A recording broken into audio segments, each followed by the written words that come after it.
Good morning, Serge.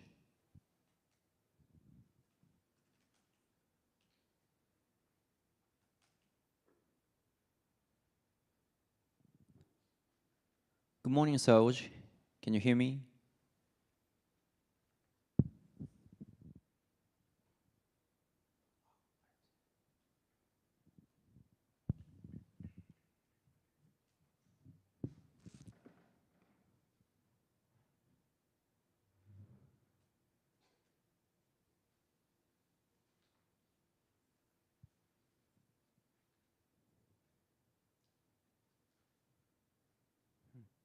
Ah, ありがとうございます。共同ホストになりました。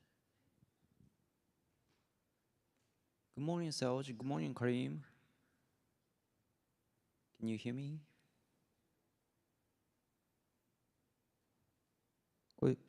みんなミュートされてるのはようには見えるんですけど。Hi, Sparky. Good morning. Hi, Karim. Can you hear me? Yes, I can hear you clearly. Hey, Serge. Good morning.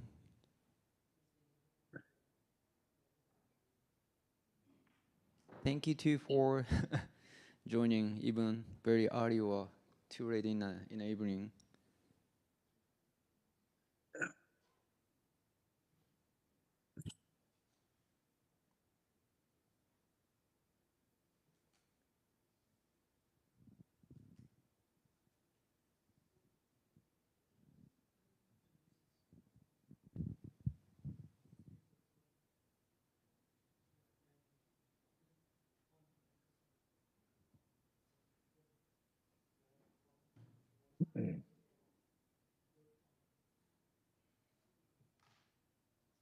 So Kareem, Selj, I think this is a day 2 of IGF. People think they are a little bit tired. So I think we will start the session 5 minutes after the scheduled time. And we will close or finish as original time. Sounds good. No problem.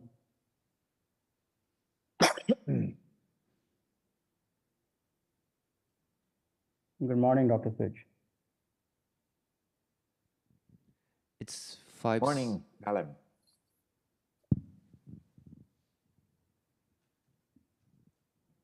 Good morning and nice meeting you. This is Masa from AP CERT. Nice talking with you. Hi, Hi, Masa. Masa. Hi. Good morning, Masa. So how is the IGF so far? So far, so good. Actually, we had a session yesterday at the same time, like 8:30 a.m.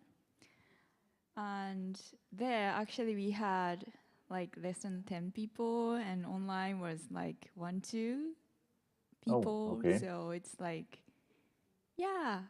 I mean, I hope this session is kind of good morning exercise for participants, but we'll see. Yeah, we will see. IGF itself, this is actually my third or fourth time to participate this on-site, and probably this is the best we had ever had. I mean, the venue was gorgeous, with lots of, and the city of Kyoto itself is beautiful, and we have more diverse attendees across the globe. So I think that's how we play the game at the IGF. So I think we are having very good IGF so far. It's great to hear. Yeah.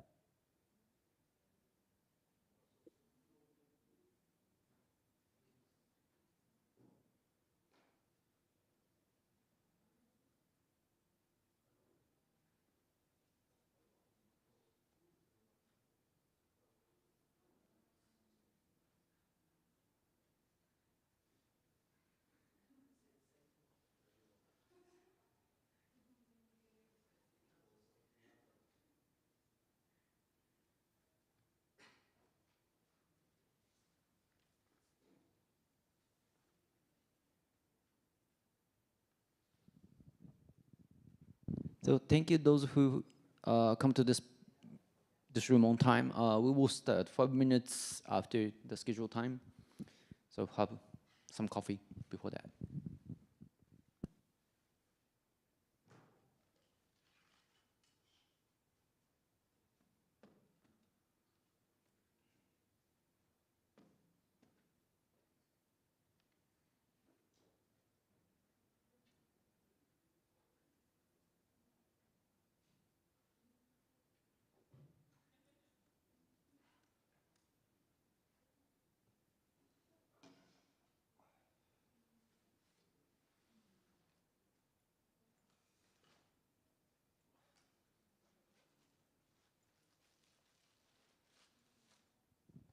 Good morning. Thank you coming for workshop CSET, a global dialogue with cyber incident responders. We will start in 5 minutes. We're gonna wait 5 more minutes before we start. Thank you.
I repeat, good morning, everyone. This is a room for workshop CSIT, a global dialogue with cyber incident responders.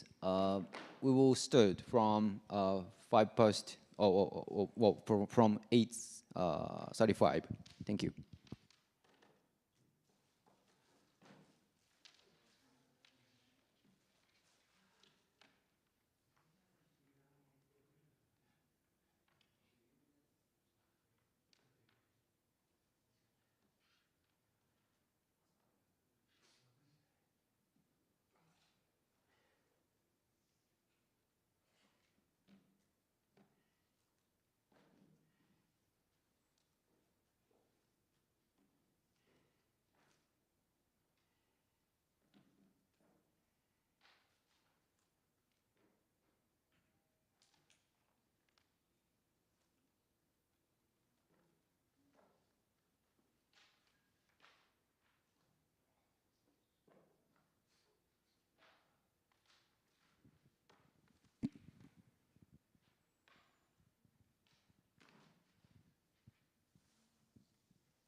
Good morning, everyone. Thank you for those who are coming to joining us even early in the morning. This is a room for CSIRT, a global dialogue with cyber incident responders, and we will start from 8:35. Thank you.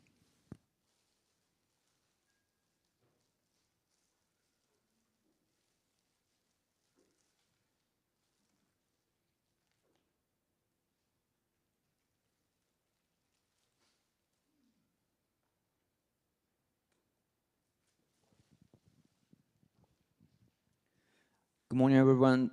This is a room for workshop CSIRT, a global dialogue with cyber incident responders. We will start from 8:35.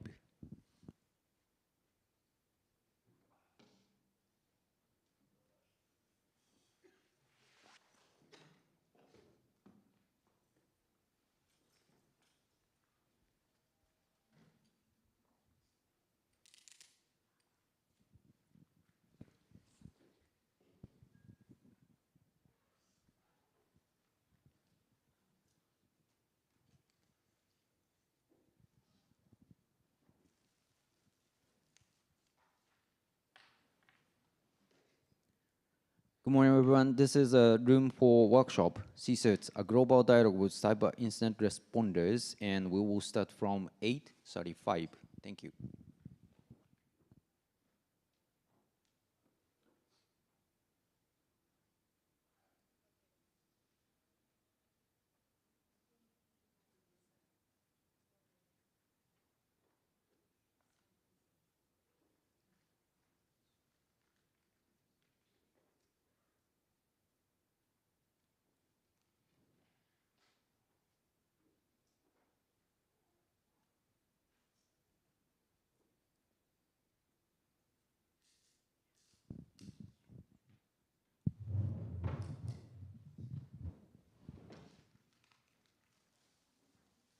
Good morning, everyone. This is a room for workshop, CSIRTs, a global dialogue with cyber incident responders, and we will start in a minute.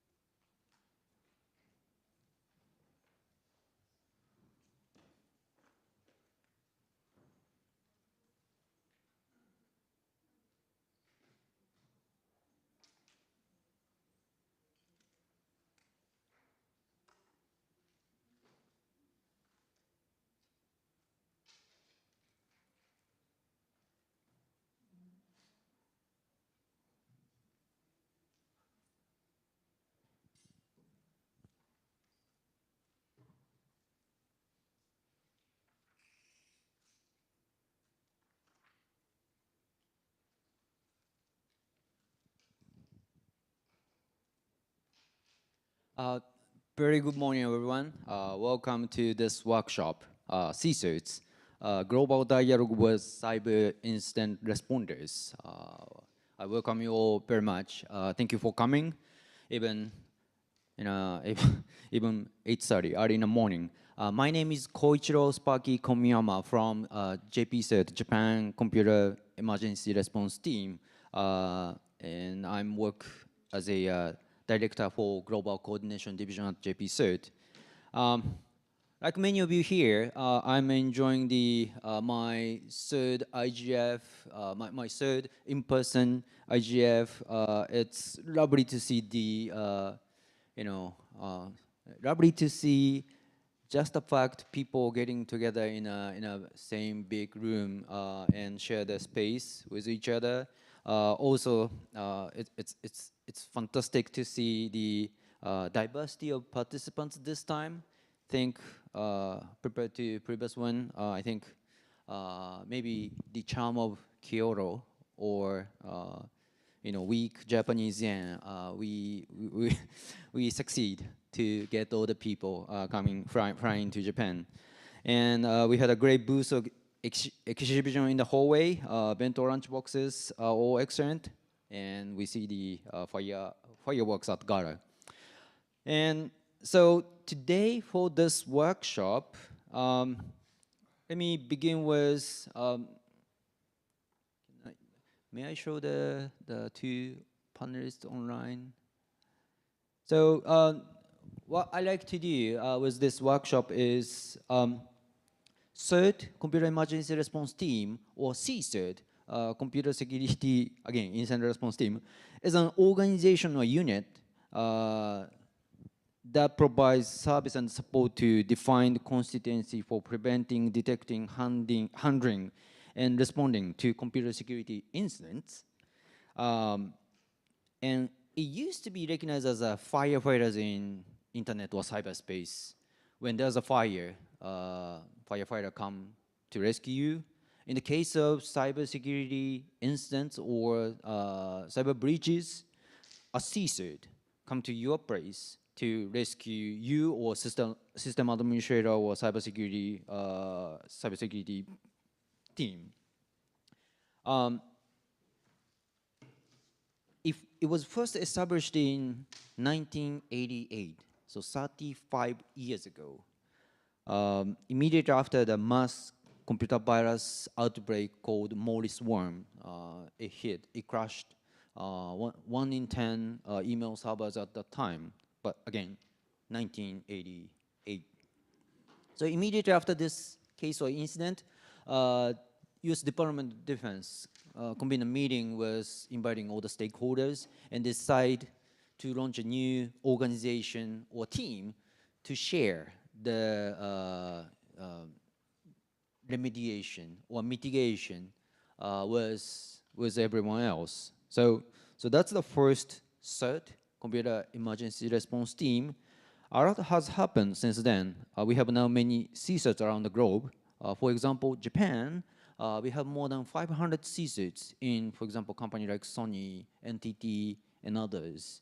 And some CSERTs work to protect employees. Some of them, they are to protect their products and services. And then others, for example, some others represent own government or country and work as a national point of contact. So CSERTs in their role also need a cooperation across the border because cybersecurity incidents are pretty international or global by its nature. And that means simply because the fact cybersecurity incidents are international or global, we need to form a regional or international collaboration scheme. Right now, we have several international or regional CSET collaboration forum, namely, for example, APCERT in Asia, AfriCERT in Africa, TFCCERT in Europe, OICCERT. This is not regional, but the sponsored by Organization of Islamic countries. So it's a culture backed up by cultural international organization. And we have a few new kids on the block, for example, Pakistan in Pacific Islands, and ASEAN CERT for 10 Southeast Asian ASEAN member states. However, cooperation among CSERT is facing these significant challenges. You can see various reasons or obstacles that cause CSERTs cannot share or cannot talk to their counterpart in another country, frankly. But I think we'd like to ask our distinguished panelists to introduce several challenges they witness regionally or internationally. So let me explain the structure of this panel. We have a short period of time, just an hour. So we are going to break this into 3 distinct chunks. First, we invite 3 panelists, 2 from remote, 1 sitting with me here. Ask 3 panelists to introduce what first AP CERT, Africa CERT, for who they are and what are the challenges for them and others. And in the second segment, I will throw several questions to those panelists. And the last part, the third segment, is a Q&A session with you. So yeah, please prepare a good question for our panelists. Now, thank you so much, Karim, for your patience. Now, without further ado, let me introduce you our panel. First, we have Serge online. He's a current board member of FIRST, Forum of Incident Response Team. He's also a former chairperson of FIRST, leading this international global organization. He also worked with or affiliated with Ministry of Foreign Affairs Switzerland. So he's our first panelist. Now, second, we have Masa sitting next to me.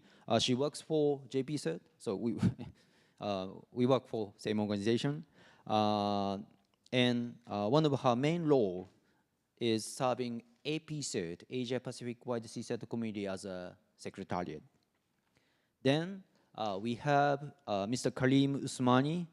He has been leading CERT Mauritius, CERT MU, a national CSERT of Mauritius. In this workshop, he also represents African CSAT community, Africa CERT, where he play a critical role. He also participated the last round, sixth round of UNGGE on cyber as one of 25 or 26 experts. So thank you all, thank you all for joining us, even though it's the middle of the night for Karim and Sauj, and very early for Masa. So let us jump in to first segment, Sauj. I first like to ask you to share with us who's first as an organization and its community. I also like to know how it helps secure the cyberspace. So Serge, floor is yours. Thank you, Sparky, and welcome everybody to this session on CSURTs. Sparky, you already mentioned that FIRST was started more than 30 years ago to bring incident response teams together. And that's what we still are. It's actually in the name. It's a forum, the forum of incident response and security teams. We bring together security teams so they can work together. Cybersecurity incidents never respect boundaries because the internet is something that doesn't respect boundaries. So incident responders have to work together and they need a place where they can start to meet. Typically, incident responders don't have non-disclosure agreements or contracts that kind of regulate how they should work together, how they should treat confidential information. And we often treat confidential information because you don't really want to talk publicly about things that have gone wrong. So FIRST provides the forum or a platform where these teams can work together. It started out 30 years ago with a handful of teams in the United States, and then slowly started expanding to Europe and Asia. And now FIRST really is a global organization with members from more than 100 countries. We currently have nearly 700 teams which are members, comprising more than 5,500 incident responders that need to work together on a daily basis, exchanging information. A couple of years ago, this was still kind of a fairly easy. The internet didn't have that importance that it has today. Also, the world was a lot less polarized. But now things are starting to get more difficult. We have more and more polarization. We have political opinions that diverge. But Sparky mentioned incident responders are like firefighters. Firefighters don't typically argue in front of a fire who is right, who is wrong, whose house this is. Your job is to extinguish the fire, and that's our job. But this political environment makes it kind of hard to actually do this. And just one example is sanctions that often prevent us from working together. We have certain countries where we have no members because we would probably run into issues with sanctions from other countries. And that is a challenge because the internet still connects to all these places. So while I feel FIRST is a success story and incident response is a success, I think the internet is usable. We all do e-commerce despite all the horror stories about cybercrime we hear about, the horror stories we hear about malicious cyber operations. We all can use the internet globally, in the West, in the East, in the South, and in the North. But we need to make sure that we can continue doing this. And despite different political opinions and conflicts, that incident responders can continue working together. That is the big challenge FIRST is facing today. And I think with that, I want to hand on over to Masa to tell us a little more, or to Sparky to introduce Masa. Thank you, Serge. Thank you. Thank you very much. You know, you first mentioned the global nature of CSAT community first. And I was surprised to hear you have more than 700 membership right now. And still, the broad membership is suffering, or it has a common challenge, like us in Asia, the polarization, even among engineers or firefighters work on the ground. well, I still believe your success story will continue. But anyway, I think it's your turn, Masa. I'd like to know again what is APCert and why you need a regional collaboration, even though we have an organization like FIRST. And I was also curious if there's any change in your community for last few years. Anyway, Masa, please, floor is yours. Right, good morning, good afternoon, everyone. This is Masai Toyama from JP CERT Coordination Center. I'm currently serving as a secretariat of AP CERT. First of all, it's a great honor for me to be a speaker with three of you, Sparky, Sparky and Selji and Karim, who have contributed so much to the CERT communities. As I said, APCERT is a forum of the Asia-Pacific region. My job is to manage the infrastructure and support event management to ensure APCERT runs smoothly.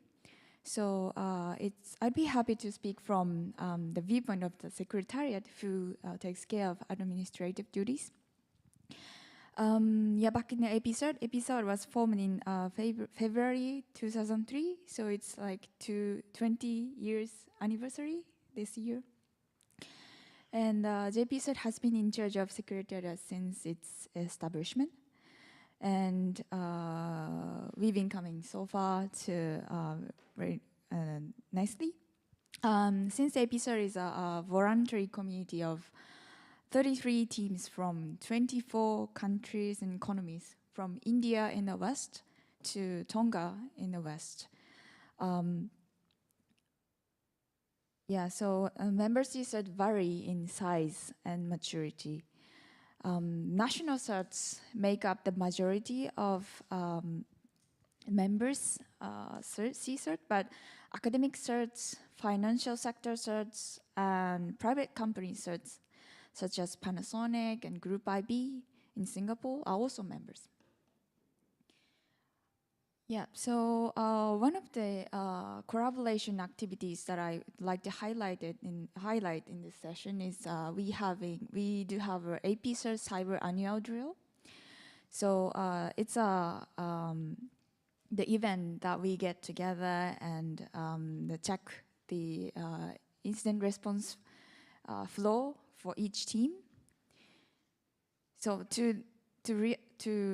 for the realization of this drill, we create scenarios together and check the response status of member organization.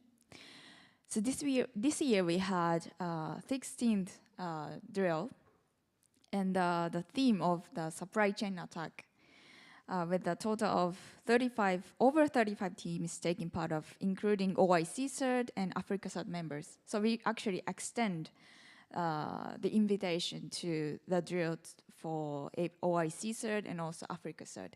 So it's one of the form of a regional collaboration, then beyond the regional. And then, we are now expected to have more teams from the participation from other regional collaboration communities, also inside the in the APCERT members. I think I should stop now to pass the floor to Karim. Thank you. Thank you, Masa. Thank you very much. I have a immediate, very quick question. So how many teams how many members do you have from how many countries or economies? In APCERT, you mean? Yeah. Yes, we have 33 teams from 24 countries and economies. I see. I'm not sure how many economies we have in Asia, but seems like it has a very good coverage, or it has very good coverage among AP region. Thank you very much. I also think it's very interesting or valuable. APCERT not work inside or within Asia Pacific. It also team up with other region like Africa for exercise or drill. So that is a good segue to Karim's part. So, Karim, now I like to give the floor to you. We like to know who Africa Cert is. How members of the community, like South Mauritius, take advantage of a regional community. Or I also, like to know how South Mauritius engage with even other than Africa Cert, because, for example, I see several activities at African Union on cybersecurity, but and anything from with your past experience. So over to you, Karim. Thank you very much, Sparky, and good morning, everyone. And this is 3:35 in the morning in Mauritius. First of all, Sparky, thank you for giving us the floor. So here I'm having two hats, and first of all, of course, I'm heading the Mauritian Computer Emergency Response Team. And at the same time, as Sparky mentioned, I'm working and talking on behalf of Africa CERT. And as Masa mentioned, like any other certs which we are talking about, AP CERT, so same like it's a regional CERT in Africa. And this particular Africa CERT has been operating for quite some time. And then the kind of activities which we are doing is not very different than what other regional CERTs are doing. And especially we are working on different things, and incident handling surely is one among them, because as Sparky mentioned, Serge has been talking about that we're the firefighters, and once we are firefighters, we have to work along with the different teams in Africa and along the globe in order to coordinate those cyber incidents which we are talking about. So if quickly I come back to the question that how many teams we have. So of course, we all know that Africa is very big. We are having 55 countries in Africa right now. We are having some 26 national CERTs. The countries who have the national CERTs in Africa, and they're all members of Africa CERT, plus also other organizations. They are joining Africa CERT over the years, and the whole idea here of Africa CERT is to coordinate cybersecurity incidents, and obviously we are focusing very much on capacity building within the continent. And within that particular capacity building, we have been organizing a number of activities where first and then even Japan CERT has been actively supporting that. And some of the activities where our first has been there is the first technical symposium, which has been organized for few years, and actively our force in Africa CERT working together. Again, Japan CERT has been very instrumental in providing its resources to Africa CERT for many years, in fact, now down the line. And I think Sparky, we are thankful to Sparky all the way, where he has been actively supporting the cause of capacity building in Africa, and he has been traveling extensively into the continent in order to provide capacity. So technical symposium is one, and through that symposium, number of activities are happening. And then lately, we also have started a continental cyber drill, and this continental cyber drill is an activity where number of teams and number of countries are participating. So already we had two editions. So we started in 2021, 2022, and this time we are going to organize in Maputo, Mozambique from the 9th and the 10th of November, where we are expecting again more than some 35 to 36 teams. So that number is growing, but again, the idea is to build capacity, build a preparedness of the teams. And then this is where different activities we are doing as part of the cyber tool. So right from the TTX to capture the flag, and then the technical simulation exercises, they are all happening. And then as Sparky mentioned, that we are opening it to the across the region, so that more and more teams, not only from Africa, they could join from other regions, and then we can share their experiences of incident response, so that we understand what kind of threat surface are there in other regions, and accordingly, based on to that, we are able to manage that.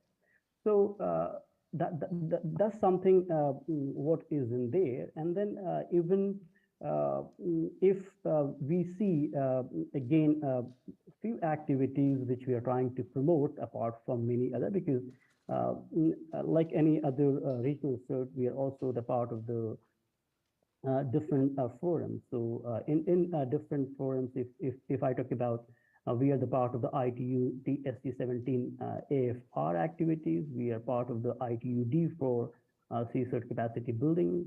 We are the part of the GFCE partner since 2021. And we have been also involved into writing the engagement strategy for FOST in Africa since 2015. This Africa CERT also has introduced Professor Suguru Yamaguchi Fellowship, and I think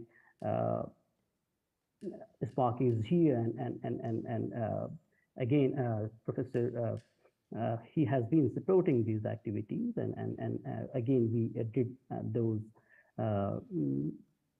fellowship, started fellowship program again into Africa. And we are a part of the symposium, as I mentioned. We are a part of the DFC CERT, OIC CERT. Again, we are working actively with ICANN.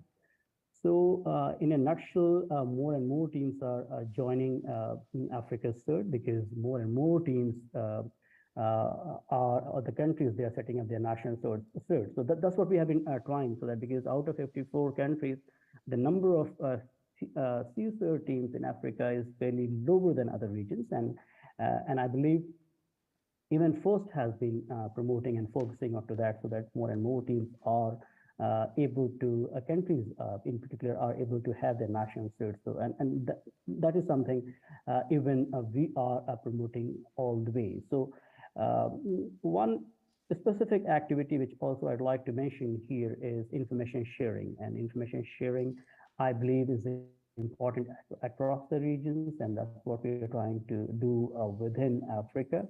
We have come up with our own different platforms in different countries of the teams, and then these teams, they are sharing that particular information, and that's what we are promoting at. So maybe I'll quickly stop here so that if there are more questions, I'll be able to take it up later. So in a nutshell, that's what Africa does very much around capacity building, incident coordination, and then obviously threat preparedness exercises. Back to you, Sparky. Thank you very much.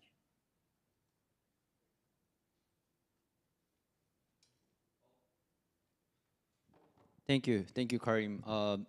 It's good to know. You know, I still remember Africa has a little bit more than 50 countries in the giant continents, and you succeed in attracting many states to be part of this community. I'd like to clarify, Karim. If, for example, ISPs in Mauritius or South Africa like to join Africa CERT, can they be a member of Africa CERT? Yes, they can. To answer your question, Sparky, yes, they can. And then maybe you have been asking the support from how Mauritius has been supporting Africa CERT. Then quickly, maybe in a sentence or two, we are again, along with Africa CERT, and providing support for building capacity for different things. So, and that's what we have tried to do, that we are engaging with different teams and then adding their expertise in order to conduct any activity which we are trying to do. So, and this is helping us in a way to build capacity along with other partners, international partners, for example, FIRST and many more. So that's where things are happening in this fashion. Thank you. Thank you so much, Karim. It's good to know since in the beginning you have very strong tie with a global community like FIRST. Although it seems like there's a pretty regional challenges like the wider the the big continent with lots of how do I say, the gaps in the capacity, not only for cybersecurity but for other matters. Thank you all three panelists for your remarks. And I also like to add 2 points before we go to the QA part. First, sorry for someone from Europe or other region other than Asian and Africa. As we have like episode in Asia or Africa side in Africa, so TFC suit and other organizations are pretty active in getting CSIRT team together in Europe. And of course, EU's trying to consolidate the cybersecurity talent for their project. And again, Pakistan, an ongoing effort in Pacific Islands, again, to get the CSATs from all the island nations. And also we have ASEAN CERT, who I think, which they will be officially established soon. So today we don't have a representative from those regions, but I like to make sure things are happening in the region. And second, my second point is there are also collaboration of CSIRTs stemmed from a strategic alliance, not from the computer security or cybersecurity field. For example, NATO has they have been trying to foster cybersecurity cooperation among NATO member states. Quad. Many of you haven't heard this before, but Quad, security dialogue between Australia, India, Japan, United States, is trying to follow that path too. And I also heard Shanghai Cooperation Organization SCO, led by or moderated by China, convene a regular meeting by CSATs of member states. Finally, there's a similar attempt by CIS. CIS is a Eurasian Intergovernmental Security Dialogue, not alliance, including Russia. But they at CIS, there's also very active sharing and cooperation among CSATs of each states. So these intergovernmental efforts can be distinct from, for example, APSARA first, because first, I think most of the members are from private sectors, APSAT as well, and I just learned from Karim that private sector can be part of Africa CERT. So there's clearly a difference in the membership status. And as CSAT network, multi-stake,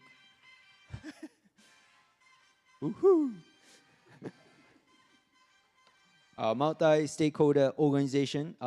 So that means either APSAT first or Africa CERT. A private sector or civil society can play a crucial role. Anyways, with contribution from our panel, we now understand how those global or regional collaboration mechanism works. Thank you to all the panelists. Okay. So who was calling you? This one? Okay. Okay. So now I'd like to ask a few questions to our panel. But by the way, Serge, Karim, we have like 30 people sitting in a room, watching carefully, your fight at 3:45 in the morning. So yeah, please stay awake for another 15 minutes. And I also encourage audience on-site or online to prepare your question as well, because in the next segment, I will ask you for any questions to panelists. So I first like to ask this to Serge. Since before your current position, you also worked for messaging companies in Switzerland and others, and you have quite a rich experience in dealing with international organization and civil society in Switzerland and everywhere. Is it, you know, from your own perspective or from first point of view, is it important to protect the under-resourced civil society, or it's simply not the role of first? So thanks, Sparky. This is really a very good question. This is something that sometimes keeps me awake a little bit or makes me go asleep slower. First members are mostly from the private sector. They're typically tech companies that are mature enough to realize that they actually need IT security. They're banks, because banks know that they're attacked, because that's where the money is and where the criminals go.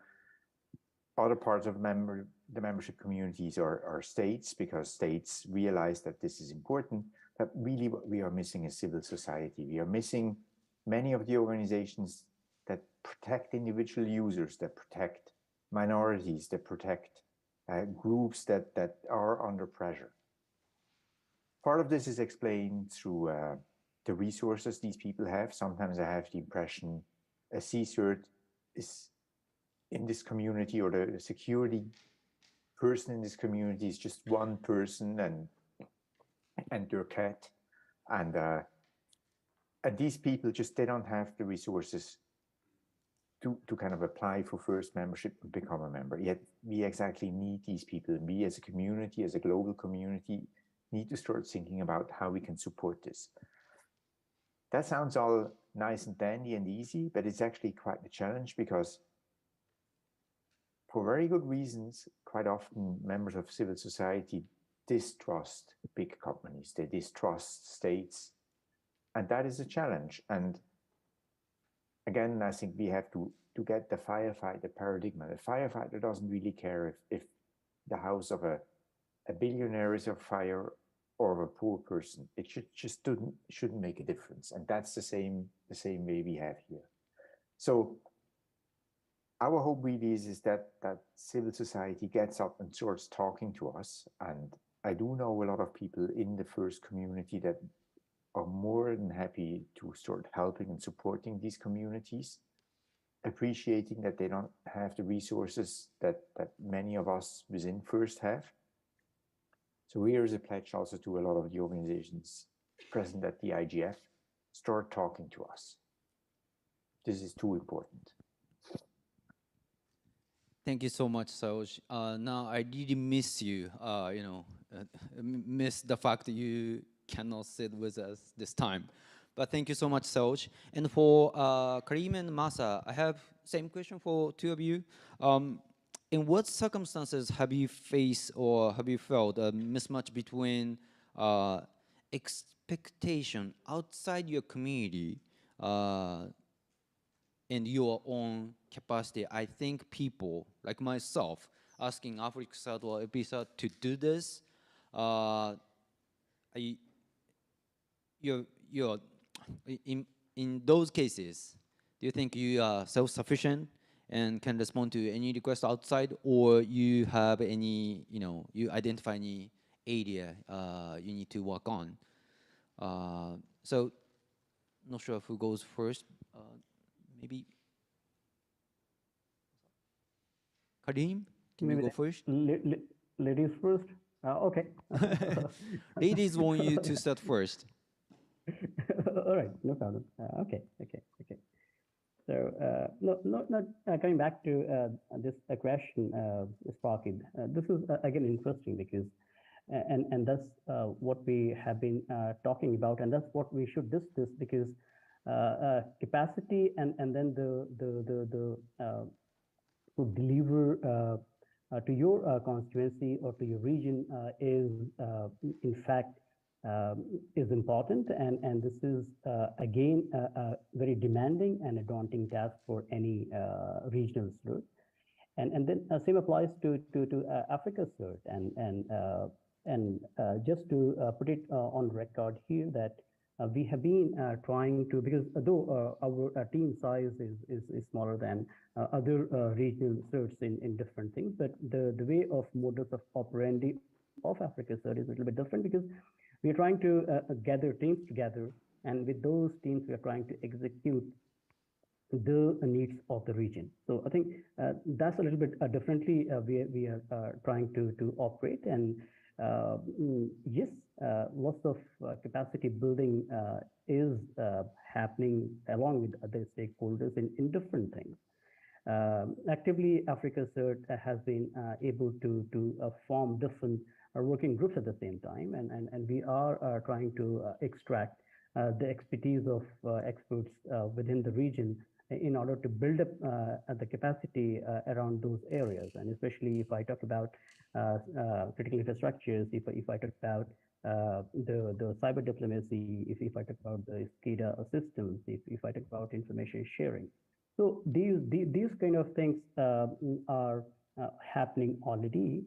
And I believe that especially on the part of the critical infrastructure security, that's what the region is picking it up, because if we see Africa from other regions, so their focus on building capacity around critical infrastructures have been fairly slower than other regions, and the reason is of course the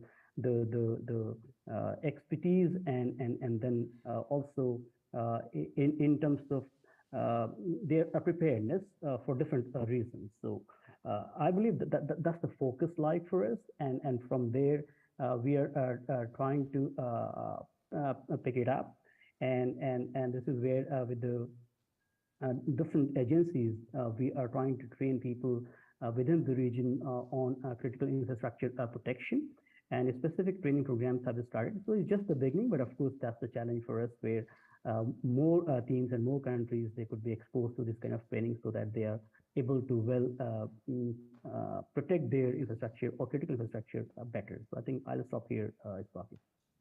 Thank you very much. To me, it sounds most of the issue or challenges you have right now is not regional. It sounds we are facing same or pretty similar challenges together at the same time. Masa? Okay, so honestly, I don't have any big difference between the expectation from outer communities and what we do in AP CERT. So instead, I'd like to mention about the challenging we had, if I may. All right. So one of the challenges that we face as AP CERT is it's challenging to keep the members' interaction going after the pandemic. So basically, before the pandemic, we had several times to get together, for example, annual general meetings, and also steering committee meeting to exchange the honest view or the current status for each organization. But during the pandemic, we had to ended up with communication online.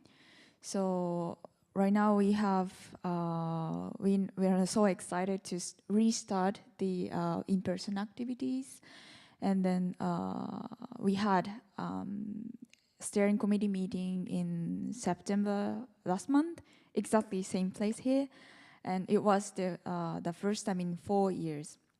So yeah, we'd like to resume this kind of activity again, and we also like to continue to reach out to support those teams in the region that are eligible for AP CERT membership but are not yet members. So basically, the Asia Pacific region refers to the AP NIC boundaries. So there are some countries where that is not a member of APCERT yet. For example, Pacific Island, certain Pacific Islands, and also Middle Asia. So yeah, we'd like to talk about this topic and extend the interest for joining APCERT. And then for us, another topic is, for us, it's more important than ever before not to lose a sense of balance in order to maintain neutrality. To give an example of China, mainland China, Hong Kong, Taiwan, Macau are all equally represented as independent teams in APCERT. And such an organization is very unique given the current circumstances. So that's the one of the key the Secretariat and also Steering Committee is focusing on, and we try to keep a neutrality as much as possible to maintain the one of the great features of APCERT. Thank you so much. Well, the last part of your statement, the neutrality is pretty difficult to define or hard to achieve. But I get your point. As a secretariat, you like to serve for your members equally. I think that's the that's you like to achieve. Thank you, all the panelists. And now I like to open the floor for audience for your questions. We have 2 microphones, so please come up in front of one of those. Who goes first? We don't see any question online at the moment. Okay. Yeah. See.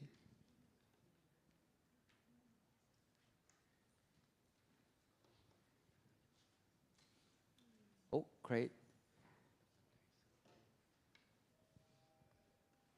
So please identify yourself before question. Morning, everyone. Clay from First, so same organization as Surge. Just a kind of broad question for everyone, particularly around the regional networks.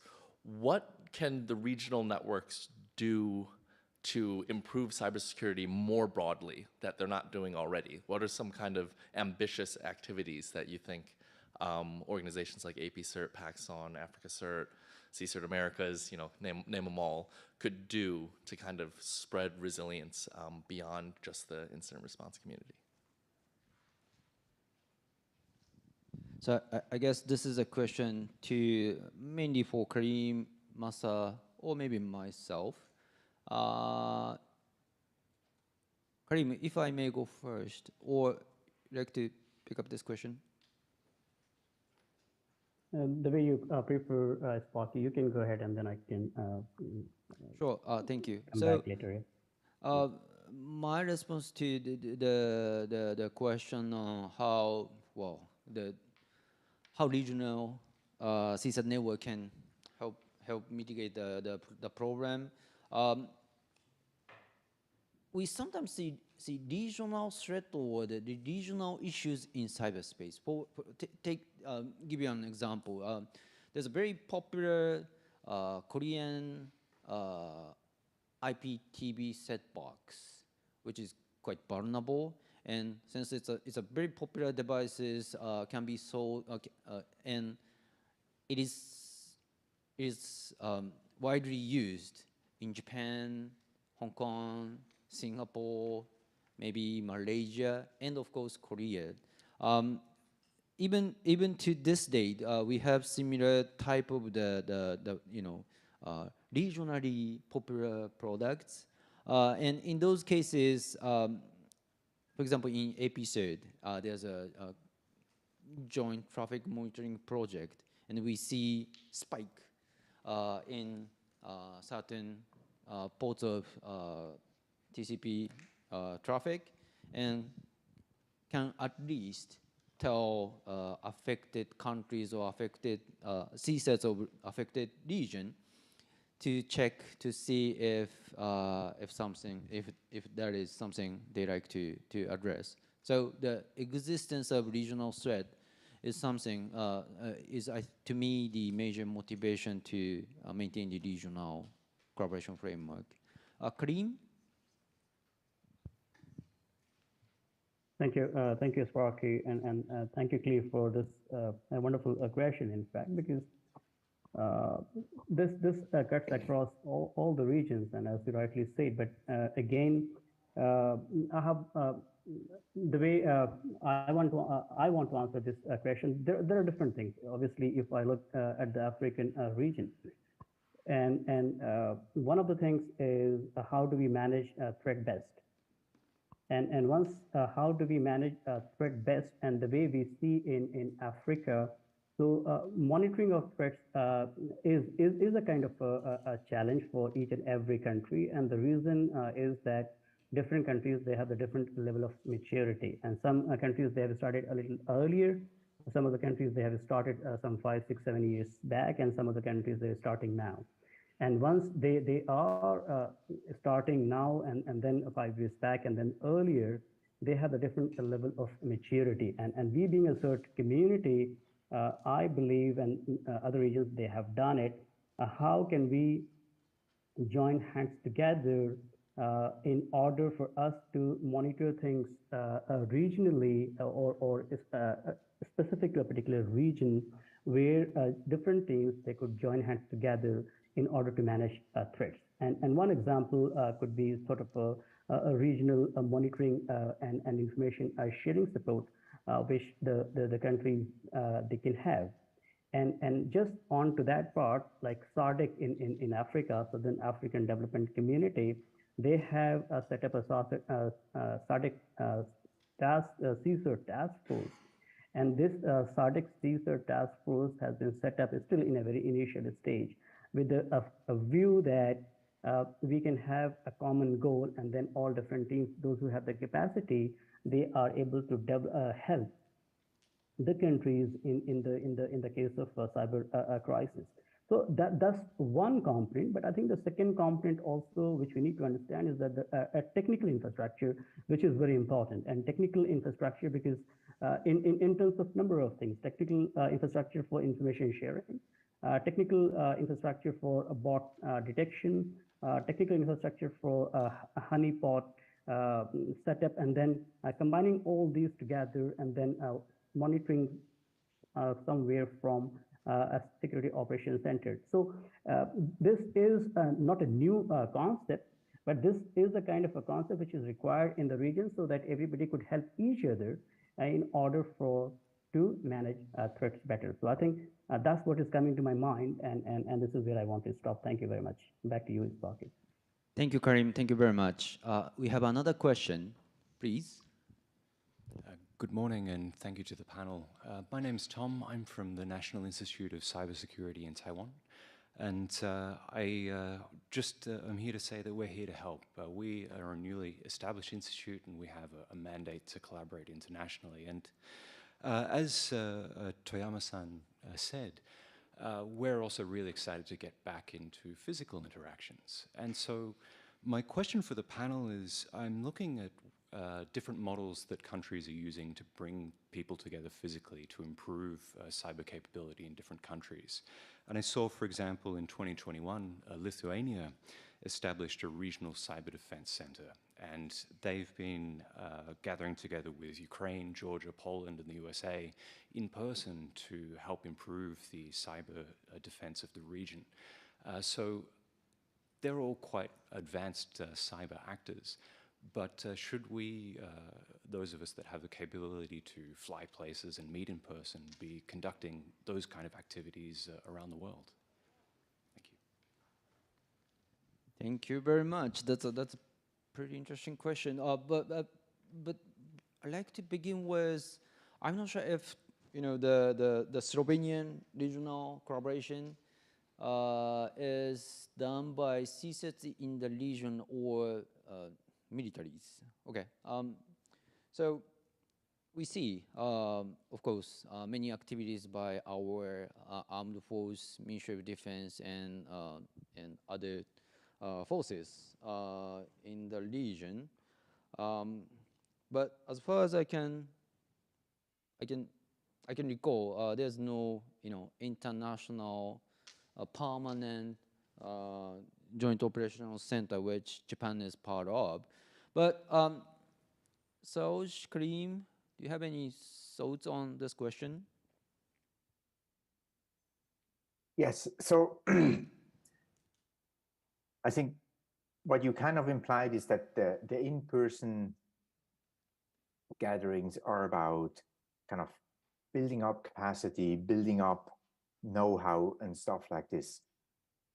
I would wager that the real importance about these type of meetings and about the physical get-togethers is to actually form trust, because trust is the fuel that incident response works on. If you were dealing with an incident, you're typically dealing with something that you not want to have public. It's kind of embarrassing. Your host organization got hacked, so you only want to talk to people you trust. You trust them that they don't kind of blur this out to the rest of the world. You have to share secrets. And I think that's the main reason why you should be doing this. And this also ties in a little bit into the previous questions about what the regional organization should do. In my view, what really distinguishes incident response from, say, a trade association or something like this is that we build communities that trust each other and that kind of share a common language. If you look at first mission, one of the 3 missions we have is building or working on a global language. And this is not about French versus German or something. It's about having the same understanding of the challenges and being able during a crisis to talk to each other and to work with each other. Again, if you take the firefighter equivalent, if you're a firefighter and you kind of really going into a house that's burning, you just have to trust the people outside to do the right thing. And I think that for me is the important thing. And that's really what these meetings are. And I know you, Sparky, from many of the board meetings where we had a lot of discussions. And what I really take out is that if I have an issue in Japan, I actually trust you to do the right things. And I tell you a lot of things that I wouldn't really tell many other people. So I think for me, that is the essence of getting us together. And that's the justification why I still should travel during times where we have climate change and where we should reduce traveling. Thank you, Sauj. We are we are running up the time. So Kareem, can you provide a very short answer to the question and also the final piece of advice or message for our audience? And then Sauj, go back to you just for 15 seconds of your last message. Masa, you too. Thank you. Kareem. Thank you, Sparky. I think just to answer this question, something like a confidence building measure, which is obviously part of the cyber diplomacy, but I think it very much applies into this context. And confidence building measure cannot happen unless and until we don't sit together and then we talk to each other. And this is very much based on through the trust building. So, and that's something has started in Africa and many other regions, and Asia I know, and Europe I know, again in Africa. So if we sit together, and that's what we have started trying to do with SADC, and I think this will work. And why it will work? Because we have to have the trust of the people, and once people they trust you, they come back to you. And once they come back to you, definitely things get better in terms of incident resolution. So to short answer of this question, of course, we can discuss 4 hours, but I think confidence building measure is important for us to be able to outreach the different teams and the communities in order to resolve incidents. That's the answer for this question. And then I think the final thing which I wanted to say, which Sparky has asked, is I think we have to join hands together, because we need each other as a community to build resilience around our systems and infrastructure, and alone we cannot do much. And this is where I think this forum is going to help us because we have the expertise, we have the experts, and then I think we can all join hands together to get things better for the continent and for the region. So thank you very much. With my final words, Spagi, back to you. Thank you, Karim. So, Masa, 15 seconds. 15 seconds, right. I believe that the future development with cybersecurity at the regional level should not only deal with emergency response when needed, but rather continue with the normal collaborative activities such as drills and events in AP's CSIT community, which make more sense for emergency coordination. And those who are interested in such activities, please refer to AP's annual report, which is available for everyone. Yeah, thank you. So, 15 seconds.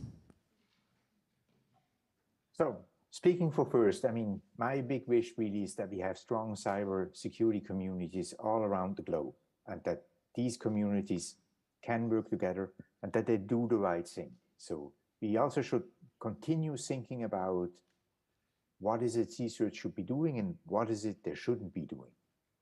But that's for next panel. Thanks. All right, thank you, panelists, and thank you, our audience. This is the end of the session. Thanks for everyone for joining this panel. Thank you very much, and see you next IGF. ありがとうございました。Thank you. Karim, Soj, thank you very much. Now you can go to bed. Yes, I will. Thank you. Bye-bye. Bye-bye. Pleasure. Bye-bye. Bye, everyone.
พี่ชักงงเออ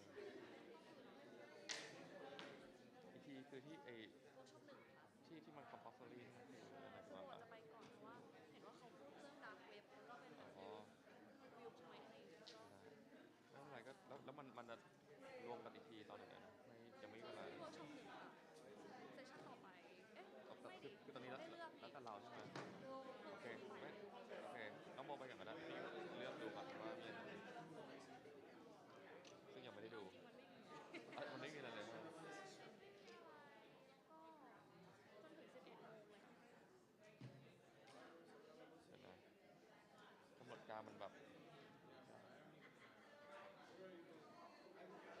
แต่คือตอนนี้ของน้องโมมีตอนนี้มีเวิร์กช็อป1นะ แล้วก็มีเวิร์กช็อป4ที่พอมีเลคชั่นแต่ว่าโปรเจกต์ชื่ออะไรอ่ะตอนนี้คือไม่มีอะไรถ้าให้พูด ถ้าน้องโมจะรีบไปก่อนก็ได้นะ เกียรติ ที่จะบอกว่า แต่ว่าเซสชั่น11 โมงเราจะไปไอ้ Cyber Security Cyber Crime ซึ่งเขาให้ทุกคนเข้าอยู่แล้ว ไม่เขาให้เลือกเขามีแบบหลายอันให้เลือกค่ะว่ามันจะมีให้เลือกระหว่างเมสเซชั่นอันนี้แล้วก็น่าจะอันนี้แต่ว่าจริงๆเราไปอันไหนก็ได้เลยที่เราอยากไป อ๋อโอเค ใช่ ได้ ตอนนี้เราพักก่อนกัน พักก่อนก็ได้ แล้ว11 โมง แต่ห้องนี้มันมีคนใช้ถูกไหม จะมี ถ้าคือเราถ้าเราไม่ฟังก็ออก ถ้าห้องนี้คือจะเป็นเรื่อง evolving AI governance จริงๆพี่บอกชอบ พี่ว่าฝั่งนี้แหละฝั่งนี้ต่อเลย ก็เดี๋ยวโบอาจจะออกไปก่อนประมาณ ได้ ครึ่งชั่วโมงโบไปฉี่ โอเค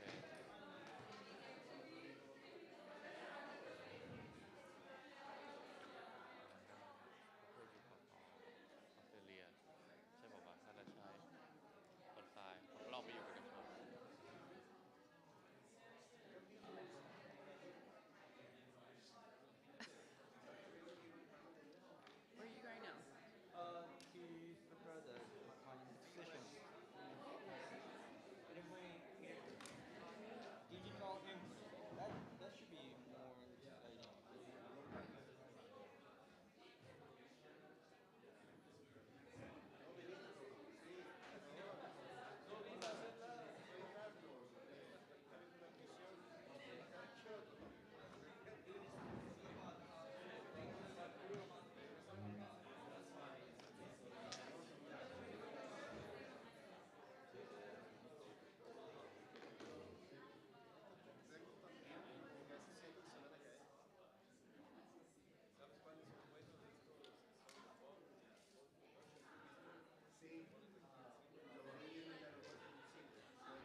All right. Good morning, everyone. Or good evening, good night, if you're joining us online, good afternoon. I'm still adjusting to my time zone here, but I hope you are with us. It's such a pleasure to welcome everyone here. My name is Timea Schutte. I am Global Digital Policy Lead at the International Chamber of Commerce. We've convened this little session, if you're wondering if you're in the right room. This is session 196 on evolving AI, evolving governance from principles to action. I will be your moderator today, and we just sharing a couple of quick questions for you and a couple of thoughts as we start. We have a little slide that I hope can go up soon to really try and test your knowledge as the panel here shortly starts speaking. Why? Is because this session is really here to take stock of all the various initiatives that we have going around, policy conversations in intergovernmental, multi-stakeholder, business-led settings to try and cope with this question of how are we governing this all-purpose technology that we call artificial intelligence. Although if you were in the session yesterday, there was a couple of alternative names offered to what really this is. But let's just call it artificial intelligence for simplicity's sake. As we start our panel and as I give a little intro here on what we're trying to achieve, I invite you to scan the QR code. You'll have a poll there. So please just share for our information, the panel's information on how to structure their comments, what you think how familiar you are with some of these main initiatives that we have. And I'm going to invite my panelists to do the same because in order to see the results, you will also have to scan the QR codes. So let's all do that together while I'll try also to give you an introduction on the purpose of this session. So, why we convened this session? As I said, in recent years, AI has been present for a very long time, but, sorry, just trying to get to my QR code here. AI has been present for a while now, but what I think what happened in recent years is it really started growing in popularity and user friendliness, and that has put us into questioning whether our frameworks that we have in dealing with this technology are really apt or up to standard, shall we call it. Another question that we have with all these different spaces trying to deal with this question, are we aligned? Are we aware of one another? Are we working in unison, or are we fragmenting this policy space? So this is basically the question that we're trying to answer here. All these diverse initiatives and all these diverse panel of speakers that are involved across all of these initiatives, trying to take stock and make sense of what's happening, and try and draw a couple of lessons as we really move into governing this global technology at a global scale. So what has happened, what have we learned, and how we move forward is really what we're trying to get here. So I hope while I was doing this little speech, everybody managed to get the QR code and managed to answer the question. Do you still need some time? Okay, well then to see the results, you can scan the next QR code. I'll just do it right here.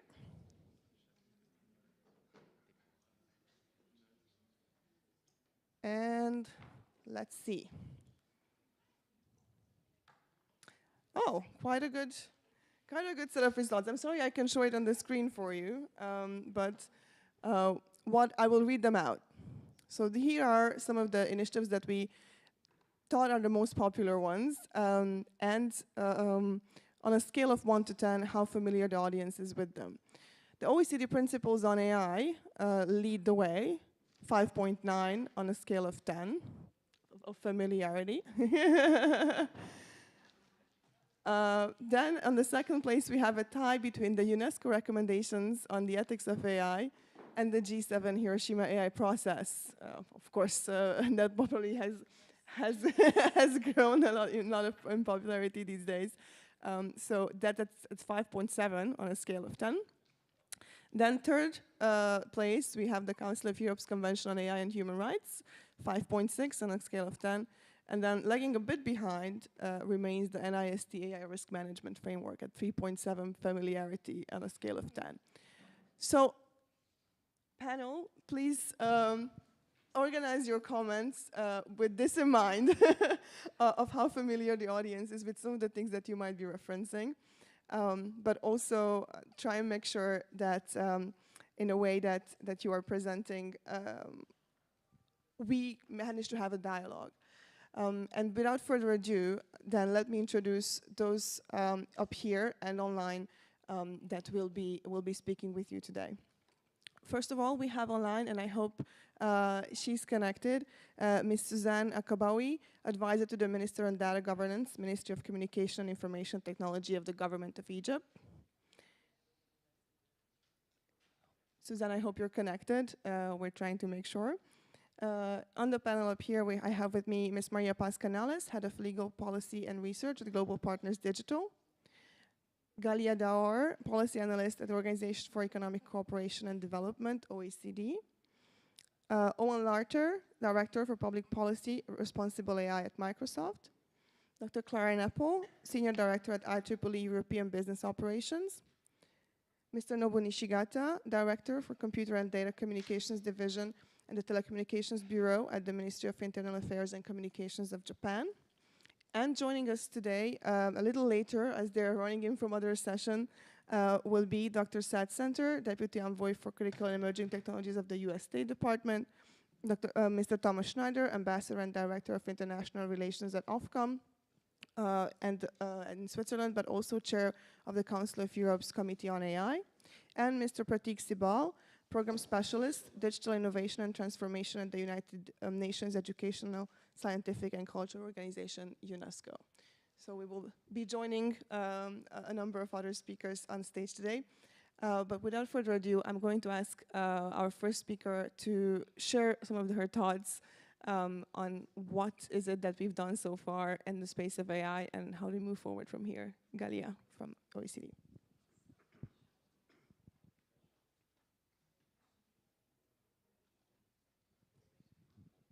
Thank you. Thank you, Timea, and good morning, everyone. So my name is Galia Dor, and I'm joining from the OECD. So I have the easiest job because you all apparently know the OECD principles. So I can stop here and hand over to Timea and we continue the discussion.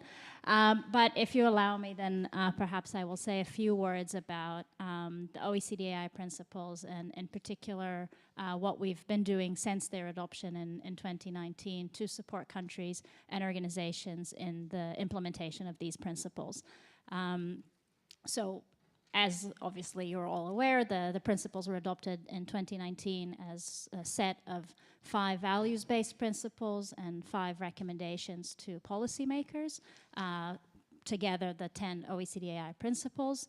In particular, the 5 values-based principles define what we see as trustworthy AI, what AI needs to be considered trustworthy. So principles like transparency and explainability, respect for human rights, accountability, safety and security, and robustness.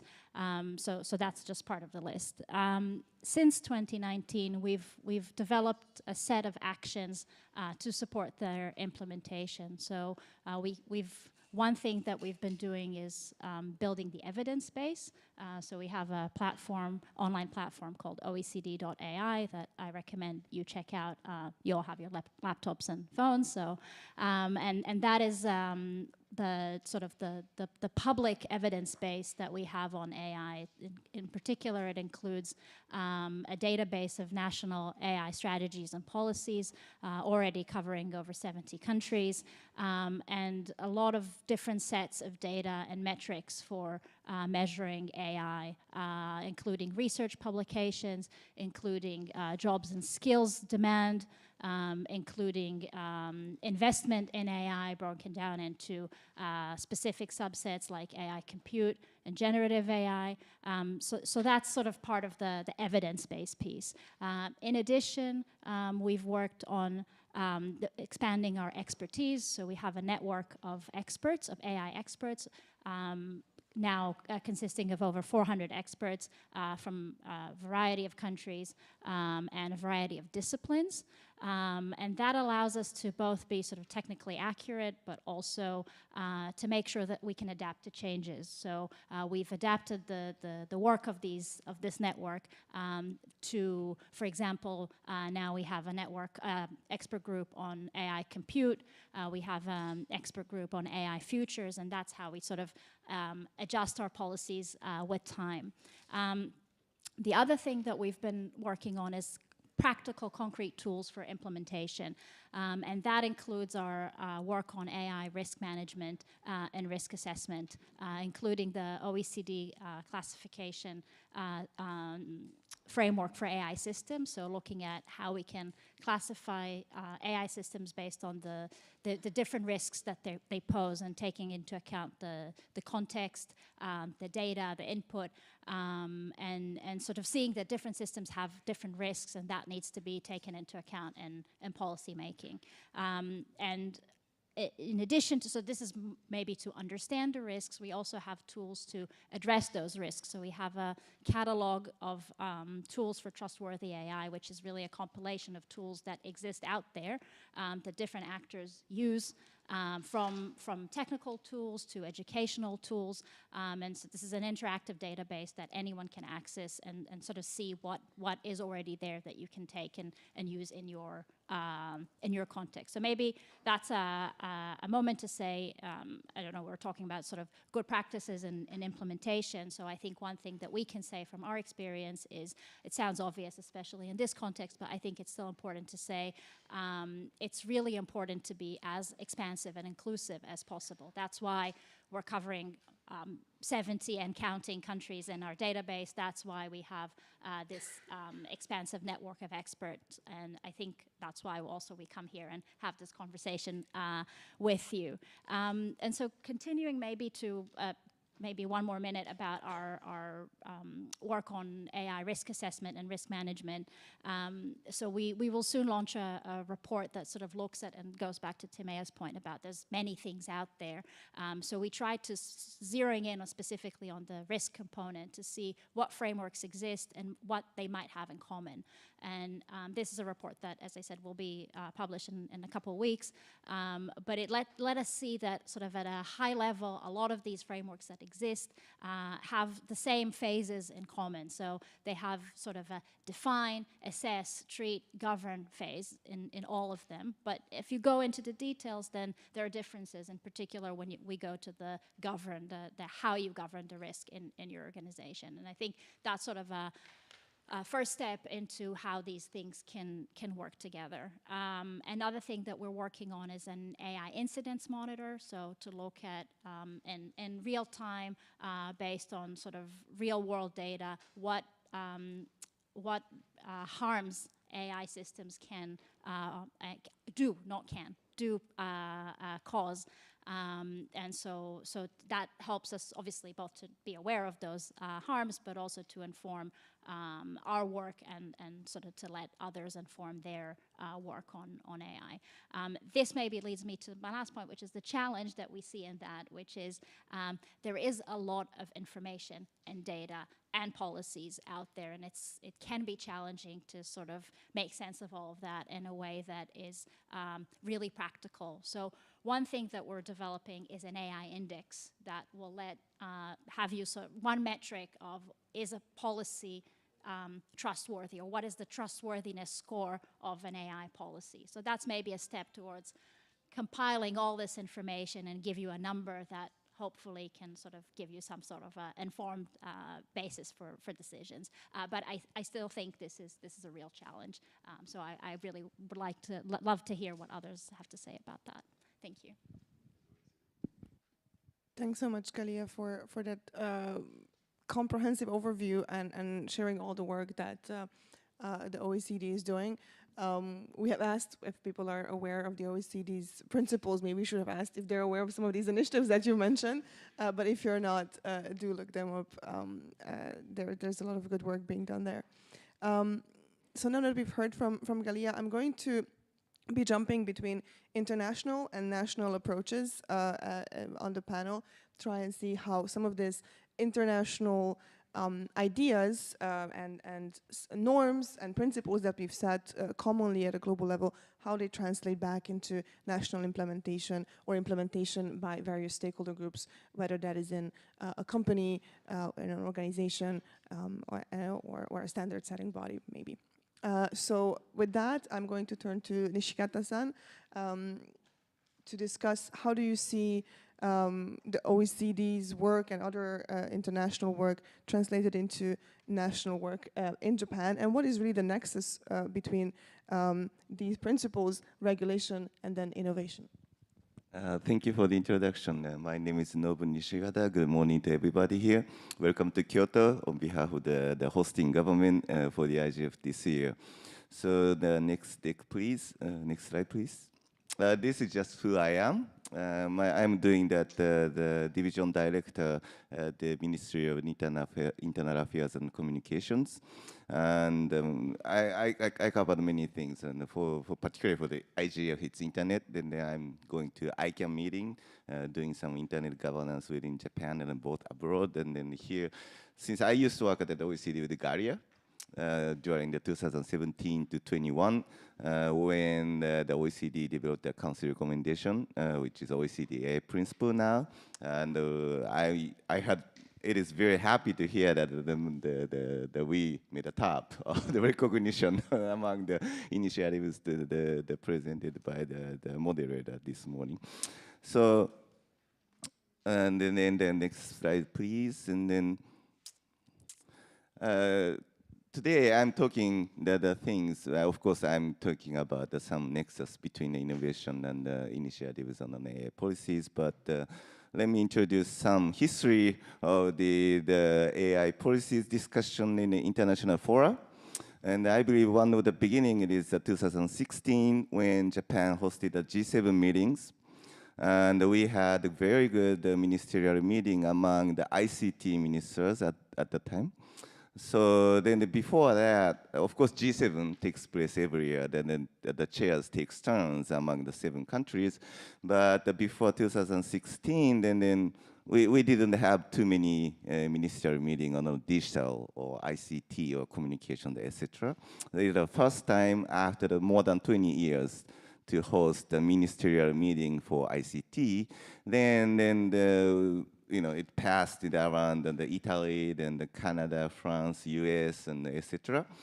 And then now we had the Hiroshima AI process and the second round of our chair in the G7 this year. So then we had many things then happening, like for example, 2019, the G7, the French chair, they introduced the GPay, the Global Partnership on AI. In the same year, the Japan hosted the G20 meeting, and G20 agreed on the G20 its own and AI principles, but it is just the same that the OECD's principle. It's kind of copy in the same text. Then we have some development in the afterwards, and then it comes to this year, to 2023. So next slide, please. Next one. Yes. So just it's more kind of history now. It's 7 years ago, the photo from Takamatsu, and then we had some discussion. Then it's the next slide, please. It's going to show up some detail. Yes.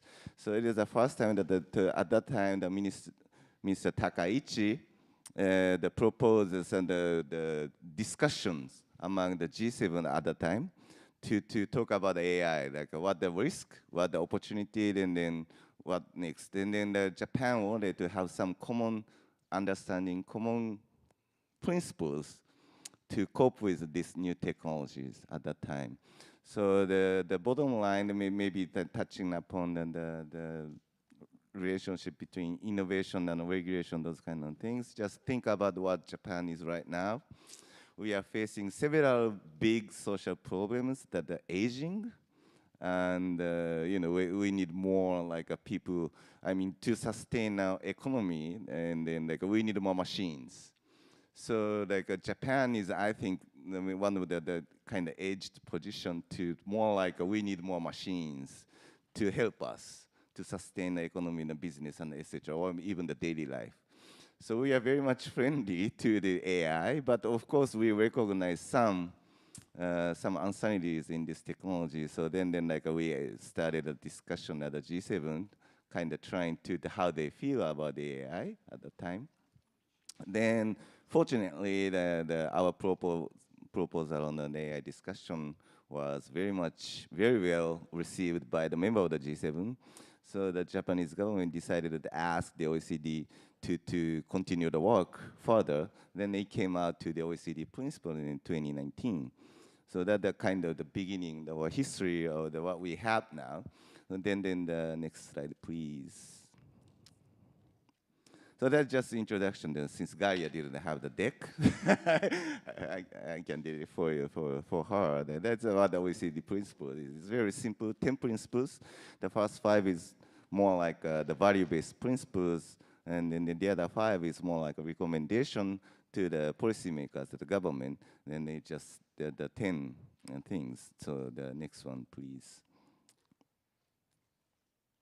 And this year, as the chair of the G7, and we had the first hosted the digital and the tech ministers meeting in Takasaki in Japan. And it's not only the AI ministers meeting, so we have 8 themes. Then the one is, of course, about AI. The third theme is responsible AI and global AI governance. And actually, the ministers discuss more about the interoperability of the AI governance.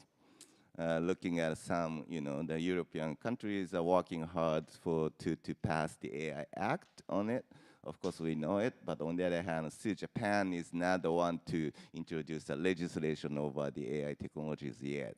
We would like more to see the more opportunity or possibility of this technology. So in Japan's perspective, it's too early to introduce the legislation over the AI, but on the other hand, we respect what the EU is doing. So then, we try to start a discussion about the international kind of interoperability in the governance level. So that like we don't want to put more burden on the business side. I mean, of course, like a multinational people should work in everywhere in this globe. So that the thinking about the proposal. Then the next slide, please. Yes, thank you. Then, before the ministerial meeting, we are thinking more about the interoperability, but now sometimes this kind of things happen in the G7 things, like escalation to the leaders. So then, like what happened is like the leaders agreed to create or establish what we say Hiroshima AI process. And the discussion is more focused on the generative AI and the foundation model, the new technology. And then now, again, we are asking OECD to some support to summarize the report for the stock taking and the risk and the challenge and opportunities on the new technology, particularly for the generative AI. Then, of course, the goal is some development of the code of conduct in organizations, or like a project-based cooperation to support the development of the new responsible AI tools and best practices. Then like you can see the link here. Then this is kind of ministerial declaration in September. Then the G7 delegates are working hard to compile the report, which is mandated to report to the leaders by the end of this year. And do we have more? Oh, no, so that's about it. So in the end, coming back to the point from the moderator, so Japan is want more to see the new technology can do, particularly for our society. I mean, not only Japan, but also the whole world. So thank you very much. Thank you. That was a really good overview of what influences perhaps the space that a national government or an organization has to deal with when we're thinking about how we set international principles and guidelines. How do we bring them home, and then how do we bring our own issues that we have in our own societies and economies back into these spaces to shape some of those responses. So that was a very nice full circle there. To continue on this track of how national governments deal with the international policy space and how do they bring their own opinions into it, we're going to move from Japan to Egypt, from the room online, and we're going to hear from Ms. Suzanne Akabawi. Suzanne, I hope you are well connected and you can hear us. We can see you. I can. And we can hear you. The floor is yours. Perfect. Thank you so much. Thank you for the opportunity to take part in this very interesting discussion, and with such an esteemed panel of guests. I'm Susanna Raqabawi. I am an advisor to the Minister of ICT on data governance. So this says a bit about how we are moving towards creating an infrastructure, institutional, legal, and technical infrastructure to be in line with the technological advancements that are happening. And clearly in relation to AI as well. So just to give you a bit of background, Egypt has a national AI strategy that aims to create an AI industry in Egypt. It also wishes to exploit AI technology to serve Egypt's development goals. The AI strategy was built on 4 pillars: AI for government, AI for development, capacity building, and international relations. It also set and has 4 enablers: governance, data, ecosystem, and infrastructure. The strategy was drafted according to a model that promotes effective partnership between the government and the private sector in a way to create a dynamic work environment and to support building digital Egypt and achieve digital transformation and in a way that is led by AI application. One of the main principles of the strategy is that AI should enhance human labor and not replace it. Unlike our friends in Japan, we are a very young society. In majority, the majority of the population is between 16 to 45 years of age. So we face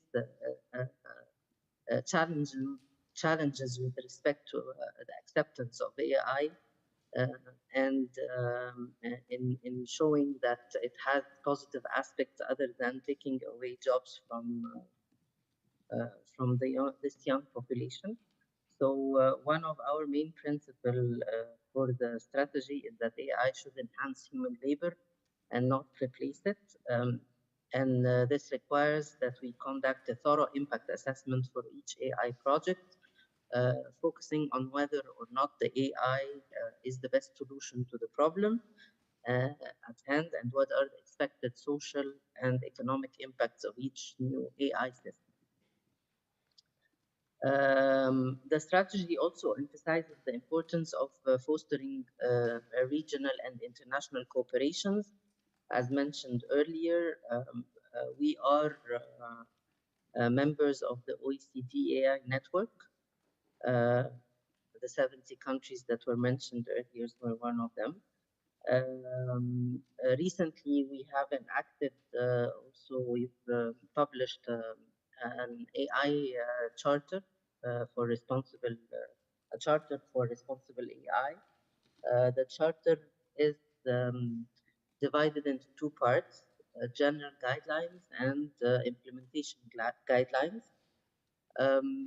The general guidelines give a layer of details about how to implement the principles that were in the strategy, and so in the general guidelines, we have a primary goal of using AI in government. And the purpose behind it is to promote the well-being of citizens and combating poverty, hunger, inequality, etc., which is in line with the human-centeredness principles. With respect to any, we have the general guidelines also provide that any end user using an AI has the fundamental rights to know that they are using and interacting with an AI system. Again, a reaffirmation that no individual should be harmed by the introduction of an AI system, especially with respect to job creation. We also have, I mean, there is a list of general guidelines that are present in the document and all in line with the principles that were of the OECD principles.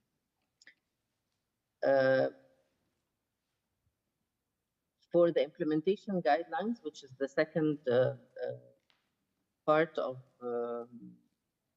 the charter, it provided that AI should be robust, secure, and safe throughout the entire life cycle.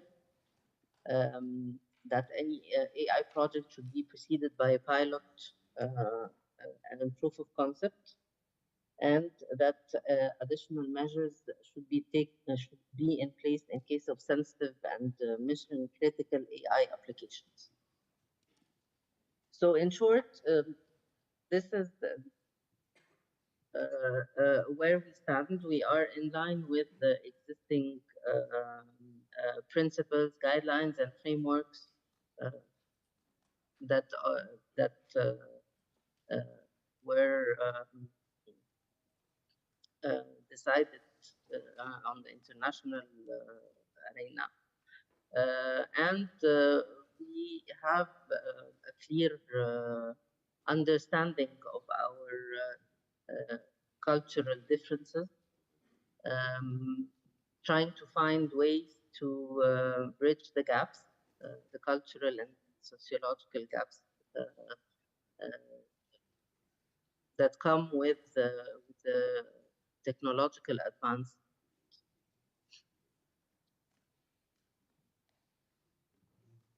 Thank you so much, Suzanne, for sharing all of that and really emphasizing how AI approaches, policies, and frameworks need to be responsive to national context, cultures, local expectations, while aligning with global values and also making sure that policies are interoperable with some of the other countries as and regional and global initiatives so that we can manage towards a truly global governance goals that we have. So as we've heard from our speakers from the national government side, I'm going to turn to some of our non-governmental stakeholders, and I'm going to go full circle and go back to international initiatives at the end, giving a bit of a breathing time to our newest speaker who joined us. Welcome, welcome, Thomas. So I'm going to turn now to Mr. Owen Larter from Microsoft and ask you, now that you've heard from the international space a little bit and how national governments cope with this challenge, how does that happen in a private company?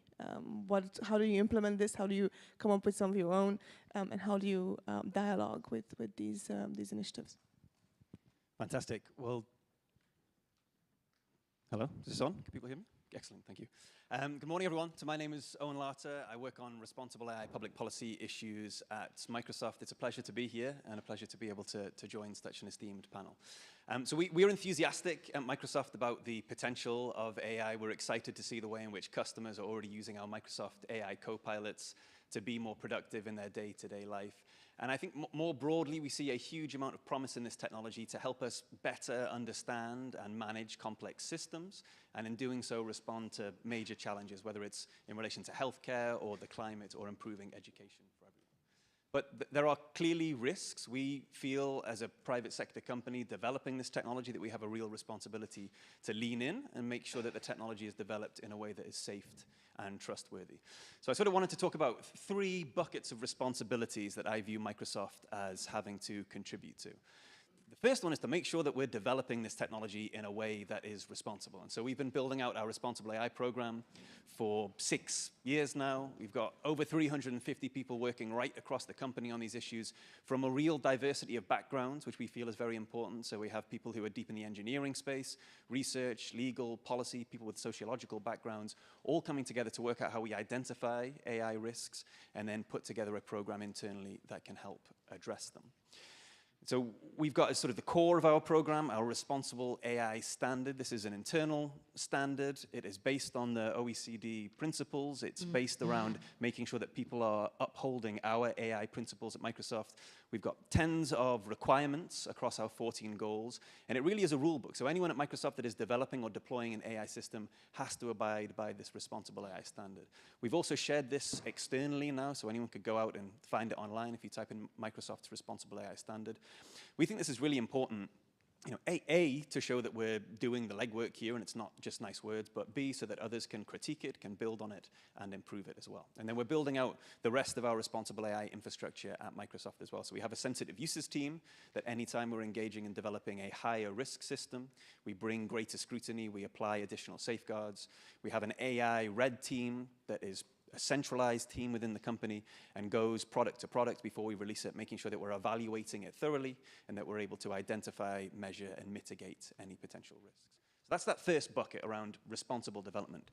I also think we as a company and we as an industry, quite frankly, have a real responsibility to lean into governance discussions like this. So we have recently founded the Frontier Model Forum with a number of other leading AI labs. We are trying to accelerate work around technical best practice on frontier models in particular. So these are the really highly capable models that offer a lot of promise, but also can pose some very significant risks as well. We want to develop that best practice. We want to implement that ourselves as companies, but we also want to share that externally to inform conversations on governance. And we're really pleased to be able to engage internationally in global governance conversations, very supportive of the work that is going on at the UN. You know, the UN doing a very good job, I think, of catalyzing a globally representative conversation. UNESCO's recommendations on the AI framework, very supportive of it. And of course, all the technical work that is being done by the OECD in the background, very supportive of that as well. And I think the final responsibility we have is to lean in and help shape the development of regulation as well. So the self-regulatory steps that we've taken, we feel are really important, but they are just the start. We do feel that this new technology will need new rules. And so we want to lean in. We want to share information about where the technology is going. It's moving in a very, very fast pace. So how can we help others sort of understand exactly the trajectory of the technology? We want to share what's working in terms of how we're identifying and mitigating risks internally, and also what's not working, quite frankly. And then finally, we want to help build capacity. I think this is going to be a really key issue to underpin the development of governance frameworks and regulation in the coming years. How do you make sure that governments have the capacity to develop viable, effective regulation? And then also critically, how do you ensure that regulators have the capacity to understand how AI is going to impact their sector, whether it's healthcare, whether it's financial services, and be able to address the risks that they may pose? So I'll stop there for now and pass it back to the chair. Thank you, Owen. I think that what the picture that it paints for me, it was very, very structured, so thank you for that. It always makes the moderator's job easy when there's a clear 1, 2, 3, 4 points in a speech. But what it really strikes me from what you say is that through these steps of responsible development, governance, regulation, capacity building, multi-stakeholder and cooperation between governments, private sector, civil society, the technical community, academics, research. It's not one or the other. It's not that one sector needs to do this and the other sector needs to do that, but we all need to be at the table at all of those levels to really make this work, and then actually have the buy-in to be able to implement all of this when the rubber meets the road. So you referenced how Microsoft dialogues and supports some of the UN initiatives. So I think that was a good segue to turn to Pratik and ask how does UNESCO think about all this?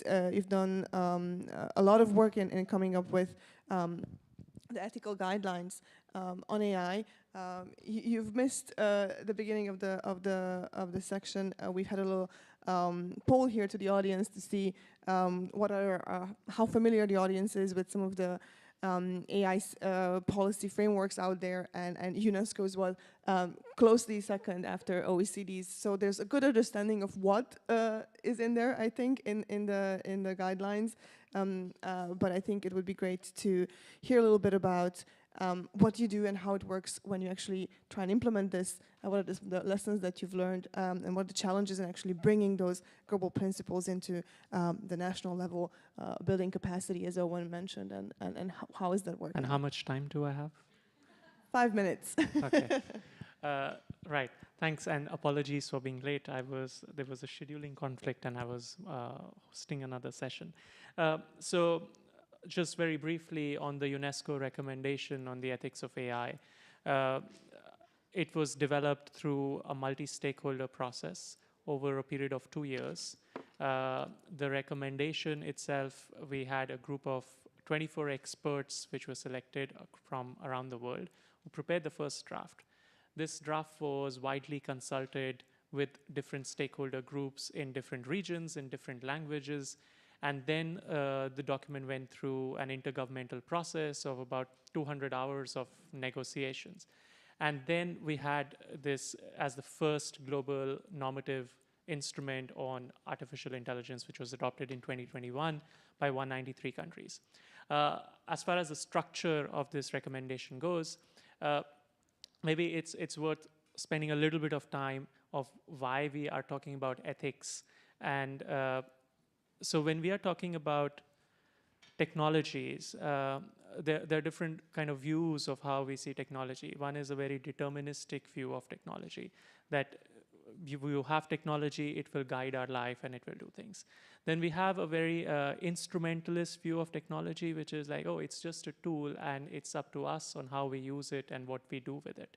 And then there's a third view of technology, which is kind of like technology is a mediating force in society. So not only is technology influencing our actions, but also we are influencing how technology is shaping the world. So let me give you an example. At a very micro level, we know speed breakers, right? They force us to slow down. It's a technology which is embedded with a script. At a macro level, if in a classroom you have a teacher and then you put a robot there to assist in the teaching, won't our ideas of what teaching and learning looks like, what is the role of a teacher in our world, also start shifting? So there's a shift which will happen in terms of norms. Now, when we talk about ethics, it's not just about saying, okay, these are the principles. We need to go into why. Because companies, developers, all the people who are developing and using AI, per se, are embedding technology with certain scripts. And these scripts need to be informed by ethical values and principles that we want. And this is what the recommendation does. It talks about values of human rights. It talks about leaving no one behind. It talks about sustainability. And then it goes into articulating the principles around transparency, explainability. And once we talk about these principles, it gives a clear indication to the developers, users, okay, this is how the technology should interface with us. Now, it goes on further then to talk about the policy areas and what specifically needs to be done, for instance, in the domain of education, in the domain of communication and information. We have so much misinformation, disinformation going around. So it's a very beautiful document, I would say, but and I would invite you to look at it. Now, how are we going to address the second part of your question, Timya? How are we going about addressing the implementation part? Because that's where the change would hopefully happen. The recommendation itself calls for the development of certain tools, a readiness assessment methodology, which has been developed by UNESCO to look at where do countries stand vis-a-vis their state of AI development, vis-a-vis the policy areas and so on in the recommendation. And this is ongoing in about 50 countries around the world. And next year in 2024, we'll have the second global forum on the ethics of AI, which will be a platform in February, which will be a platform to learn from what's coming up around in different parts of the world. Another tool is an ethical impact assessment, and there are so many of these tools, and that is wonderful to have so many diverse perspectives.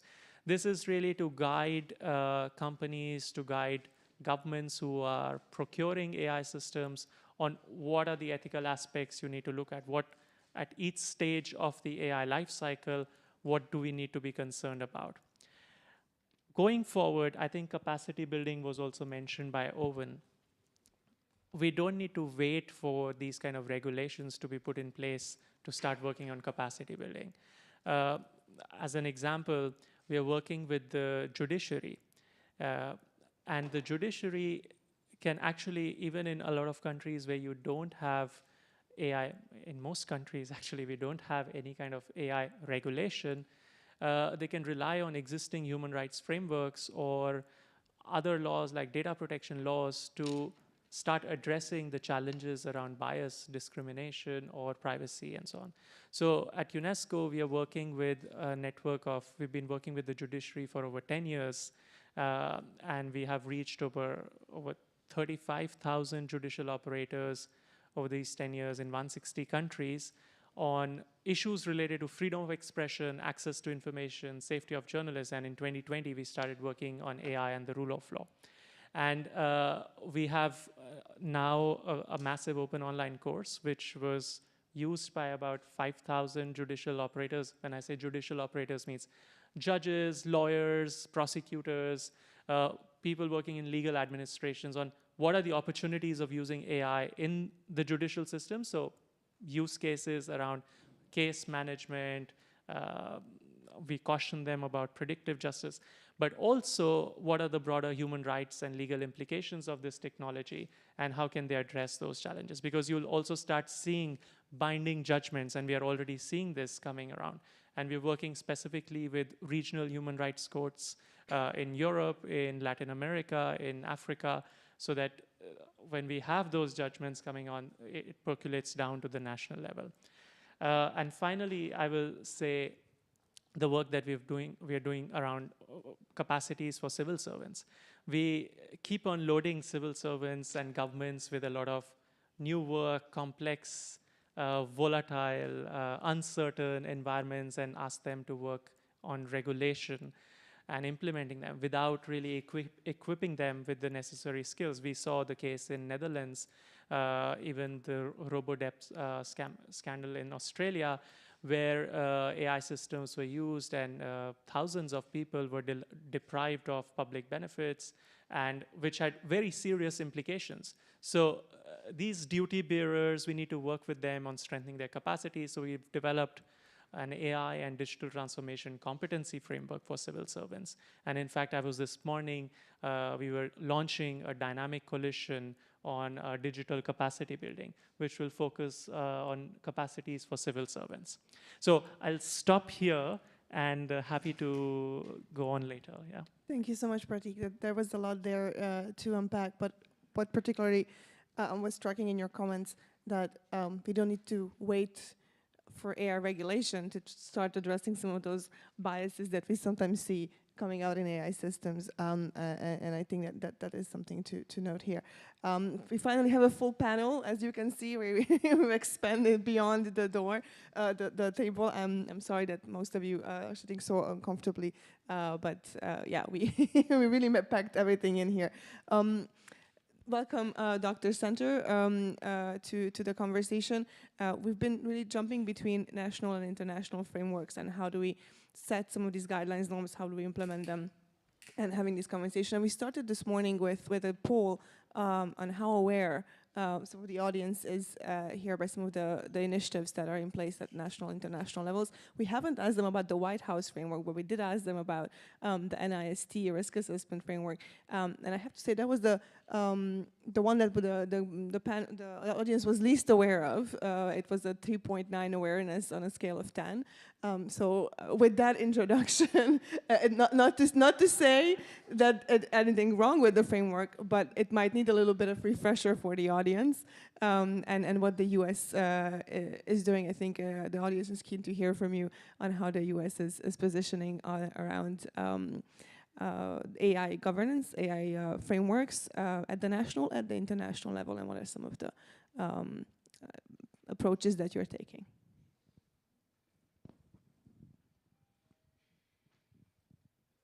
Thank you, and I'm sorry I was late. I think your taxi must have been faster than mine coming from our previous event. So speed and regulation are in natural tension. I think we know that in an AI context. We know that in any technological governance framework. It's most conspicuous right now because of the intensification of political and cultural attention on AI and the seeming inadequacy of governments to meet the moment, or at least perception that they're not moving fast enough. And so I think that dynamic is exactly the right one to frame this session around. In the United States, we have two foundational documents that preceded the ChatGPT moment that came out in the last 2 years. One is the AI Bill of Rights, which provides a socio-technical framework for dealing with automated systems that is sector agnostic. So in other words, how do we think about a risk framework for any kind of automated system? And the other is the risk management framework, which scored a 3.9. What is the highest we can score? 5.9 with the OECD. Five. Okay. Well, next year we will. We were going to come after if Audrey was here, we would come after her and go for a 5.9 next year. The risk management framework, which shares some commonalities with the OECD framework insofar it's multi-stakeholder, 240 organizations contributed over 18 months. It was a rigorous effort to solicit views from industry, civil society, to create a framework for users, all the way from users to developers across the entire AI lifecycle to manage risk. Those preceded the moment in which all of us are here filling these rooms to talk about AI. What happened, and I think this happened at a national level and a global level, is that many of us forgot all of the work that had been done prior to foundation models emerging and all of the hard work and valuable work that had been done before that. And so all of us lurched into a new political moment, a new cultural moment, precipitated by the belief that we're in a new technological era, or at least new era of AI. In the United States, obviously, a lot of the leading companies that were developing large language models, frontier models, are located there. And so we felt it was incumbent on the United States to move quickly. As many of you know, it is unlikely that we will rapidly move to legislation. I think that's the case in many countries. But we realized that the moment required action, and it required action that defined the problem in a new way and then set obligations around the developers of frontier models. And so over the course of the spring and summer, the White House talked to these developers of frontier models, tried to understand and define the nature of the unique risks posed by these models as distinct from, or at least in addition to, the more basic, substantial but understood risks posed by AI that we've been talking about for several years, and then tried to create a technically informed framework for dealing with them. And that emerged as something called the voluntary commitments, which companies have signed on to in the United States in 2 waves. And essentially, it asks companies to undertake a series of obligations to responsibly manage in a secure, trustworthy way their AI systems. What does it entail? Some very, I think, what we would now consider fairly understandable basic steps at a level of principles, but I think when we get into the question of implementation, it gets quite complicated very quickly. So the commitments essentially require things like red teaming, information sharing among the frontier model developers, so that as they discover emergent risks, they can share them with each other, so each company or developer will understand them. It includes basic principles of cybersecurity and cyber hygiene with the belief and logic that the model weights that essentially provide the power around these finished models are sufficiently important to protect that companies need to treat them essentially as the crown jewels of their IP. It includes disclosure, public transparency and disclosure. So in other words, if you think about a basic idea like a nutrition card for a food product, you would want to disclose the basic information about how a model's been trained, how powerful it is, so everyone sort of understands the power of the model itself. And the idea is this combination of internal technical work and external transparency will generate the kind of trust and security that we need as these models continue to rapidly evolve, and prior to, or as a bridge to, a legal or regulatory framework in which we can deal with them in a more substantial way. This is a bridge, it's a first step. I think if we were to solicit a poll, I think one thing people have focused on is the voluntary aspect, as opposed to the technical criteria underneath the voluntary aspect. I think if you actually look at the technical criteria, it's quite a serious effort by the engineers, computer scientists, designers, to come to terms with what they're building. And I would suggest it probably represents the best technical framework for thinking about the era we're moving into, even if I think there's going to be extraordinary diversity in the kinds of legal approaches we take in the coming era. Thank you so much for that, and thank you for joining us in your very busy schedule. I hope that this would, maybe we should ask the question again at the end and see if this improves the numbers of the understanding of some of the frameworks. But I think what's very useful for us to note that commitment and work on this don't just come out of the blue. It's really built on a long-standing conversations around the topic beyond the boom moment of when AI really became so user-friendly that all of us are using it now on our phones every day. But really, it's based on considerations and conversations that have been coming from such a long while, and it does bring together not just policymakers or the policy teams in companies, but the engineers and those who set some of the technical work and the technical standards as well. So with that, I think that's a good segue to turn to Clara and ask how does this work in global standard setting bodies such as IEEE, and how do you think about some of the AI challenges in your work? Thank you for having me here. It's a pleasure. So as it comes to the pause, the question is, of course, what is our role here? I would like to maybe echo what we just heard, that it needs actually both a bottom-up approach as well as a top-down approach. And IEEE started probably the same time as Japan, already in 2016, to think about what are the ethical challenges of technology. And it came because we have a constituency of 400,000 members. We are the largest technical association, so we're not only a standard setting body, but we are an association of technologies. So this realization that there is a responsibility in creating this technology, which really, I have to say, it's not neutral. It is really embodying the values of and business models of those that created, that we have a responsibility, and that this is how this initiative in IEEE of ethical aligned design came to existence. It was about identifying issues and how we can deal with them, we as technologists, and how we can deal with them in discussions with regulatory bodies.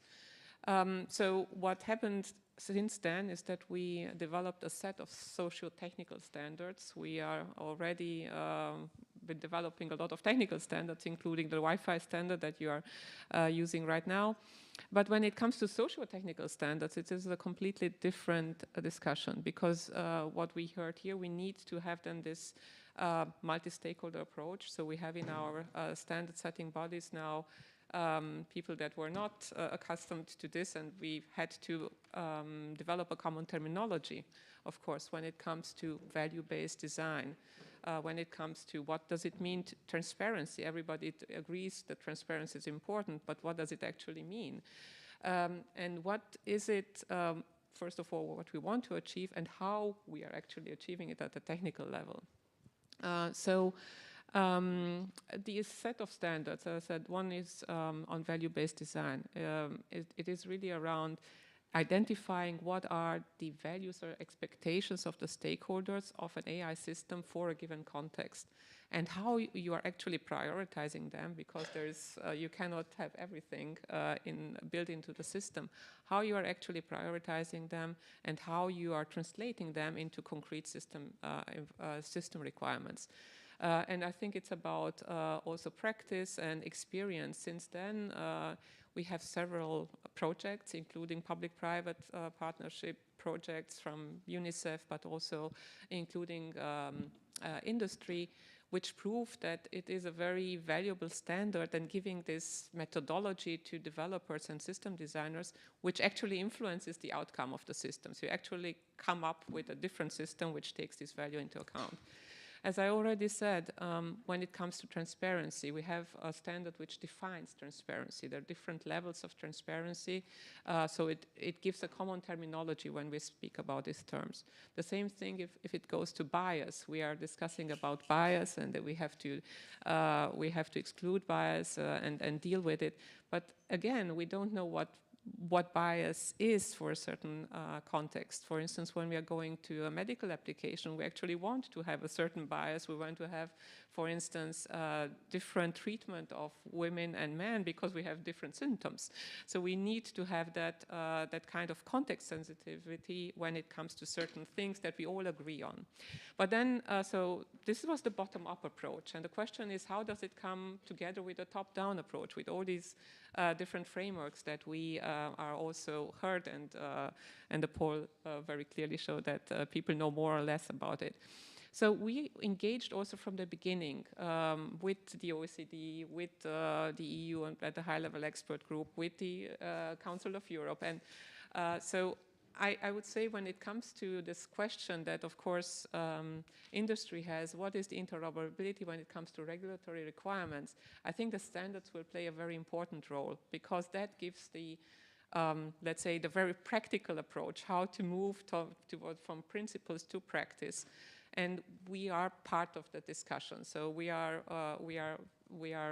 part of the network of experts giving, let's say, the technical background of what is, what are the challenges, what is possible to implement, what is realistic, and also reflecting it in our standards. And I wanted to give also an example of how this complementary between regulation and standards can work. When it comes to children, we have, there is a code which is in the UK, the Children's Act, which gives, let's say, and this is something where, of course, technologists cannot decide for themselves what is the right way to do that. I think this is something that needs to be done in a democratic process. So for the children's cause, everybody agrees we need to protect children. But again, what does it mean on the technical level? And we have a standard which is called age-appropriate design, which complements that regulation. And I think that this is, and which gives also very clear guidance on how to do this, age verification and so on. So I think that this is the bottom-up approach, and a top-down approach needs to come together. And another example is that we are doing at the EU level is how to map the AI Act requirements to the standards. There is also a report which came out from the Joint Research Center of the European Union, which made this mapping for IEEE standards and actually said that it fills really this gap when it comes to ethics, because a lot of standards are still, of course, focusing on a more technical level, which is also important, but you need both. Yes, I would end up with capacity building. I think that is very important for our certification process, which complements the standards.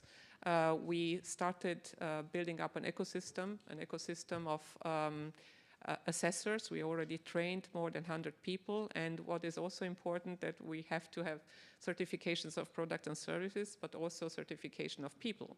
So we need these assessors, which are already in our registries, and we need also certification bodies. So we actually trained some people from certification bodies to be able to make these assessments as well.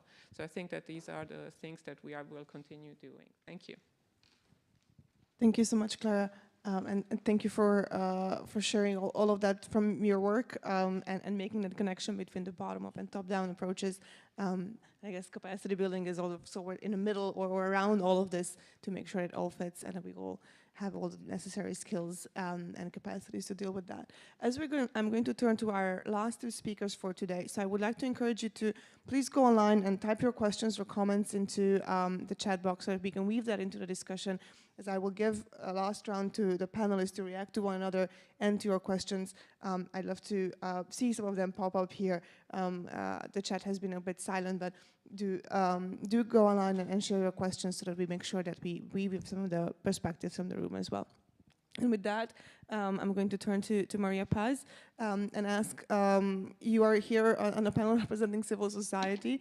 You work a lot on some of these issues that we've mentioned, in particular human rights. How does that come in to the discussion from your perspective? What are some of the challenges and opportunities that we have here? Thank you. Thank you very much for the invitation, for being here. I think that the benefit of being almost at the end of the round of speakers is that I can build on top of what already had been said and add the component that is specific for the perspective of the civil society organization that we work in the space of digital governance. And I think that I am very pleased of many concepts that I have heard from different actors here around the table, starting for the concept of a socio-technical approach to the artificial intelligence governance, and I would like to believe that it's technology governance at large, not only for artificial intelligence. And I think that one of the other things that have resonated in all the intervention that I have heard so far is the need of this clarification in terms of the framework and how they translate to concrete way to engage with the manner in which the design, but also the deployment and the adoption for many countries of the artificial intelligence technologies is happening. So I think that we need, on top of some of the elements that Clara was mentioning, for example, about the concept of what we mean by transparency, what we mean by bias. Also, I think that we need to understand, have a more clear understanding in terms of frameworks about what kind of risk we are addressing, what we are considering really a risk. From the work that I represent in the organization that I work on, we try to infuse in this conversation the human rights approach. And we consider that the risk that we are addressing when we are talking about the impacts of artificial intelligence, it's the huge and wide spectrum of impact that this technology is having in the daily life of every people around the world that is touched by the technology. And this touch the exercise of civil and political rights in a very concrete manner, but also increasingly the exercise of economic, social, and cultural rights also. So when we see that many places in the world, and particularly governments, are embracing the use of artificial technologies for developing policies in different areas, we wonder if we are talking about the right risk when we are measuring. And if, for example, in what Galia was mentioning, that it had been this very thorough work conducted by the OECD in terms of building the database, are we really concentrating enough in hearing also from the right people in terms of how those risks and possibilities of risk are being measured? So I think that in the example that that Clara was giving related to technical community, the bottom-up approach implied to hear the technical expert, and also it's something that it was pointed out by Mr. Santer in terms of how you build this voluntary commitment, trying to be really strong in terms of the technical aspect and of the recommendations of the guidance. And you, Clara, were mentioning that it's necessary to hear the technical expert in order to really make the assessment converge with what is technically feasible and technically understandable for the ones that are called to implement it. The same way we should be thinking how the risk is connected with the different communities that is impacting for the deployment of the technology. And usually those are not in the room. Usually those are not consulted. And even I acknowledge the good effort that have been done in many consultative process, for example, for building the UNESCO recommendations, ethical recommendation, and also in the process of the NIST risk assessment framework that I have the privilege to participate, representing some consideration from civil society groups. Usually, who are part of those conversations are not the people that it's the bottom line in terms of impact of the deployment of the technology in society. So I think that we should continue to make it a conscious effort to have that people in the room, to bring them into the conversation. This is also related with the capacity building issue that have been raised by several of you. We cannot expect that people is able to talk about how artificial intelligence impact in their daily life if we don't approach them to the topic in a way that is really concrete for them and understandable. We will not expect that they speak the language of the technical standard. We will not expect that they speak the language of the regulatory issues, but they will talk about how they have been discriminating in the access of housing or employment or access to health or education, or how the use of this technology is being weaponized for political manipulation or state control and surveillance of opposition forces in a specific country. So I think that I am very happy of what I am hearing in this, around this table, but I think that there is still some kind of additional work in terms of the clarity of the frameworks of what we are addressing, what we are understanding in terms of risk.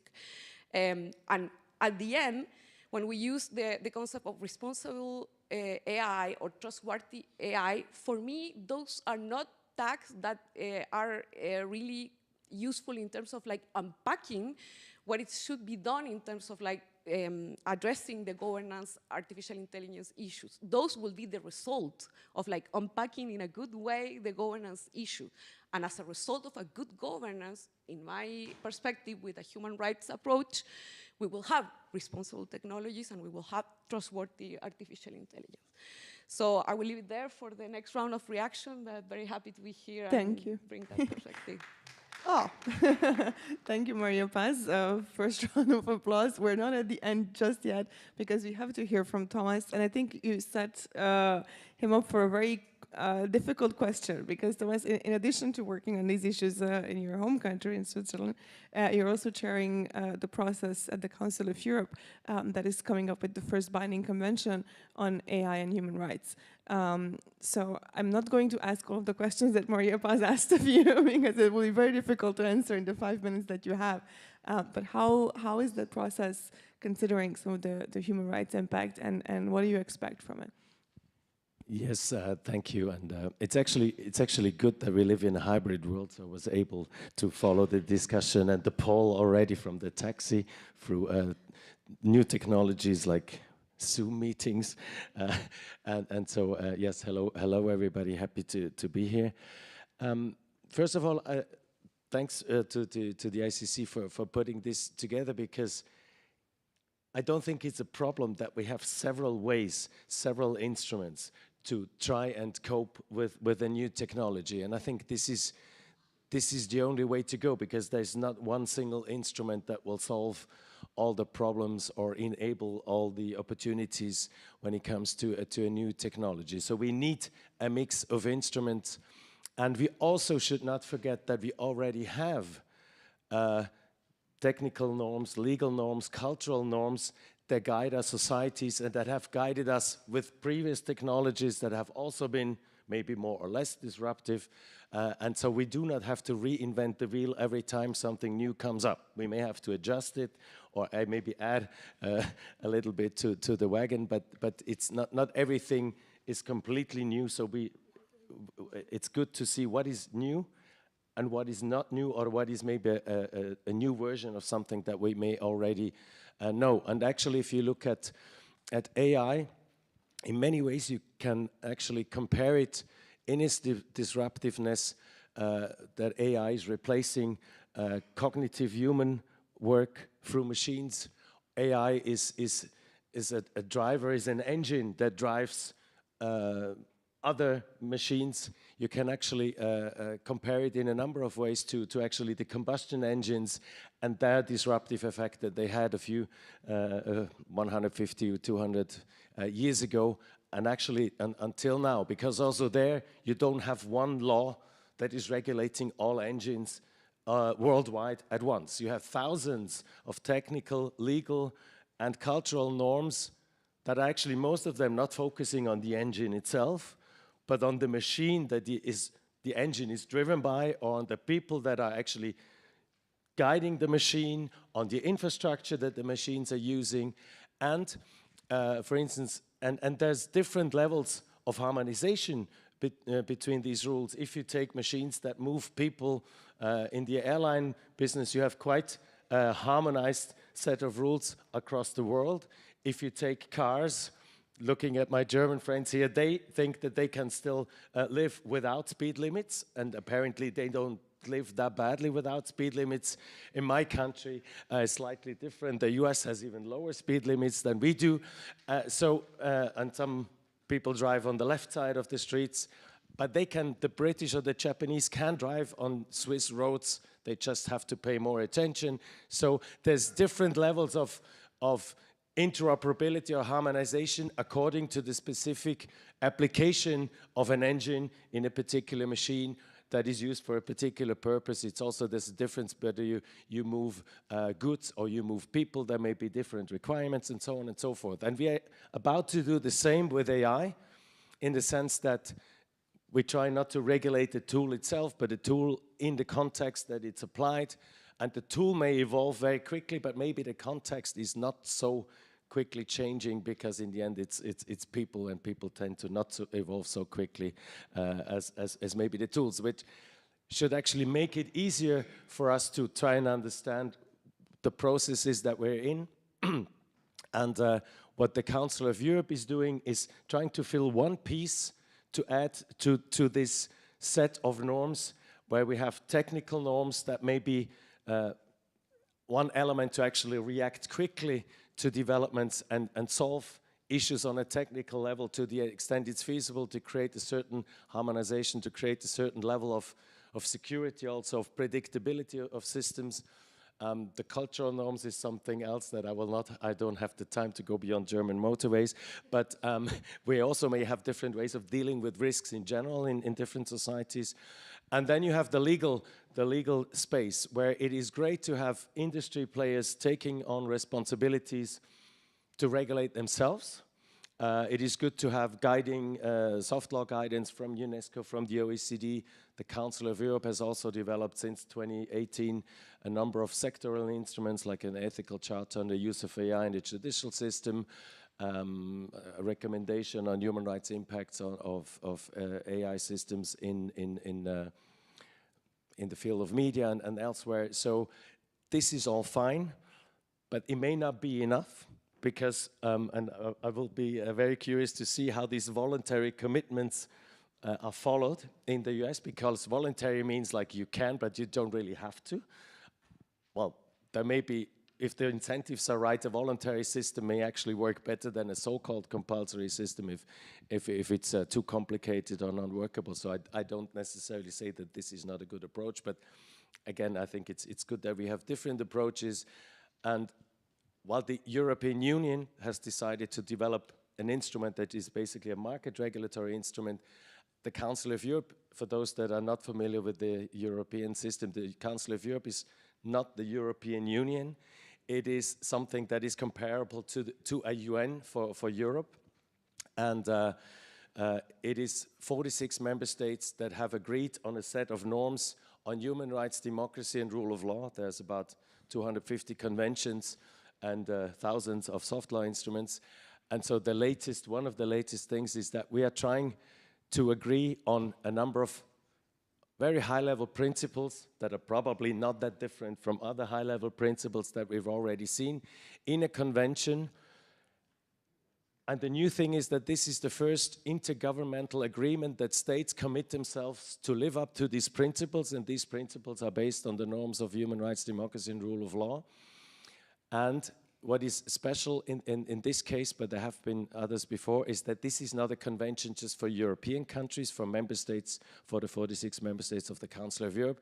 It is an open process where we had already from the beginning a number of non-European countries that are leading in AI, like the US, Israel, Japan, Canada.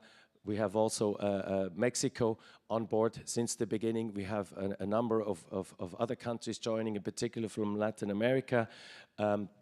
So this is, the Council of Europe has the opportunity to offer a tool where states from all over the world that respect the same values of human rights, democracy, and rule of law, but may have different institutional arrangements to do this, to join, become parties to a convention where we agree on a number of principles that should guide us.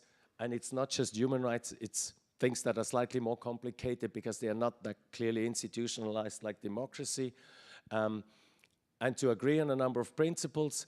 And then, this is one thing because that will be another paper, but we also work together with the OECD, together with a number of standardization institutions, together with the EU, and together also with we are also watching what the US colleagues are doing in the NIST framework, because in the end you need to have something that operationalizes paper. And so what we are calling this is a HUDERA, Human Rights, Democracy and Rule of Law Impact Assessment, which is not a particular tool, but it's a methodology that should help us unite and create interoperable systems in our countries. Like the convention is a legal tool that should help us create interoperable legal systems within our countries. Thank you. Thank you so much, Thomas. And I very much like your analogy there with the roads systems. We need some of the common principles. We all know what to do and learn how to drive and know how to drive and what are the general rules. But then we need the flexibility to be able to adapt to context. And I think that does apply nicely to some of these systems. We have. I'm going to be generous, 10 minutes left, actually 7. And we have a lot of speakers, but the audience has been gracious with us because they don't seem to have many questions. So what I'm going to ask of you is to take 1 minute, and I've set the timer, 1 minute each to take your last comments, reactions to the other statements, or to share one lesson learned or recommendation from your side. And I'm going to go from that side to that side, and you'll see how many minutes we are running over as we get to the end of the queue. So please be respectful of your fellow panelists so that we do have time to go through everyone. Pratik. I would rather give my 1 minute if someone has a question, because it's too heavy on the panel. Yes, please. Hi, yeah, Ansgar Kuhn from EY. I had problems with submitting the question. Yeah, my question was around the capacity building side, and actually less the capacity building from the point of view of getting the skills of doing it, but rather from the point of view of enabling various parties to engage with the process because of the time commitments that are related to that, which means either cost, for being able to afford to have somebody in your organization, if you're an SME or something, or a civil society organization, you might not be able to carry that cost of someone who isn't contributing directly to whatever the product is that you're creating. Or if you're in academia, you may struggle to get academic credit for having engaged in this kind of a process. So does anybody have any suggestions in that space? So I will quickly answer within my 30 seconds left and give back the floor. So I think from our perspective, whenever we are having multi-stakeholder conversations, we are very sensitive to the fact that not everyone is coming with the same level of knowledge about the technology. And we put out some guidance from UNESCO on how to do multi-stakeholder governance of AI in a manner which is more inclusive. So which includes first building awareness. We ourselves have launched quite a number of knowledge products to facilitate that process. For instance, in a fun way, we have a comic book on AI, because we hear this very often that when you are in a multi-stakeholder conversation, not everyone is as familiar with the topic. Some people feel maybe a bit intimidated when you are having the technical experts, the government, and everyone coming from the IOs talking in their own jargon, which is sometimes very hard to decipher. So we are sensitive to this concern. We've also supported people to participate in different fora so that financially, but also financially compensate them for the time, because civil society ends up doing a lot of free work in these consultative processes without any kind of financial support. And I know colleagues that we are meeting here working on weekends, working nights in civil society, which is not fair at all. So, quick. Thank you for the question. Thank you, Pratik. We have 4 minutes left, but I'm going to take one more question. I think maybe it's easier if we all ask the question, then any panel member can just touch on it. If it's, I think that's in 4 minutes. Yes, sure. Go ahead. So my name is Li Mingzhu. I'm from CSIRO, Australian National Science Agency. We're working on the science of responsible AI. I have a question on the system level guardrails versus the model level guardrails. We all know that risks are context specific, but a lot of people worry if we push the responsibility to the system level, to the users, then the tech vendors can provide unsafe models. So the responsible being your legal appliance to do that. On the other hand, all the model level guardrails, because the generative AI is hard to understand, it's hard to embed specific rules inside a black box model. And we need system level guardrails. I'm just wondering whether there's any comments. Thank you. Thank you. Gentlemen, 30 seconds for your question, please. Hi, I'm Steve Park. I'm from Roblox. I understand that previously the G20 process has created something like the data free flow with trust. I'm wondering what the Hiroshima process, is there an expectation for that sort of a principle approach for AI as well? Thank you. Thank you so much. I guess that our online system was not really good on taking questions, but I'm so glad to have that engagement. 30 seconds each panelist to try and answer. All right, race is on. Very good question about models versus applications. You need safeguards at both levels. You need to make sure that you're developing the model in a responsible way, but then when you're integrating that into an application, you also need to make sure that there are requirements at that level as well. Otherwise, the mitigations that you've put in at the model level can just be removed or circumvented. So we think there's been great progress on the code this week for developers. We think ultimately you need to extend that to deployers as well. And I guess 15 seconds to offer some thoughts on a way forward in terms of global governance. I think there's been a ton of progress made over the last 12 months. I think that's been reflected in the conversation here. I think as we move forward, we should think about ultimately where do we want to get to? What do we want a global governance regime to do? And what can we learn from existing regimes? So to offer a few thoughts, I think we want a sort of framework for standard setting globally.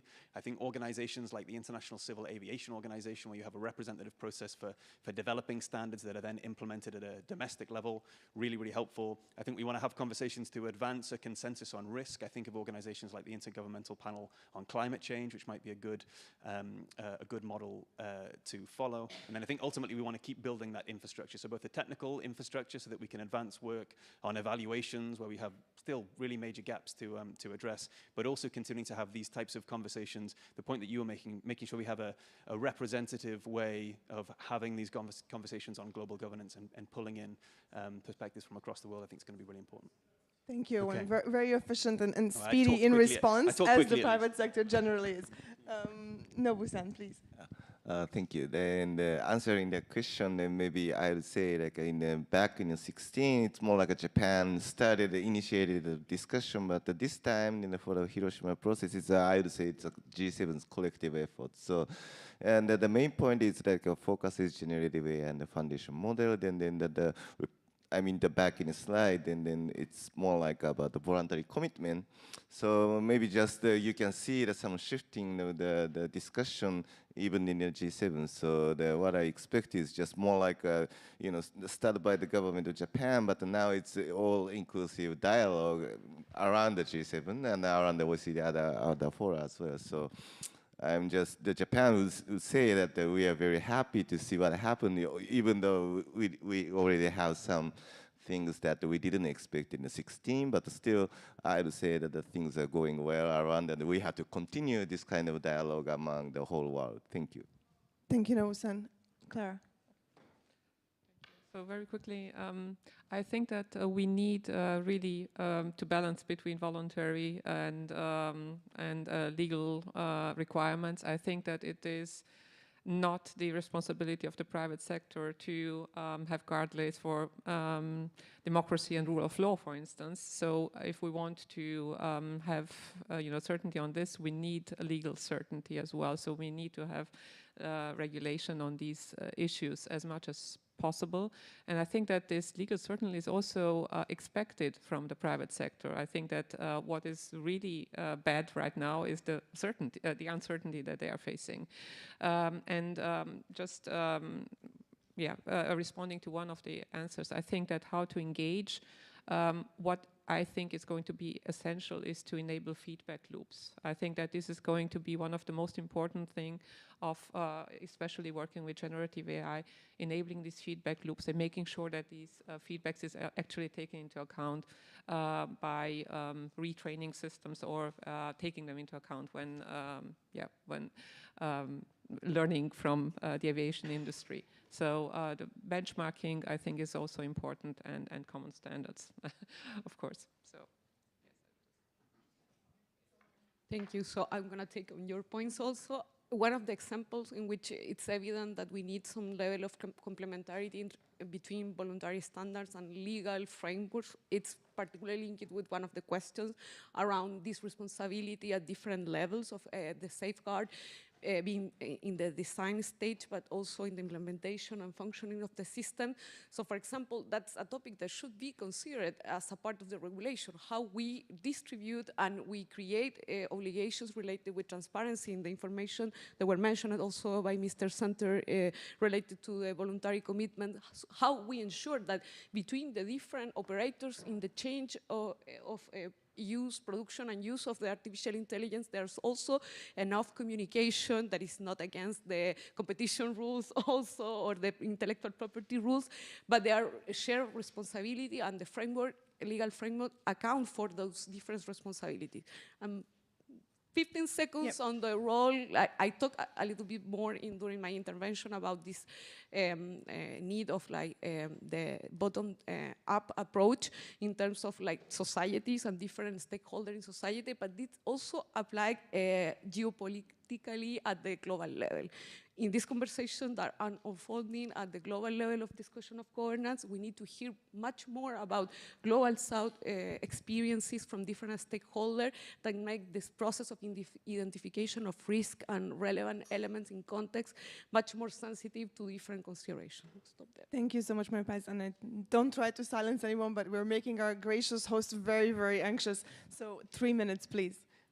3 minutes. No, one minute each, no, 3 I'm minutes kidding. together. But just to say, I think this has been a really, really rich conversation. It's also made me optimistic that I think it is possible. I think we do have all the elements combined. I really like what Thomas said about sort of how all these things can be complementary. I do think there are still challenges sort of at the implementation level, how we make these things work. I think sort of mapping exercises like what we did with the OECD on the risk assessment front, I hope can be helpful in this regard. I also think we can think about what we mean by sort of when we say global governance, then how global can we do it and sort of maintain like a credible value alignment, which I think is very important. I think we also have the element of the stakeholder engagement that's really important. I think this kind of forum is really critical in advancing this kind of conversation. So thank you. Thank you so much. Thank you. I try also to talk in 2 times speed, like the YouTube videos that you can watch double the speed. Well, I think we need to work on several levels. One is we need to reiterate and see whether we still agree on fundamental values about how we want to respect our human dignity, how we want to be innovative while respecting rights, and see that we are all on the same page on this. And then we somehow need to break it down and see, okay, what are the new elements, what are the new challenges, what are the legal uncertainties that we need to clarify, and then how do we best clarify them without creating a burdensome bureaucracy? How do we clarify, what can we do with technical standards? What is the best tool for solving the problem? So we need to know what are the problems, and then we need to know what are the best tools. And again, it will probably be a mix of tools. Some will be faster, others will be more sustainable. And I think we're all working on it, and we need to just continue and cooperate with all stakeholders in their respective roles. Thank you so much, Thomas. Dr. Center, on the account of last words. I feel like that's an awfully positive message to end on, so I will mercifully cede my 45 seconds back. Thank you. That's very gracious. Thank you so much. Apologies for the next session and to the host for running 5 minutes over, but I really do want to thank the panel for making the time and coming here and for this really rich discussion. For the audience for sticking with us. I wish we had 3 more hours and we still couldn't have stopped talking, I'm sure. But there is a main session on artificial intelligence, I'm told, so see you there and see you around. Thank you so much again.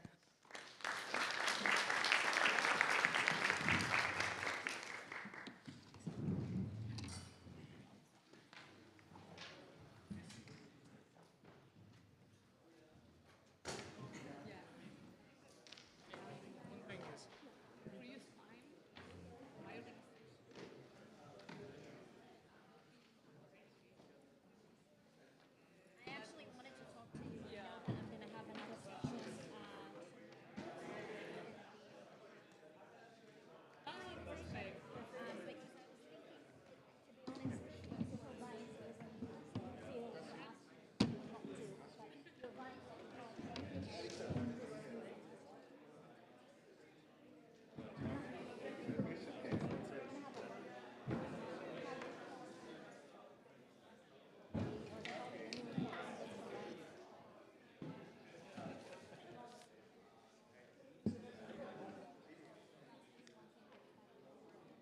totally, yeah.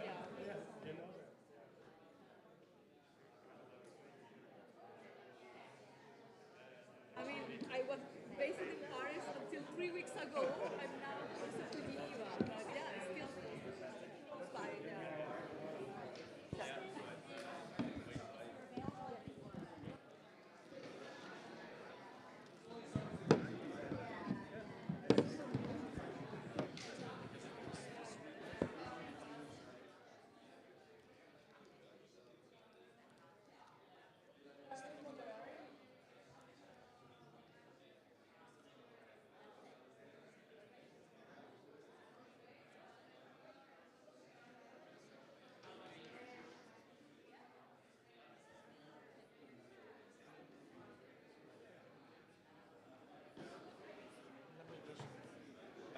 For some reason, your profile was coming up, but it wasn't. Yeah, I think I didn't do like age verification. So I have to undo the QR code. So, we see each other in a bunch of times. Stuff happens. On your side? Actually, I don't know when again. You're top of my list. Up and running.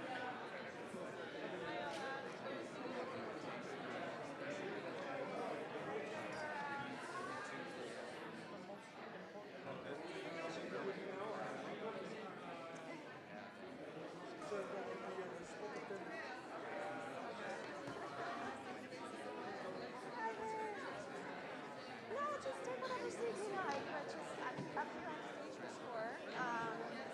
This is like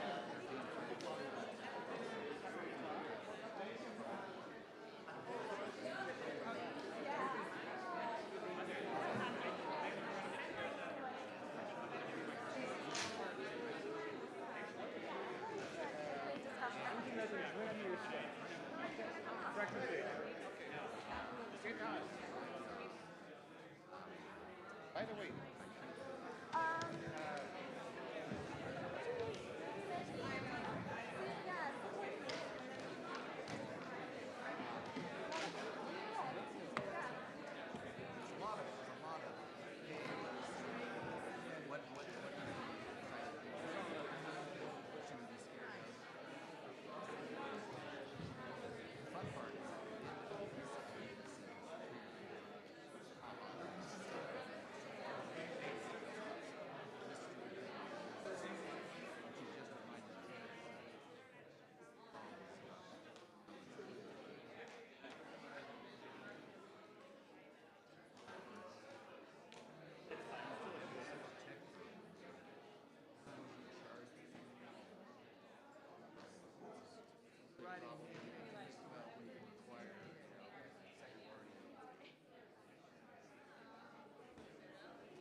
There's an expectant silence, so I'm going to fill it. Good morning, good afternoon, good evening to those who are joining us online, and welcome to this workshop organised by the DNS Research Federation entitled The Internet in 20 Years' Time. So this is organised around the theme of avoiding fragmentation. And what we decided to do was to imagine ourselves into a future in 2043, and we will be reflecting on the internet as it has become in our prediction, how we got there, what good would look like in 2043, and what action we might need to take now to fulfill the hoped for future that we want. So my name is Emily Taylor. I'm a founder of the DNS Research Federation. I'm also CEO of Oxford Information Labs and an associate fellow at the International Affairs think tank Chatham House. I'm joined today by a wonderful panel of experts who are going to indulge this act of imagination, but I also hope that we can involve you, the audience in the room, and also online. Please feel free to ask for the floor at any stage. We're not doing the sort of opening remarks. We're going to just travel through those themes of imagining the future and how we got there. So if at any point you would like to join the conversation, please, you're more than welcome to do so. So I'm joined today on the panel. I'm going to kind of run through from the end, from end to end. We have Olaf Kolkman, who I think is your current job title Principal Internet Technology Policy and Advocacy at the Internet Society. Thank you. I don't know what it means. But we're very, very fortunate to have Olaf. Those of you who know him will know how deeply his understanding and communication of the technical layers of the internet and his ability to communicate that to non-technical people is much appreciated on this panel, and I hope we'll be hearing that and the reach across into standards as well. We have Lorraine Porciuncula, who's the Executive Director of the DataSphere Initiative, and I hope I haven't pronounced your name completely wrongly. We have Ambassador Henri Verdier from France, who is joining us today as well. We're very delighted to welcome you to the panel, Ambassador. We have, you'll see an empty seat beside me. That is for Raul Echeverria, who's joining us at about the hour mark.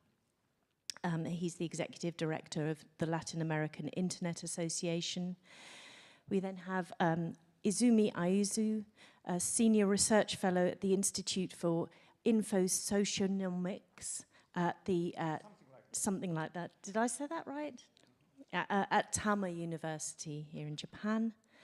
And then Shital Kumar, who's Head of Advocacy at Global Partners Digital. So welcome to all of you on the panel. So my first question to you all is, if we imagine ourselves in 2043, what does the internet look like? Let's try the sort of, your best guess. And, before we get started on that, as we're in your hands, as futurologists today, how good are you at predicting the future? Would you say, does anybody want to share any any anecdotes about their prowess at predicting the future? Olaf, have you got anything for us? I knew this was coming. I told this story to Emily once.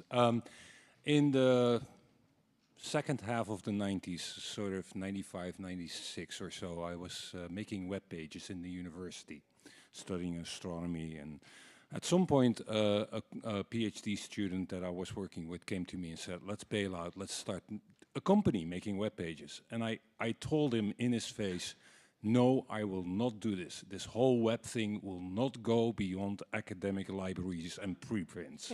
So that is how good I am at predicting the future. Well, great to have you on this future-gazing panel, Olaf. With that, Sheetal, have you got anything for us? Oh. Sure, if I have a mic here, sorry, I think we might have to share.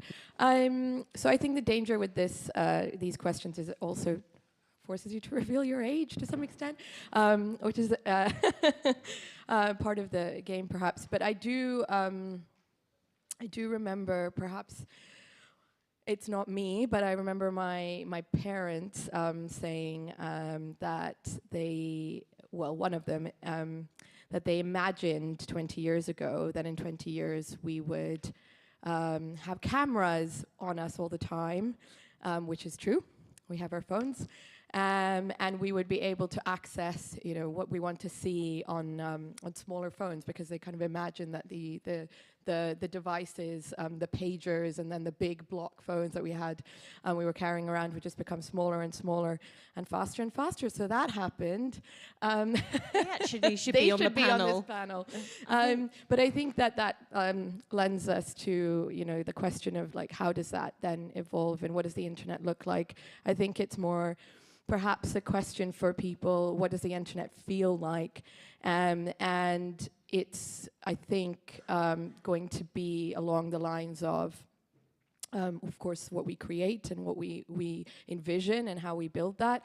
But an internet that is more in our lives, more embedded, more difficult to disassociate from everything that we live in and inhabit. So that would was be the my prediction. And we'll come back to the it. vision of the future in a second, Sheetal. Thanks for sharing that.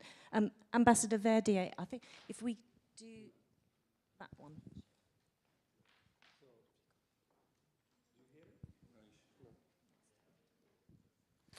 Hello, and thank you for the invitation. I started my first internet company in 1995 in France. So we were 15,000 web surfers. And I didn't miss internet. So here I was right. And I remember when, for example, do you remember when Bill Gates said that internet would never work and Microsoft.net will be better? So here I didn't miss the story. But my company was a subsidiary of a publisher. And I remember the birth of Wikipedia. And I thought, and I said, that it was impossible to conceive an encyclopedia without a genius like Diderot or d'Alembert. So I said, this is impossible. And that was my first mistake in this story. Yeah, well, what do they say? Predictions are difficult, especially about the future, right? But you got a lot of it right, like Sheetal's parents. So, but Izumi, how about you? Thank you. I think many of you know the very famous term, the best way to predict the future is to invent it, by Alan Kay. But 12 years ago, there was a big earthquake and tsunami happened. We have never predicted, right? And we didn't want to invent it, right, either, at all. If it's positive, you can invent, you can make the future bright. But how many of us have imagined that Gaza thing just started to fire and what's going to happen?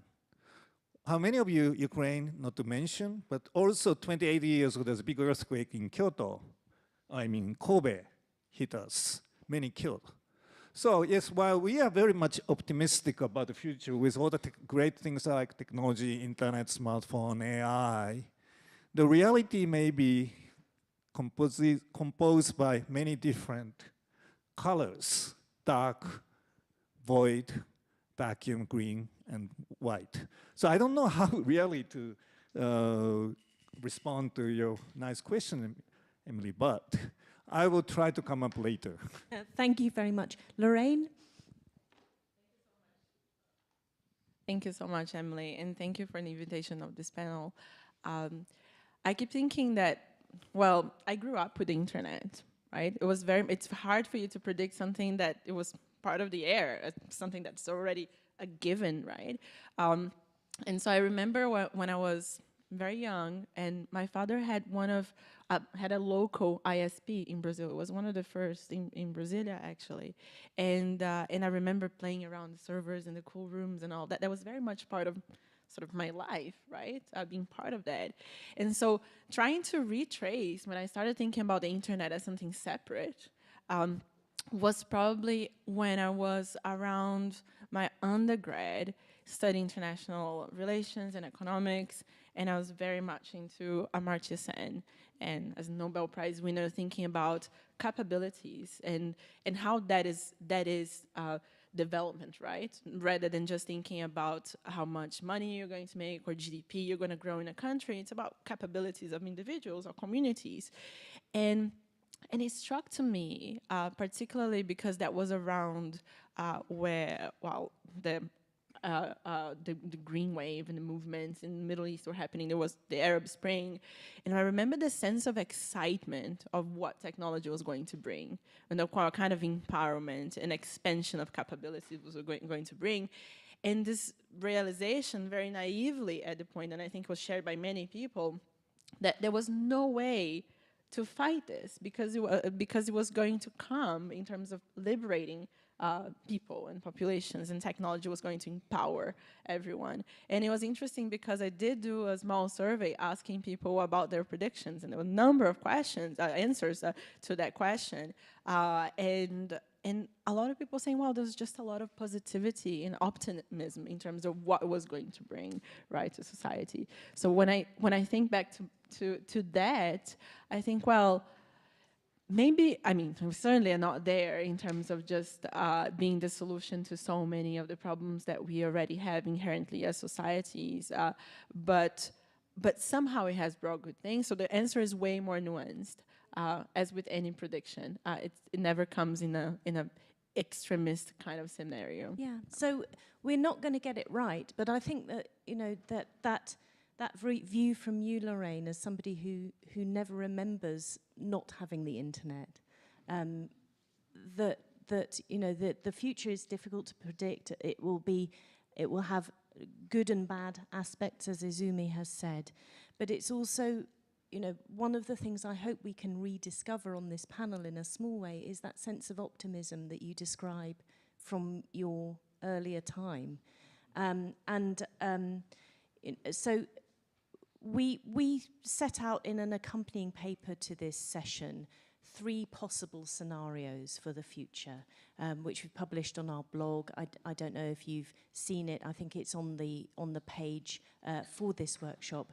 But in the sort of TLDR aspect, it's we muddle along more or less as we're going, and it's a little bit worse probably, you know, but somehow all holds together somehow. A bit like what we've got today, but in 20 years' time. There's a fully fragmented future, which is either divided at the technical layers, at ideological layers, at regulatory layers, or all 3. And then there is the bright future, where we all collectively get our act together and almost sort of deliberately work to create the internet in that optimistic frame that you described so beautifully, Lorraine. So if I could just get a sense from our panel, and also please do, you know, raise your hand if you would like to join in this conversation. I'd like to hear from you, you know, according to your expertise or your area of interest. You don't have to cover everything. What do you think is the most likely future that we will have for the internet, and why? And at which layer do you see the most risk? Shall I start with you, Olof, as you started by sharing so honestly your prediction about there being no future? Yeah, again, predicting the future is incredibly hard. And what you normally do with scenario thinking is you go into the extremes. Now, when I read this paper for the first time, what I sort of noticed is that the future is already here. What you've taken are points that we already see starting happening, and that can explode and find their way into that future and become more prevalent. And if that happens, the world will look different. When I was thinking of the story of hope, and this is a way to sort of classify those futures. When I was young, again, what I liked about the internet, what drove me towards the internet, and what made me the professional that I am now, is the openness. The openness, really the scientific method of sharing knowledge, criticize each other, having knowledge available. Everything I learned about the internet, I learned on the internet. And I shared my learnings and I contributed to that internet as well. And that feature of openness, I think, is one that sort of classifies, is another way to classify the scenarios that you have. Scenario, that first scenario that you have, a mixed scenario with closed networks or mixed networks coexisting with the traditional internet, is about being closed, about being proprietary, about developing services for which the services make the money and people pay for the services, and that's the way that they connect. I connect to this service, and the network connectivity itself is not important anymore.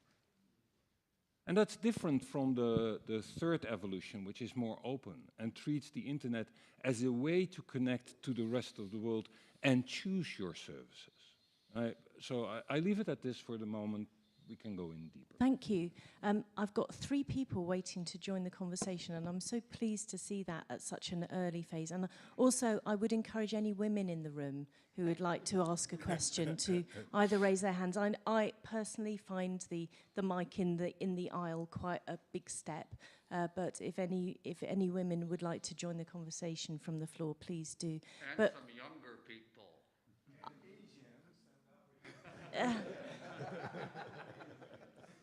Thank you. But can we just run through some very brief injections from you to the conversation if you're ready to do so. Thank you very much. Sure. This is Barry Liebe. What I'm going to say is going to follow on very nicely from what Olaf just said. I have a talk that I've given in a few places about internet architecture, how we built the internet, we collectively, how it got where it is and where it's going.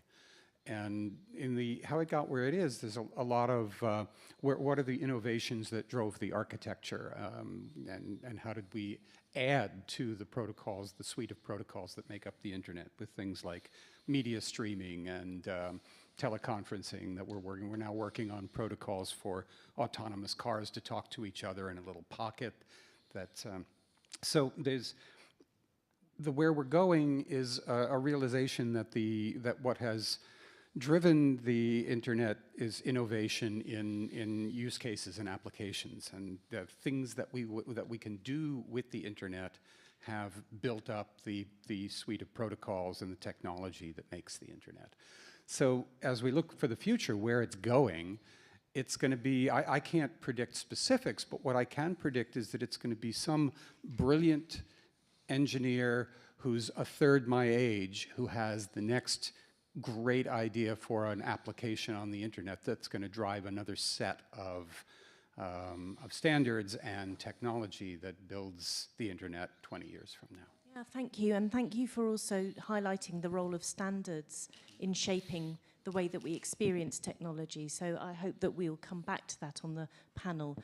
Andrew, do you want to just give us a quick injection from you? And then after we've heard from Mike, I'm going to resume our panel discussion with Izumi. This might actually work quite well. Follows quite nicely, I think, on sort of Barry's point. So I'm going to come at it from a different point of view. I think when we look back in 20 years, we're probably at or close to an inflection point. Up until now, the internet's largely been a force for good.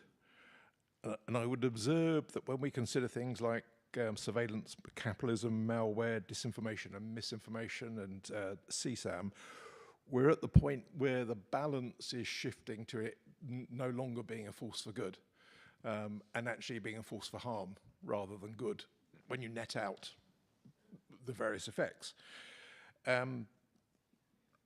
If I look at, so this is what gets to Barry's point, those sort of standards sort of bodies, I literally this morning received an email telling me that from a survey of the IGF membership, it's around 10% female. I'll leave that out without comment. There are no end users or virtually no end users present in the standards bodies. I think the IGF's not unusual in that regard. None of them are really very good in terms of multi-stakeholderism in any meaningful way. So I would suggest that when we look back in 20 years, I think the reason it's an inflection point is we either change the SDOs to be multi-stakeholder and diverse in all sorts of different axes, or potentially this will fail under the weight of the harms, because we need to design this as an internet for the users, not by the engineers. Thank you. So we've got two very contrasting views already for the future. We've got from Barry the idea that there's going to be some really unexpected piece of innovation that just comes out of nowhere, and that sort of picks up a point from Izumi about when you look back at things we failed to predict even in the last week, these are unexpected things. And a somewhat more pessimistic view from Andrew about and highlighting some aspects, if you like, of the standards development world that are not currently as inclusive as they should be, and even the internet becoming a force for harm rather than good, which I saw, caused ripples in the room. Mike, can you help us out with another vision, and then we'll resume the panel. Well, my comments are going to feed in very nicely to both previous speakers. I'm at the Carnegie Endowment for International Peace, but I've had 8 dream jobs. A couple back, I was at Georgetown teaching about communications, culture, and technology. My most popular class was called How to Predict the Futures, parentheses S. And I taught the students that the best way to understand what's coming isn't to look at what the technology can do, it's to look at, and not to look at what governments think the technology should not do. The best thing to do is to look at what individual users will want the technology to do. And that's whether it's digital technology, whether it's biotech, whether it's cars. And I don't think your panel is structured in a way to do that. So I want to rewrite your project description, your program description, to spend at least a few minutes thinking about what is it that are driving the companies and the governments to make the internet better. Because I'm a technological optimist and a political pessimist. In those countries that have policy that allow a lot of innovation and competition, I think we're going to solve most of the problems that were just mentioned. But I don't think we're going to understand the future if we don't understand what's driving it, and I'm just challenging you to ask that question. That's a really welcome challenge, and I think, Izumi, I'd like to turn to you on that. We often talk about fragmentation in very particular ways, like we're in the layers, we're talking about it at a technical level. But as Mike has challenged us, there are lots of different ways that fragmentation might emerge, and there's different ways of framing the issue as well. Thank you very much, Professor Nelson. I'm a student of your class, 20 years ago. Well, it's a pity that we don't have anybody in the teens and 20s on the panel, not to mention that many in the room. I had an interesting discussion yesterday with the 12-year-old kid and 5, and talked about the war and peace and the internet. But let's put aside. With the scenario, you prepared 3 ones, right? mixed networks coexisting with the traditional internet. And the second scenario is fragmented internet with national or bloc politics internet. And the third one is the globally unified strengths internet. I would say first one and two mix, and I would call it chaos. I don't see any globally coherent strengths internet. I asked Mr. GPT and Mr. Bard a few minutes ago. I got more than I can read in 5 minutes. But interestingly, overall nature of the internet, while fragmentation due to political and economic reasons might be prominent, the underlying ethos of the internet is, as a tool for global communication, knowledge sharing will likely persist. That's Mr. GPT. And Mr. Bard said, personally, I believe that the internet is likely to become more unified in the coming years. Very rosy pictures. And these are AI, not me. So I would perhaps later explain a little bit why I would call it chaos. As Mike may have already mentioned, but you said for the better internet. I challenge that. I would say for better society, better people, not internet. That's very different views of the world and the internet. So that's my second contribution. Thank you very much, Izumi. And I think it sort of comes back to where you started us, Lorraine, is and Chital, this sort of, maybe it's more and more false to think of technology as something that is separate from ourselves, that it's integrated, that the future of the technology is very much about our own future as societies and as people.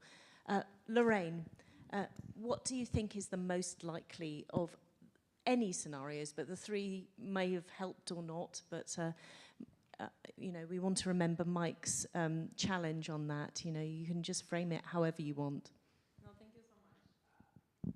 Now it's on. Thank you so much. I really love the flow of the conversation and how organically we're integrating the different arguments. So I'm going to try to build on all of that. I think that the question around fragmentation needs to be, you know, needs to take a step back in terms of in which layer are we talking about when we're talking about fragmentation. Often people tend to confuse the issues in terms of where it's actually, what kind of fragmentation we're talking about. And also, I mean, there's a difference between fragmentation on the technical layer and a fragmentation on the legal and regulatory layer. And so, for me, it's more useful to think about, I mean, if I'm talking about scenarios in 20 years, I don't think we're going to have such a big issue with the technical layer in itself. I think the real big, hairy challenge is going to be around the legal and regulatory space. And that's not a potential if. It's a reality right now.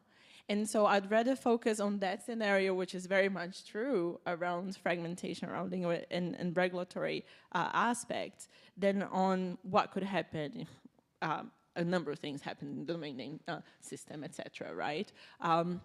So that taken aside, I also think that ultimately it's not only about fragmentation of the internet, as Izumi said, it's about what's happening with our digital society. And so it's the question that I'd like to pose then with the also instigated by Mike is how are we going to do to get along, really, and what are the incentives? Because ultimately, policymakers are going to design regulatory and legal responses to what they are afraid of, to what they want to control. And talking to Mike just before the panel, he was saying he wrote a paper just 25 years ago around what are the different incentives of what governments would like to control, which is basically taxes, basically, you know, content that is online. How do you actually ensure national security?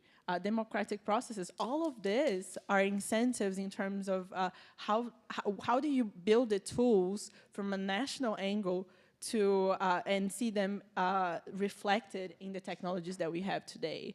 So the questions are around how the national concerns are going to be really then reflected in that technology, and the fragmentation happens in that angle, really, which is legal, regulatory, and about how do we actually find convergence, or how do we find interoperability around those different spaces of legal and regulatory regimes, and how do we find the institutions and the processes that are able to take this all in from a more agile perspective, from a way that coordinates across borders and across multiple stakeholders. Thank you very much. So I hope we can expand on your final point about, what do we need to do? How do we equip ourselves for the future we want? But we've heard from the audience and the panel that there might be fragmentation risks at a technical level, and also from you from a legal and regulatory level. Ambassador Verdier, I'd like to turn to you now for your prediction about where we are likely to end up. And thank you very much. I can see already 5 people, including 2 women. Thank you very much for that. I'm going to go to Ambassador Verdier and then to Chital to articulate your predicted or preferred visions. And then I'd like to hear about your visions as well for the future, and we can join forces in that way. Okay, I will try to be brief and make 4 small remarks. First, I don't know what will happen, but I know what we should fight for. Because you say that you don't remember the world before internet. I can imagine the world without internet and the world after internet. And I'm not sure that my daughters will know the world where we are living in today. Because, of course, probably there will always be a technical standard and the possibility to build interaction between computers.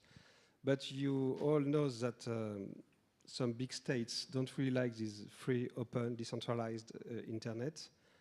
And most big tech don't care about it. And you did observe, like me, that, for example, now 80% of the submarine cables are private. And we can observe a tendency of privatization of something that was a common. And so there will always be an internet, like there is a darknet, for example, but maybe we won't live within this internet. And that's the main concern. So I wanted to share this with you, and we have to fight for this, again, open, neutral, free, decentralized internet based on the open standards that we can share. My second, and so maybe that's normal. I remember the Declaration of Independence of Cyberspace. Most of you remember John Perry Barlow. At this time, the cyberspace could be seen as a foreign place, somewhere else. Now it did invade and transform everything. Education, health, business, war, peace. So this is the normal life. There is not anymore a digital life. This is a life. So every problems we have as governments and as citizens, as democracies, are as a digital aspect. That's why you will observe more and more digital diplomats, because now half of the diplomacy depend on the digital revolution. So we have to think about this, and this is new. 6 years ago, you didn't have any digital diplomat. Now we quite all have digital diplomats. So we'll have to engage everything we did conceive as states, as democracies for centuries. And just to finish and to launch the conversation, I share your view that we should pay attention. We should separate the possibility of a technical fragmentation, which would be a very, very bad scenario. I don't know if you did think about the fact that so far we are all interdependent. Even the less digitalized countries, they rely on the internet, the same as we do. If you could imagine 2 or 3 technical internets, the temptation to disconnect the other would be very high. And the war will become a war about the ground infrastructure itself. So far, we have cyber war, we have attacks, we do observe lots of things, but no one did intend to disconnect internet itself, because it will hurt even the attacker. So there is a technical layer and there is a political layer, the legal layer. From my perspective, I will fight always for the unique, open, neutral, decentralized internet. The legal aspect is something different. So of course it would be better for the business, for everything to converge in one direction. But if you believe in democracy, you believe in the right of the people to take decision regarding his own future. So we cannot ask for one legal framework for all the world, because we won't agree with some countries. In France, you cannot say publicly anti-Semitic or homophobic words, because the French people want this. So we don't have to comply with other regulation if we want this as a democratic country. And here okay, I will make a word, and I finish with this. I will fight for one unique internet. I'm not there to build one unique market for Mr. Zuckerberg. That's another issue. That's not mine.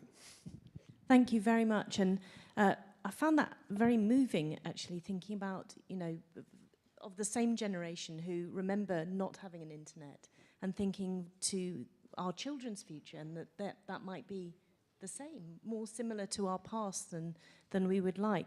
But thank you for policy people do like to be miserable, and to have you articulating so strongly the intention to really fight for a better future is something that we feel very passive sometimes with technology, that it happens to us and we don't get to design our future. And from the panel, I'd like to hear, last but not least, from you, Sheetal, about what scenario you think is either most likely or what you would like to see. Well, quickly, as I would love to hear from everyone else, I can only speak to what I would like to see, because I think we build and we do design our future. Unfortunately, some of us, of course, don't have as much power to do so as others, and that's something we have to be aware of, and I think the internet should act as a tool for changing that. But going back to my point of, instead of thinking about how the internet might look like, how it should feel in 20 years' time liberating. And it should feel liberating to people who perhaps now don't occupy those positions of power and don't have them. And that, I think, is an opportunity for us to ensure that the internet now doesn't, or in the future doesn't reflect the inequalities of our society and the structures of them. And to a point that was made earlier, what's really important in that is ensuring that those who build the technologies, build the standards, are engaging with each other and opening up these spaces to all those affected. And I know we're going to come on to what can we do, what should we do. I think a lot of thinking has been done both here within the Internet Governance Forum and outside about that. So really happy to reflect on that, because I think there's a lot of positive recommendations and concrete recommendations. I think we also, frankly, we know what we need to do, but we often don't do it. So the more we enumerate, I think, and the more we vocalize and the more we commit collectively to what we need to do, the better. So I'm glad we're here to do that. And yeah, happy to pick up on the points of what we need to do to get to that third scenario. Yeah, thank you very much, Sheetal, and that really tees us up very nicely for the next stage in our conversation. I'd like to thank you very much for waiting patiently. I'm going to go to Georgia first, and then I'm going to come to you, Steve, and then we'll sort of zigzag across our audience members. Thank you very much. Thank you very much to the panel for all your comments. My name is Georgia Osborne. I'm Senior Research Analyst at the DNS Research Federation. So you mentioned incentives, and I think one thing I think about when I think about the internet in 20 years' time are what are the incentives? Money is a massive incentive. We hear a lot about what people are talking about with Web3, crypto, and those kind of different fragmentations that you have on a technical layer. And I would say that money is currently driving the incentive to build a Web3 through crypto, and perhaps that this future will be much more complex with that coming into play. And perhaps it will be more than money that will drive that incentive as the technology develops. I was wondering whether the panel could comment on this type of fragmentation. So you have the Ukraine war, which is funded mainly by crypto. And you can call it the metaverse, the Fediverse, or whatever you want to call it. But I'd be curious to know what type of fragmentation you might see in that kind of area, whether you see it being integrated or more fragmented. Thank you very much. Thank you very much for that. I'm going to take the comments, and then we can invite the panel to make some comments or reactions to that challenge on Web3 and crypto. Thank you very much for your question. Steve. Thank you. Steve Del Bianco with NetChoice. And fragmentation by regulation is not only the largest risk, but it is the reality, as you indicated. So for the short term, for the front end of the next 20 years, that is what we'll confront.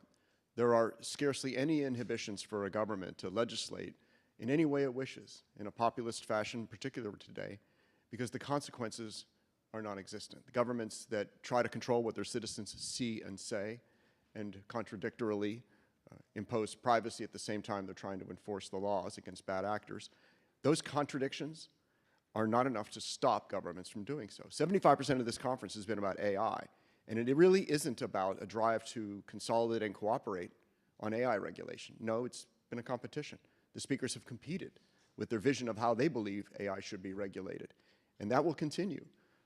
In the case of NetChoice in the United States, we try to push back on that fragmentation through lawsuits based on unconstitutional approaches. We're having some success there, but that is not going to work in a cross-border fashion. I'm calling on business and civil society, particularly the engineering sector, to begin to document the consequences of fragmentation regulation at all the layers, document not only the costs, because costs become a barrier to entry, and costs become costs that are passed on to the consumers, the voters of the countries that have embraced unilateral action by their governments. So I believe we need to raise the pain level so that governments believe that there's some cost to enacting unique legislation that imposes cross-border jurisdictional impacts and raises the cost of everything we're trying to do. Thank you very much. And I think that I want to hear from everyone. I knew this would happen, but it's great to have such an interactive conversation. But I want to come to you, Ambassador Verdier, on that point, and any others that want to join in. But how do we maintain what you were talking about, which is democratic choice and that diversity, while also maintaining the unity? So let's hold that thought and hear from the others from the audience. Thank you very much, ma'am. Hi, my name is Nikki Colasso. I run global public policy at Roblox, which is a metaverse company. I think that comment was really well taken, because as I've been sitting here, I've been thinking about the difference between IGF last year and IGF this year. And if, for those of you that were at the conference last year or attended online, a lot of the conversation was around how we do approach technology from a perspective of inclusivity. So Sheetal, I really appreciate your thoughts on inclusivity. We talked a lot about incorporating the Global South into the decisions that were being made. And so my question for the panel is, as we move to this third phase of the conversation, I think we understand, like at a high level, what the issues are. Like very crisply, what do you see, or what are the specific steps that companies, civil societies, and others can take to engage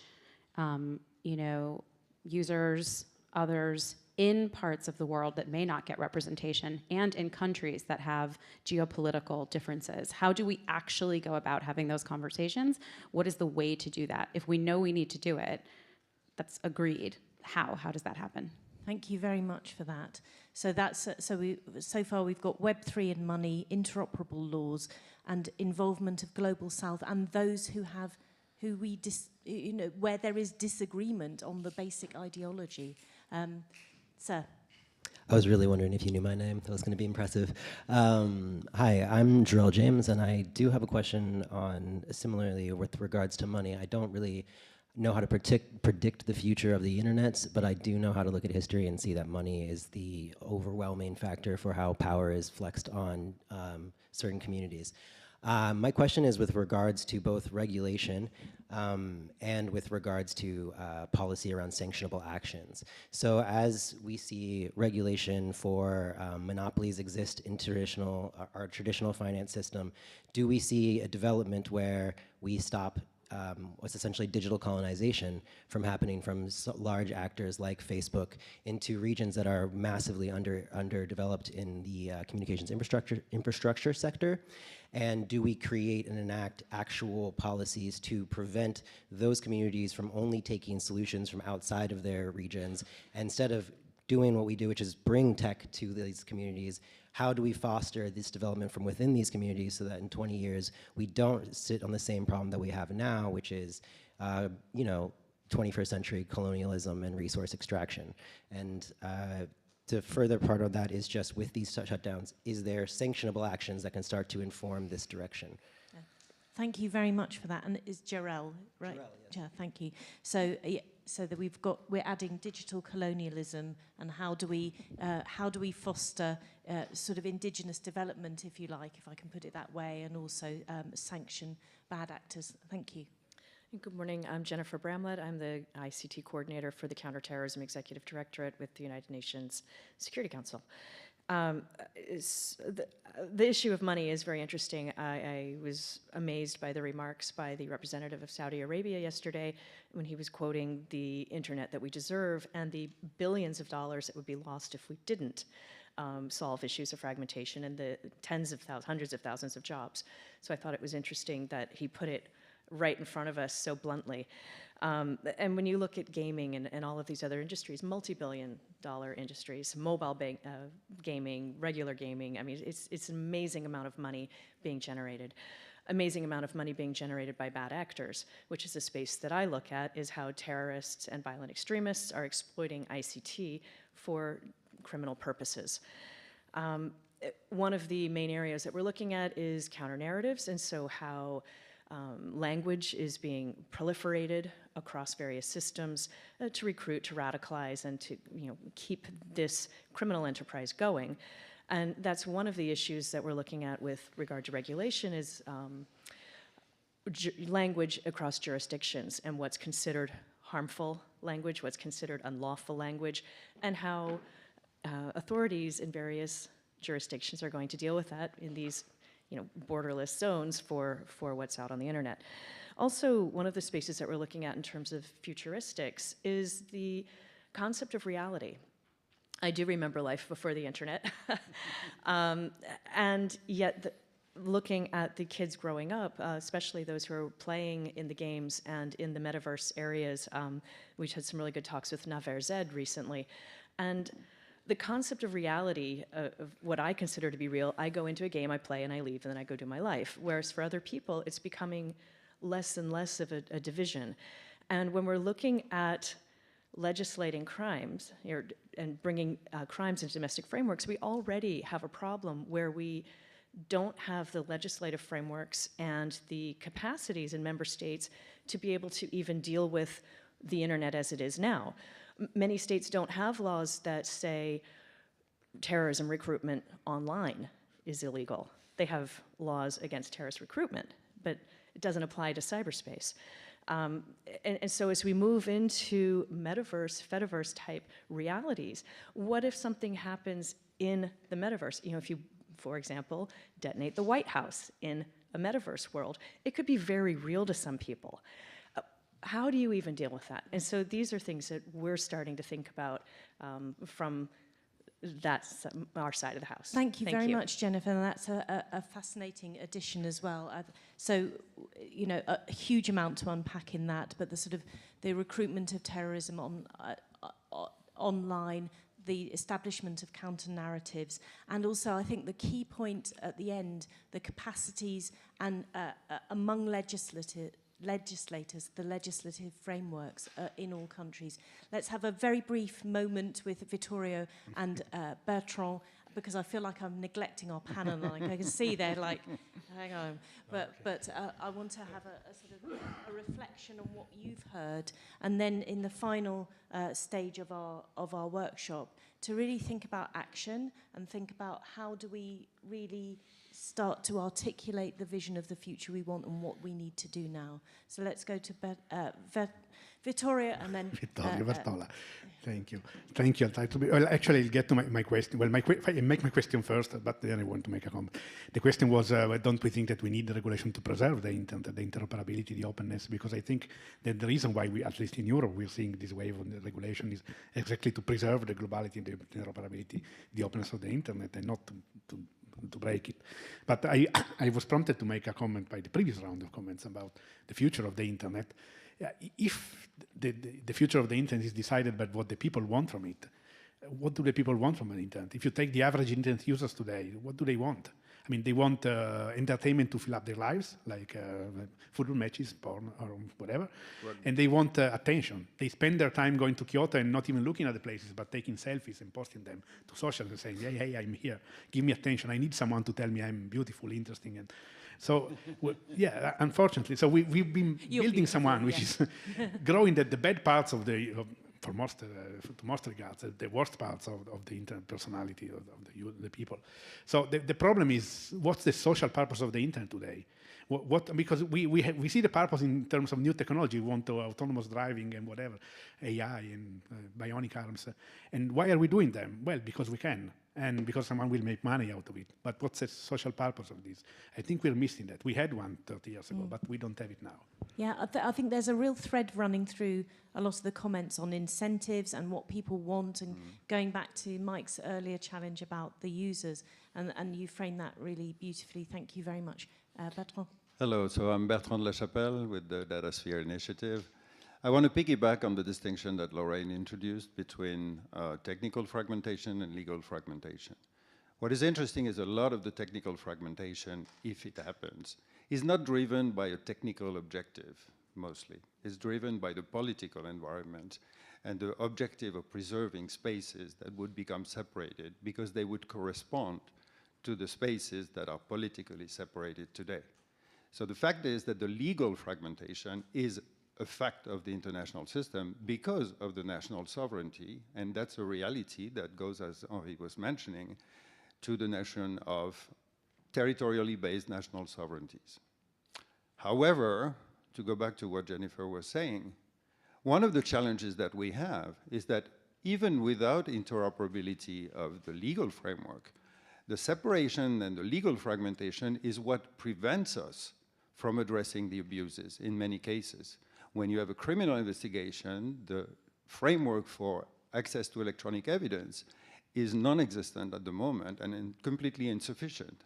And in most cases, it's a whack-a-mole game to avoid a certain number of contents. And so I would just want to finish by saying, I completely agree with Henri that there is the democratic capacity for each country to do what they think is best for their citizens. That being said, interoperability doesn't mean alignment completely. Just like the architecture of the internet allows autonomous networks to function through protocols in an interoperable manner, I think the big challenge that we have if we want to preserve the open internet is to reduce the friction at the legal level by building a governance protocol that allows heterogeneous governance frameworks, including the governments, the companies, and all other human organizations, to be interoperable yet autonomous. Thank you very much. And of course, Bertrand, for those who, maybe there's somebody in the room who doesn't know Bertrand, but the work that you've been doing over the last decade or more to try to promote that legal interoperability is very much leading in this. Thank you for your question. What I'm going to do, if I may, with your permission, is come back to the panel to react, and then I'm going to come back to you as first in the queue. Is that okay? Sure. Okay, so we have had 7 interventions so far, and it's not even 12:30 yet. So what I'd like to do is to go through our panel, and please choose one question that you would like to respond to that is clearly in your frame of expertise, or that just stimulated some thoughts. Who would like to go first?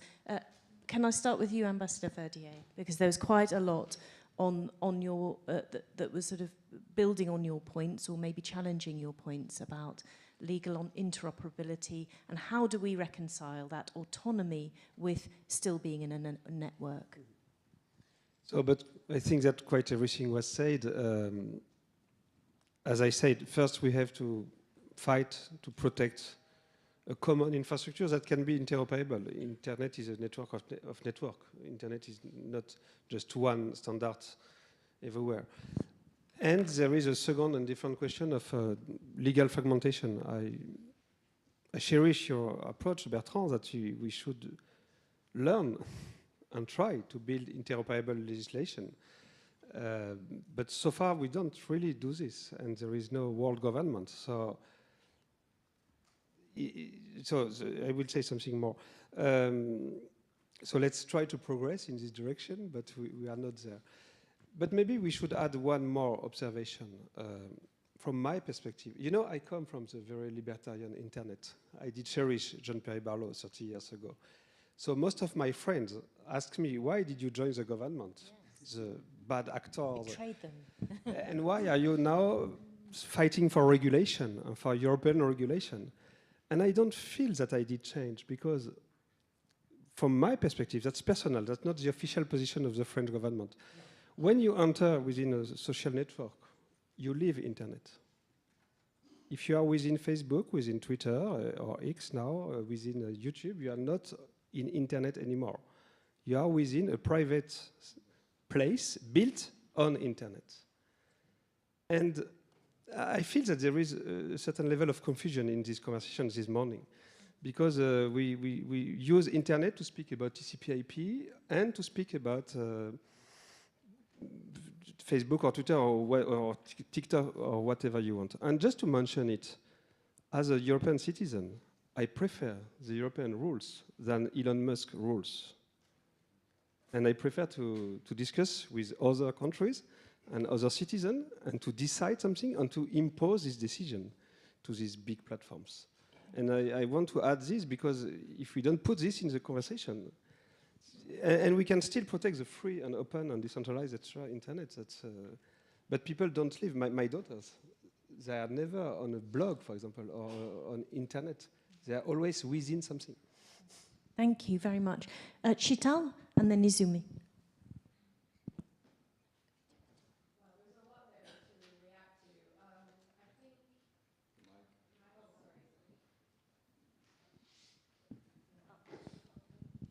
Okay, here we go. So there was a lot there to react to. I said earlier that I think we know what we need to do, and we're not doing it. And perhaps to elaborate a bit on that, what I would say is that, you know, on the legal fragmentation point and the fact that there is a need for harmonization of frameworks, we do have international human rights law and standards, and of course there is a lack of agreement perhaps around how that is being effectively implemented, but it is there. We have the rule of law, we have our institutions, and we need to use what we have, which includes interpretations of international human rights law for the digital age. That already exist, and we need to commit to those. And I think global norms and standards, which include those that are discussed here at the IGF and are evolving, including in various UN institutions, it requires referring to and, again, committing to constantly and adapting those to the digital age. Because ultimately, I think, that's what we have to build on, and we have to build on that. So there are a couple of areas, and I know we're going to come to the question of what do we do, but I just wanted to highlight that protecting what is essentially the openness, the ability to get online, to perhaps build new apps or technologies and shape the future, I think is so key. And we have the critical properties of the internet that Olaf discussed. We have the need to we understand the need to protect that. We understand the need to align and to harmonize our legal frameworks to human rights standards. We know that we need to make these bodies more inclusive, and there are ways to do that. And I think that what's really important is that we refer to these commitments and that we are all taking that home as well and working on ensuring in various democratic institutions and in global forums that we are vocalizing these values and ensuring that there are mechanisms for implementing and instituting them. And just, I mean, perhaps I could say this at the end, but I'll quickly just throw it in here. I know that we don't have many people in their teens and perhaps younger people here, but I think it's important for us, perhaps the older people, to be to not be nostalgic about the world that wasn't that, perhaps not, you know, isn't that great or wasn't that great either, and to look forward to building a world that is ultimately about, you know, about liberation, about ensuring human rights are protected.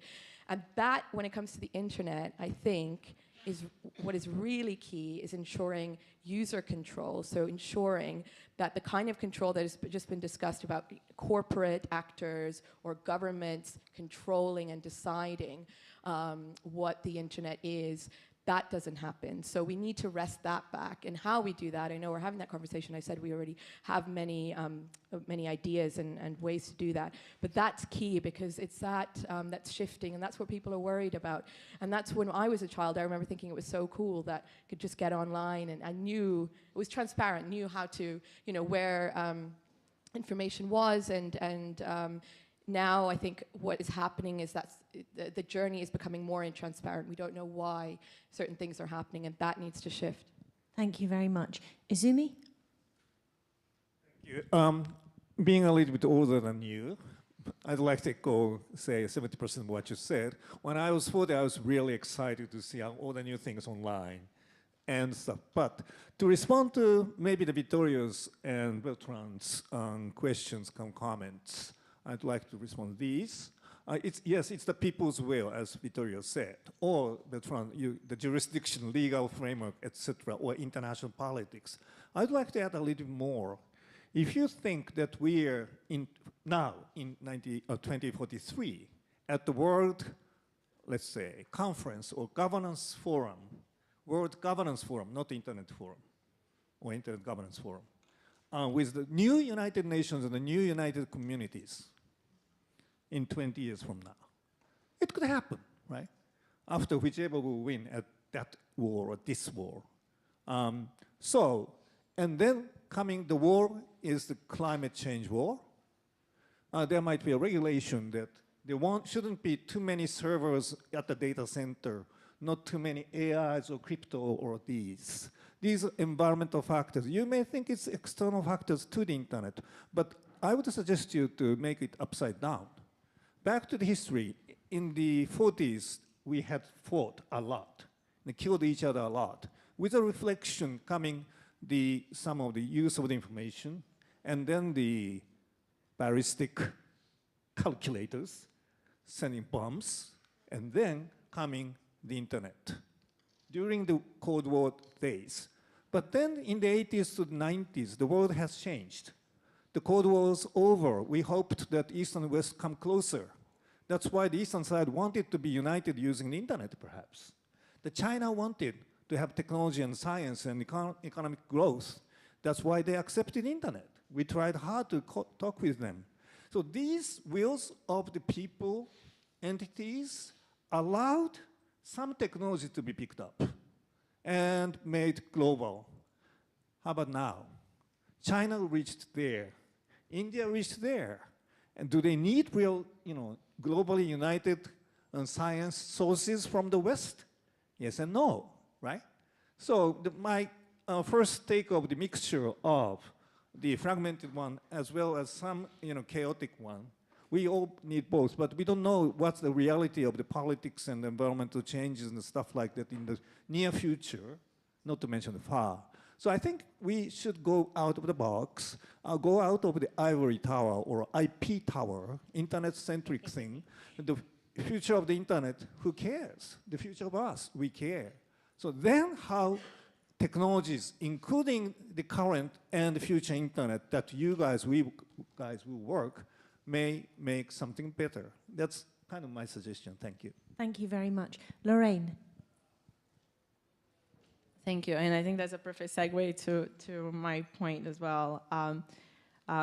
I completely agree with Izumi, and I think ultimately, I do, and I think it's I mean, we can think about the sort of golden age of the internet, and where it was a lot of sort of personal blogs and websites and all of that. I think and of course it wasn't just that, but I'm just trying to think about the average person who ultimately doesn't care about that, and what they want is to be able to access content. And sometimes I think that we create, I mean, narratives really matter here, and the words that we're using really matter. And I think that's a common thread in this discussion. We're talking about the internet, and we're talking about fragmentation. So I think questioning those terms also comes into play. It's important. And so ultimately, I don't think it's about the internet in itself. It is about a digital society, right? As Izumi was saying. Because, I mean, I do think that we need to think about what we want as a society first. And as Chital was saying, what do people want the internet to feel like, or their lives to be on the internet? And I feel we actually don't have the answer very clearly for that yet, and that's why we're struggling.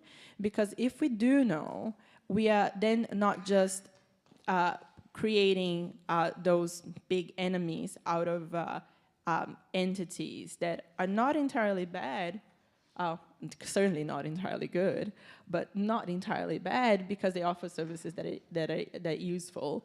And at the same time, I think that we then focus on what are the harms and what are the policy objectives that we are trying to achieve. If the issue is with walled gardens, there are tools that we can use, and competition tools to use to address that if the issue is around a competition. We can look into portability and interoperability as tools that have been used in different markets. In telecoms, for example, on the right, a user to actually move from one platform to the other. That's not possible right now. And if we see this, if we identify as a society that that's an issue, we need to try to find a remedy, regulatory and legal, to address that. The thing with the internet is that it's not one government that can do it by itself.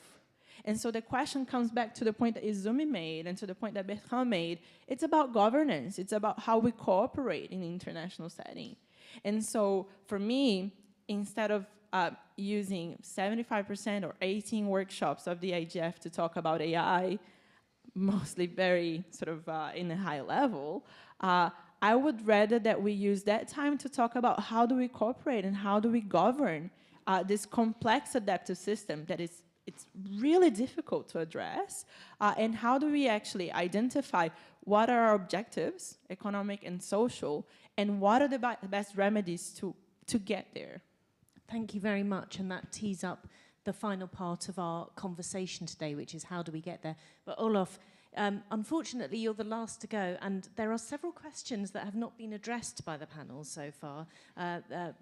Web3 money, incentives, Global South geopolitical aspects, digital colonialization, counter-narratives, and capacities and legislative frameworks. We've talked a bit about that, or anything you like.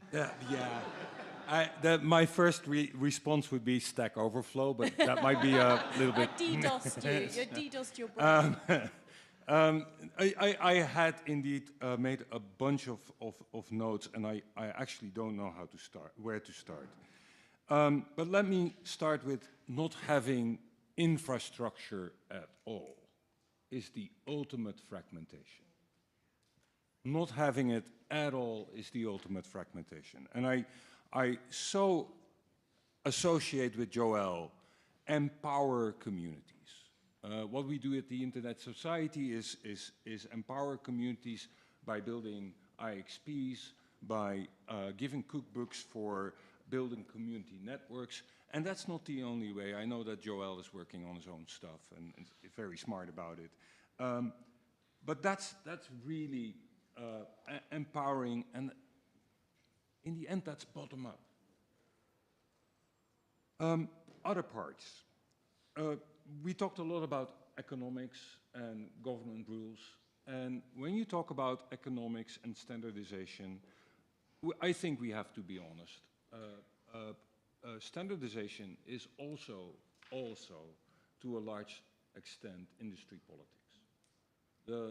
standardization body you choose to do your work has to do with industry politics. And we need to put that on the table and understand it.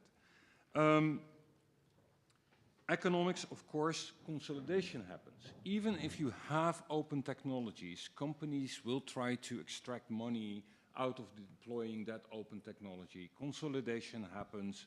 And with that, you have, you know, accumulation of power to a point where, you know, Henri may say, this is too much, or Henri's government might say, this is too much.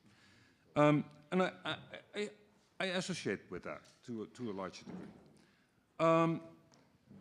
What I was also thinking is when we talked about standards, you don't need standards for every innovation. And the name Satoshi Nakamoto came up, and I hope you all know who that was. Yes, blockchain inventor. And that's permissionless innovation that has changed the world. For the good, for the bad, I have a sort of opinion about that. But this is somebody who wrote a paper, published a paper online for everybody to read. That's open innovation, and it happens all the day. We're in this room, but on the internet, people are sharing code fragments and open building blocks all the time. Innovation happens today. And it doesn't happen only in standards organization. No, it happens by individuals in chats, it happens in companies, it happens everywhere. If you ask me where you want to go with this internet in the future from a sort of technical perspective, then I would say open, open, and open. Open architecture, so people build against pieces of others.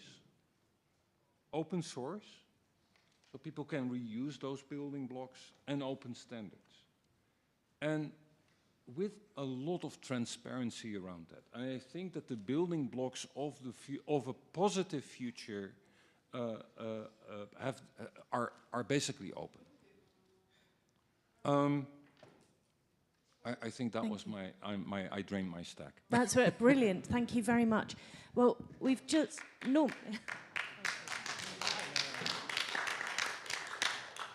That doesn't often happen at a panel, does it? A round of applause. Thank you very much. Well, we've got a little bit of time left. And normally by the time we unpack all of the problems, we've run out of time. I've got a question from the audience, and then I'm going to introduce our latest speaker, Raoul. I'm not going to make him summarize the conversation so far. What I'm going to do is to start with you, Raoul, to think about the how. Not about the what, not about all the problems, we've rehearsed that, not about the different visions, but how do we get to a better place, to the 20 years' time where we've sussed it all out? What do we need to do? How do we get there? So first of all, thank you very much for your patience, and thank you for your question. Hi, I'm Yug Desai. I'm an Internet Society Youth Ambassador. I am probably too young to be conservative, but I have my doubts on how much internet can fundamentally change. But my fear is that with the pace of innovation and these bunch of emerging technologies coming in, we'll have applications built on the base of the internet, and it will get really complex to the extent that we won't have enough expertise, understanding, and knowledge to make sure that all these different parts work together.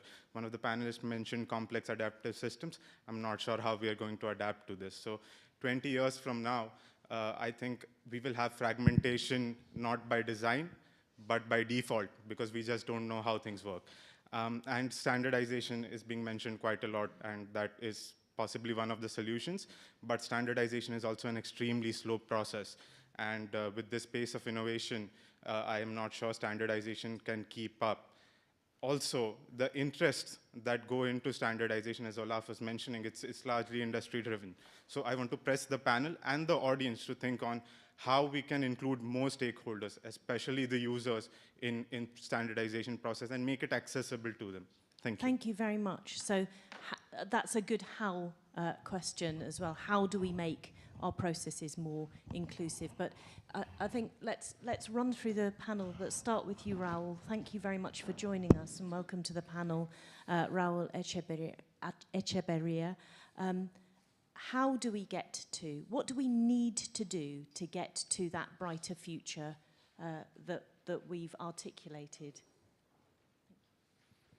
Thank you very much. I'm sorry for the delay in joining. I feel like an imposter here because I was in another session now. I'm running to get here. Unfortunately, I don't have the answer. That's the first point. That if I would have that answer, probably I would get a good position, a good job here in one of the companies that, or governments or institutions that. But and so we can just reflect and think about that. And as you described it in the possible scenarios, I think that we already have certain level of fragmentation in internet, and we have to live with that.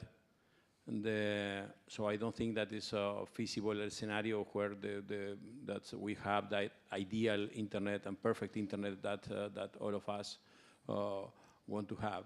The theory of the rational human, that people act according to rationality, and so what is best for everybody is something that died in the 80s.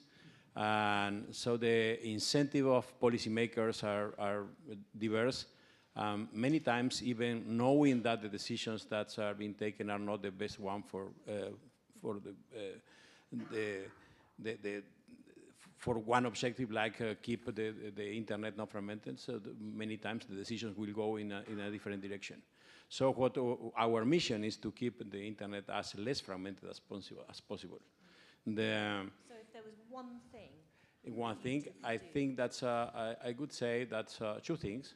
One is that we need to have gradual objectives and commitments instead of going for the whole packet. Just let's try to get agreements on simple things and try to gradually improve that. And we have to really make our messages much more simple. I heard Olaf today in a session before earlier this morning, and he was excellent too in that session. So it's usual on him. But I thought when I was listening to him saying, if I have to explain this to policymakers in Latin America, I have to bring Olaf with me. So this is very complex. So we need to make our messages much more simple about what the government should not do, what the policies should not produce, and so to give them more tangible tools for taking better decisions. Thank you very much, Olaf. Thank you, Olaf, thank you, Raul. Sorry, just like my brain went. I was thinking, do I include Mark now? Do I go back to the panel? Mark, do you have a quick point, or do you want to? Can we continue with the? Let's hear two more from the panel. Come back to you. So Lorraine, and then Ambassador Verdier. Okay, so what do we do, right? What we're going to do, let's be action-orientated. Let's keep focused on that. Okay. Even if it's just one thing. So from Raul, we heard just an incremental approach. Try to do small things well, yeah. So maybe we do that game where we just add on to what the other said. So incremental, being clear on the objectives is the first. Being incremental is another.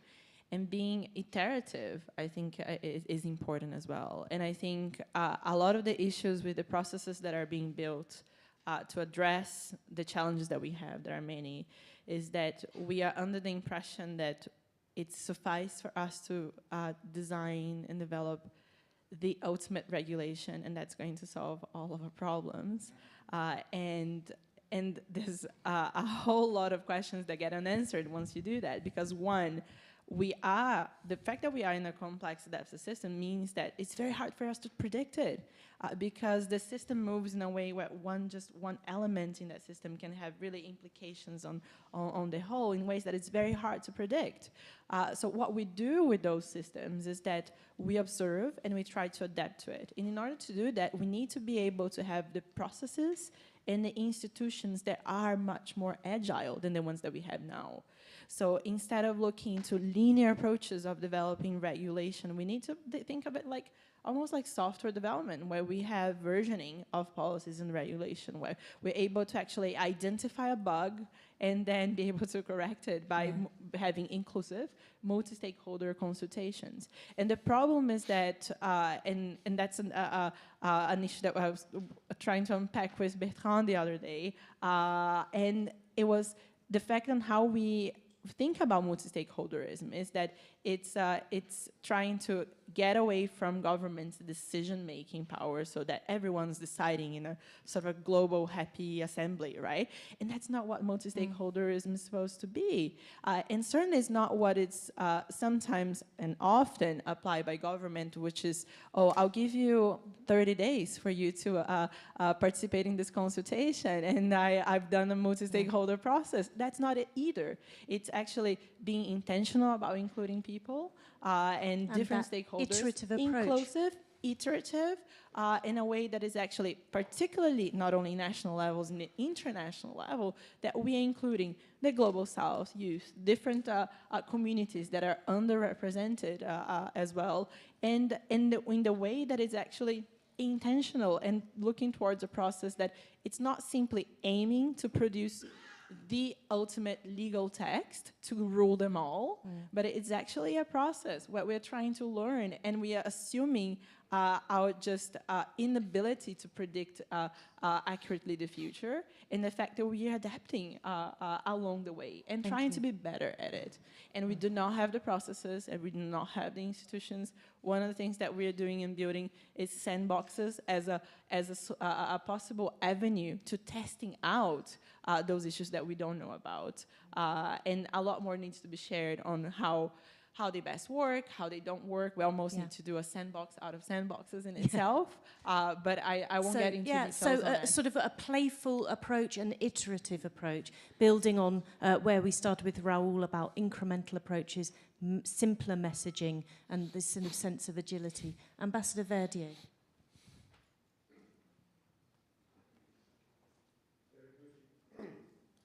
So I don't know what we have to do, but maybe we could agree on a compass. I was surprised when you did mention the nostalgia for the golden age, because usually I'm not a kind of nostalgic guy.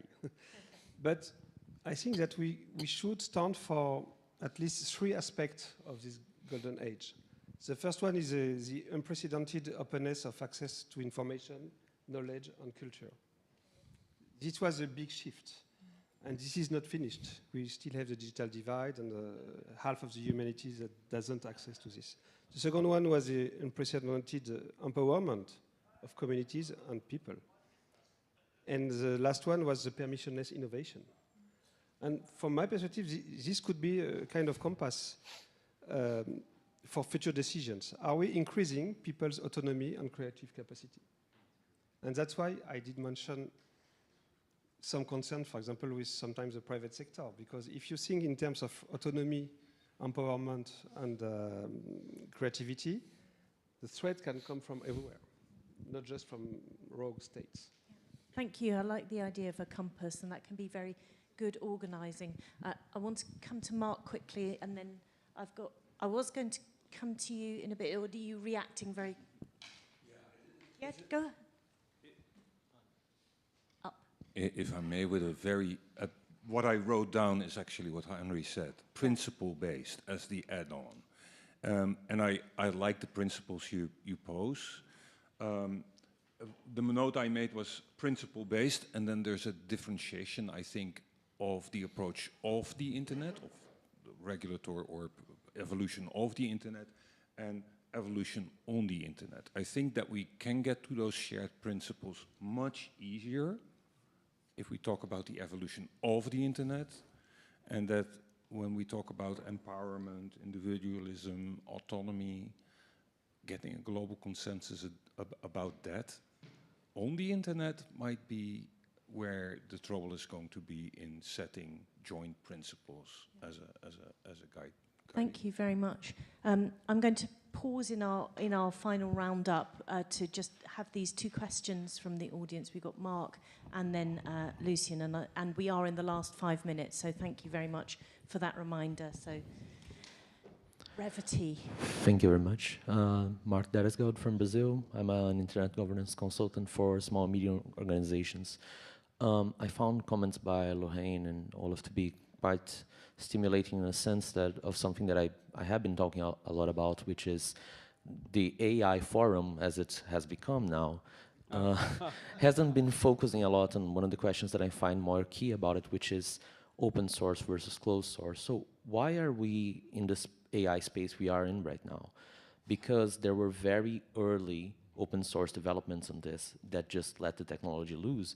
A lot of the debate goes around Midjourney and these proprietary technologies, but very few people are looking at things like Stable Diffusion, which are basically being iterated upon on the basis of papers, right? Just like you said, it's paper after paper, and that gets incorporated into the technology, and that's how it's expanding. And then the private companies need to port that back into their proprietary code. So this reality seems very feasible because we're watching it happen right now, how open source and papers are actually starting to drive.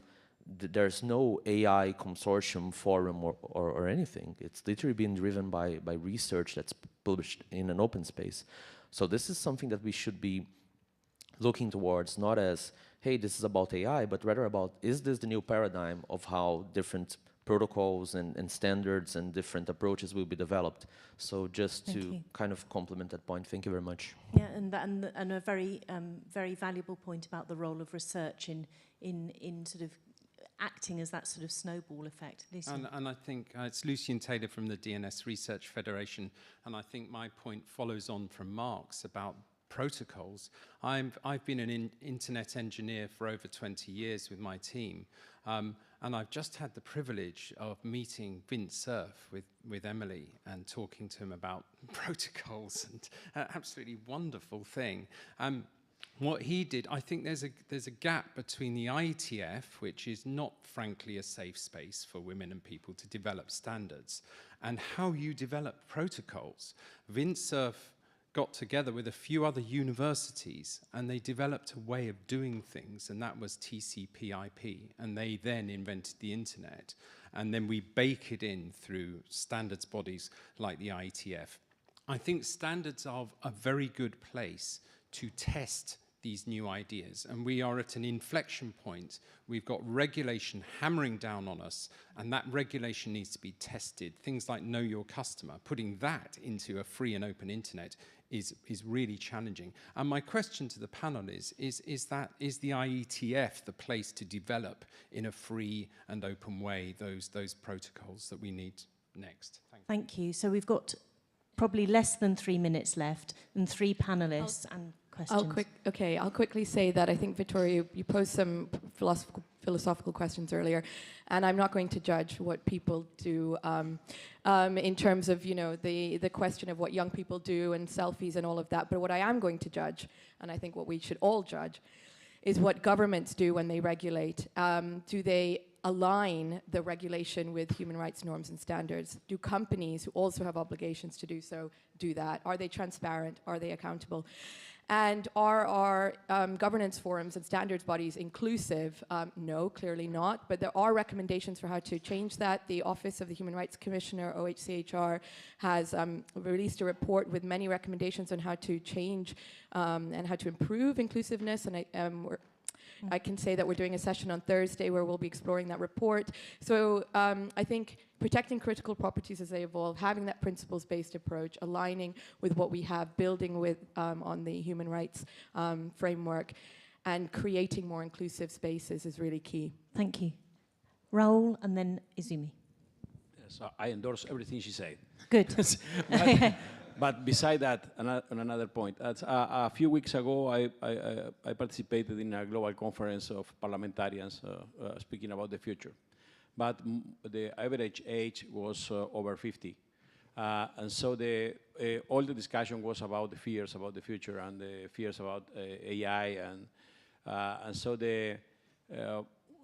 we have to be very careful that the policies are not developed based on fear. So I say, of course, it's normal that they have fears. I have fears. I'm terrified about the future. I scare. But don't let my fears stop the evolution. This is why we have to involve youth in the discussion. And probably if we bring people like 18 years old that they don't have all the expertise on architecture and internet architecture and other things to speak, but they can say how is the internet they want. And that would help very much in that. Thank you very much. Give the microphone to Maybe Azumi. two things. Our last thoughts. I saw no China nor India in the last session, the main session yesterday while they are talking about AI. To me, it's fragmented. The IGF wasn't like that 18 years ago. We have tensions, we have fears, we have battles. Now we are peaceful and boring. Go out to the chaos or make the chaos, please. Fear, fine. We don't know the future. Be bold. And to the IPers and IP fundamentalists, I would say, go outside the box. Go to the World Governance Forum, go to the climate change thing and talk with them, learn from them, eat their foods, don't give them the food. Okay, so otherwise, all these complex things in 20 years would happen, the internet wouldn't work in the use. Thank you. Thank you very much. So that brings our session to an end. Thank you very much for all the interaction and to our brilliant panel. Thank you.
What time were you here then?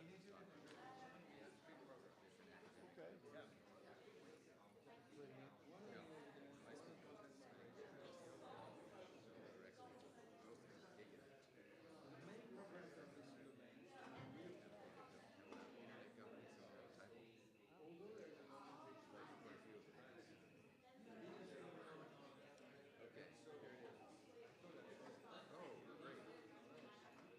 Yes.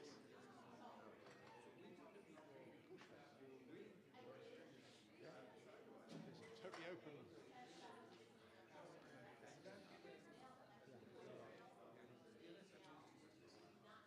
So like tomorrow afternoon?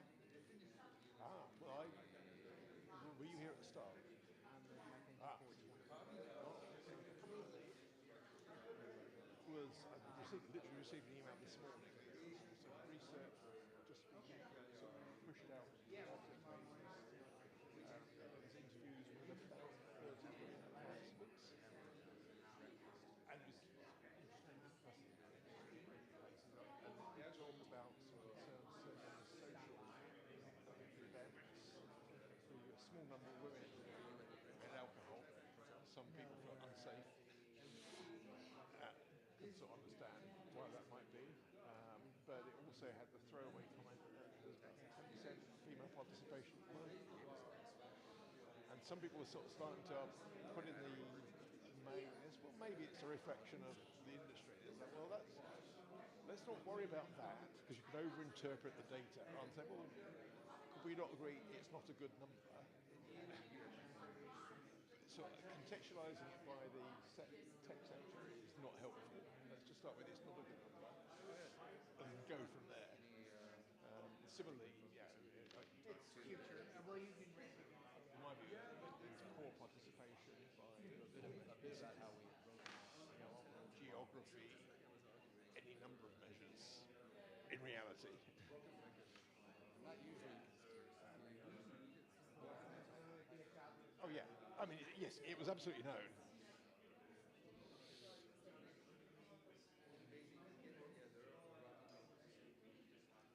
Oh yeah. Well, because that's the point. I mean, forgetting the different axes of how you define diversity, the point is you need diversity of thought from all those different groups. To put this in my email today, because we're pushing it to engineers to get better standards. Yeah. You disregard it might be a good thing to do. It's like, well, actually, you'll get a better outcome. Oh, you absolutely do.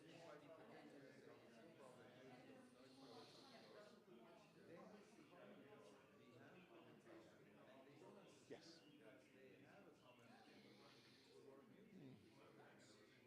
It's on that depressing note.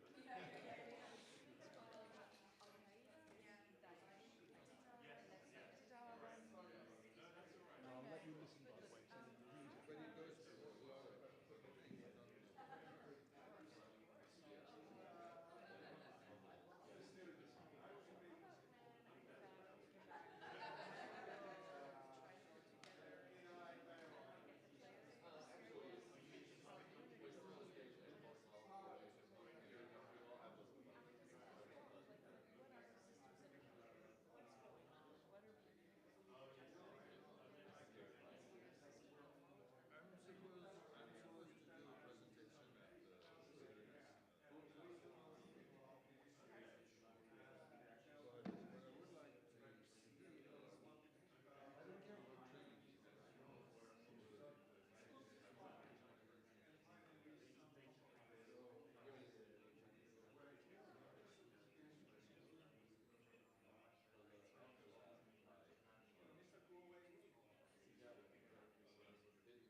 未だに返信をしておりません。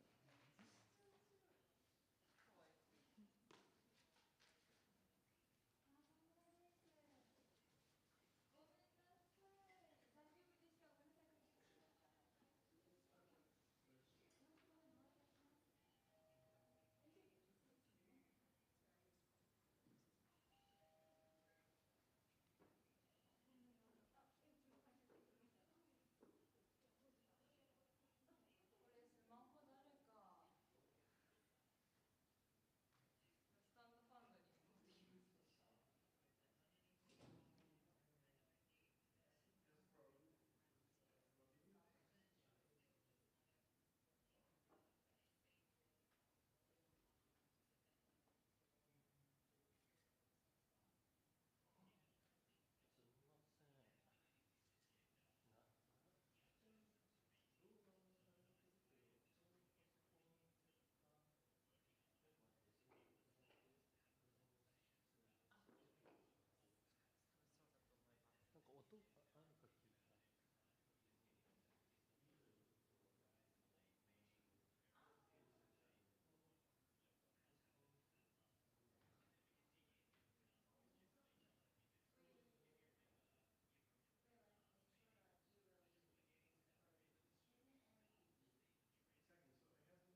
Okay, we think we can start. Ladies and gentlemen, distinguished participants, dear colleagues, it's my great pleasure to welcome all of you here to today's session on sandboxes for data governance, global responsible innovation. My name is Axel Klapphake.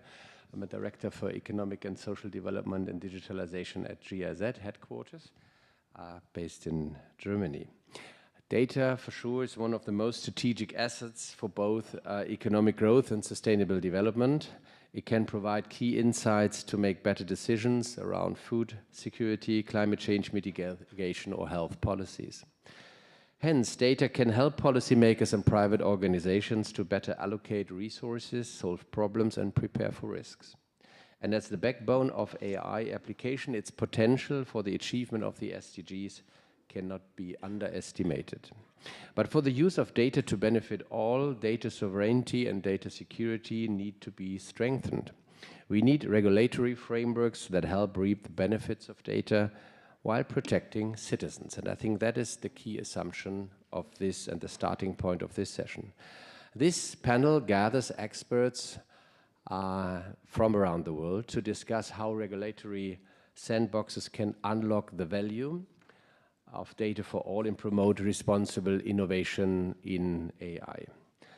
I'm very delighted to welcome on this panel today Deputy Minister of Transport and Communication, Agne Vaiciukevičiūtė. So I knew it would be very challenging, and I was trying to pronounce it a bit correctly. No, very welcome, very happy to have you here. From Deputy Minister from Lithuania, and she focuses, among others, on innovation and open data, and she will share her perspectives in a few minutes' time. We also welcome Dennis Wong as the Deputy Commissioner at the Personal Data Protection Commission of Singapore. She manages the formulation and implementation of policies relating to the protection of personal data. We also welcome, I think she is joining virtually, is Kari Laumann. He is the head of section for research analysis and policy and project manager for a regulatory sandbox for the Norwegian Data Protection Authority. She collaborated with stakeholders in the AI industry in Norway and is one of the team members ahead of AI regulations in her country. And then we also welcome Lorraine Porciuncula.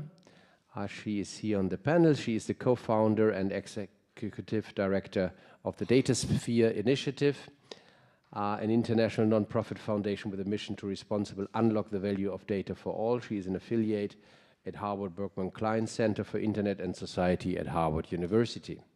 And last but not least, we have Olalade Shilon. She's also here on the panel. She's the head of privacy policy across Africa, the Middle East, and Turkey for Meta. She is a human rights lawyer who has focused on privacy, access to information, and freedom of expression. Our panel this afternoon will be moderated by our friend Armando Guillo, who is an affiliate at Berkman Klein Center for the Internet and Society and doctoral candidate at the Technical University of Munich, focusing on social sciences and technology.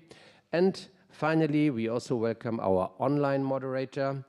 Hello, Pascal König, a GIZ colleague. He is a planning officer at the GIZ headquarters. He has served as the John F. Kennedy Memorial Fellow at the Minder de Gunzburg Center for European Studies, and he's also a postdoctoral researcher at TU, Technical University, Kaiserslautern. Together, they will discuss now the roles of regulatory sandboxes in the promotion of responsible data governance and AI innovation. Secondly, a regional perspective on the enablers and challenges of implementing those sandboxes. And thirdly, the issue of international collaboration on those regulatory sandboxes.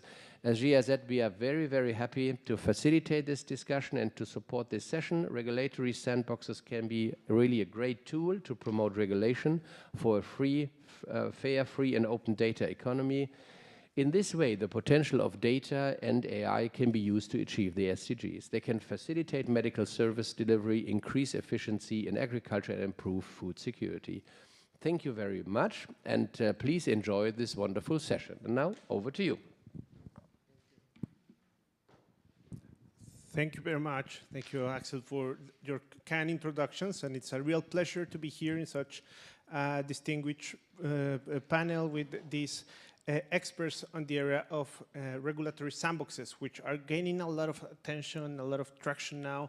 There is a lot of fuss about regulatory sandboxes becoming more important nowadays to deal with many of the regulatory questions there are regarding AI, data, many other technologies and innovations, and of course, that will have an impact on technology. And here, perhaps briefly, just as an introductory remark, I would like to provide this context on regulatory sandboxes. Is not a comprehensive one in the way in which basically we have, and that's one of the biggest challenges we have right now, a lot of definitions on what a regulatory sandbox is, how they work, how they're being implemented, and these kind of questions that we're going to be answering today perhaps are opening the floor for these kind of discussions to take place.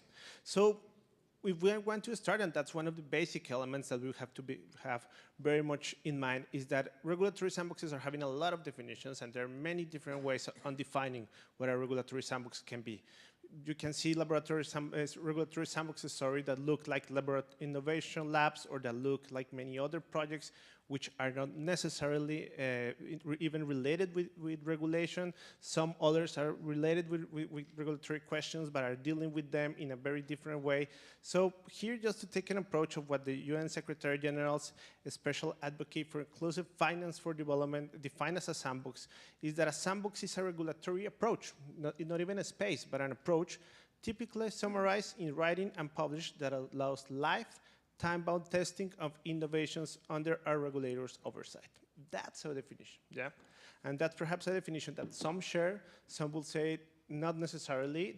I don't see that it has to be a regulatory approach. Perhaps it's a regulatory experimentation space or an ecosystem of experimentation. That's one of the challenges that we are facing right now, and that authorities around the world are facing when they are approaching to this kind of tool to deal with innovative regulatory measures.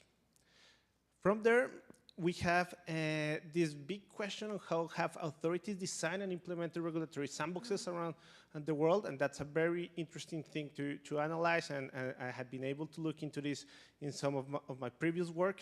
So I have seen sandboxes that had been developed mainly by two people within an authority working on learning more about a technology, and this is called a sandbox. In some other countries, a whole sandbox unit is prepared for developing these kind of projects and developing and deploying an adequate sandbox, and we will hear from experiences from all around the world. We have the sandboxes also, and this is something interesting. Of course, we want to talk more on the data sandboxes, but we have seen sandboxes, of course, developing on the fintech sector. On the generative AI, of course, there's more attention on why sandboxes can be beneficial to understand many of the challenges posed by generative AI systems, and of course on the GovTech and public sector. So we have seen these areas and these areas of work as areas that can be of interest for many stakeholders that have been working on this. The fintech sector, of course, has been one of the leading sectors on developing regulatory sandboxes around the world.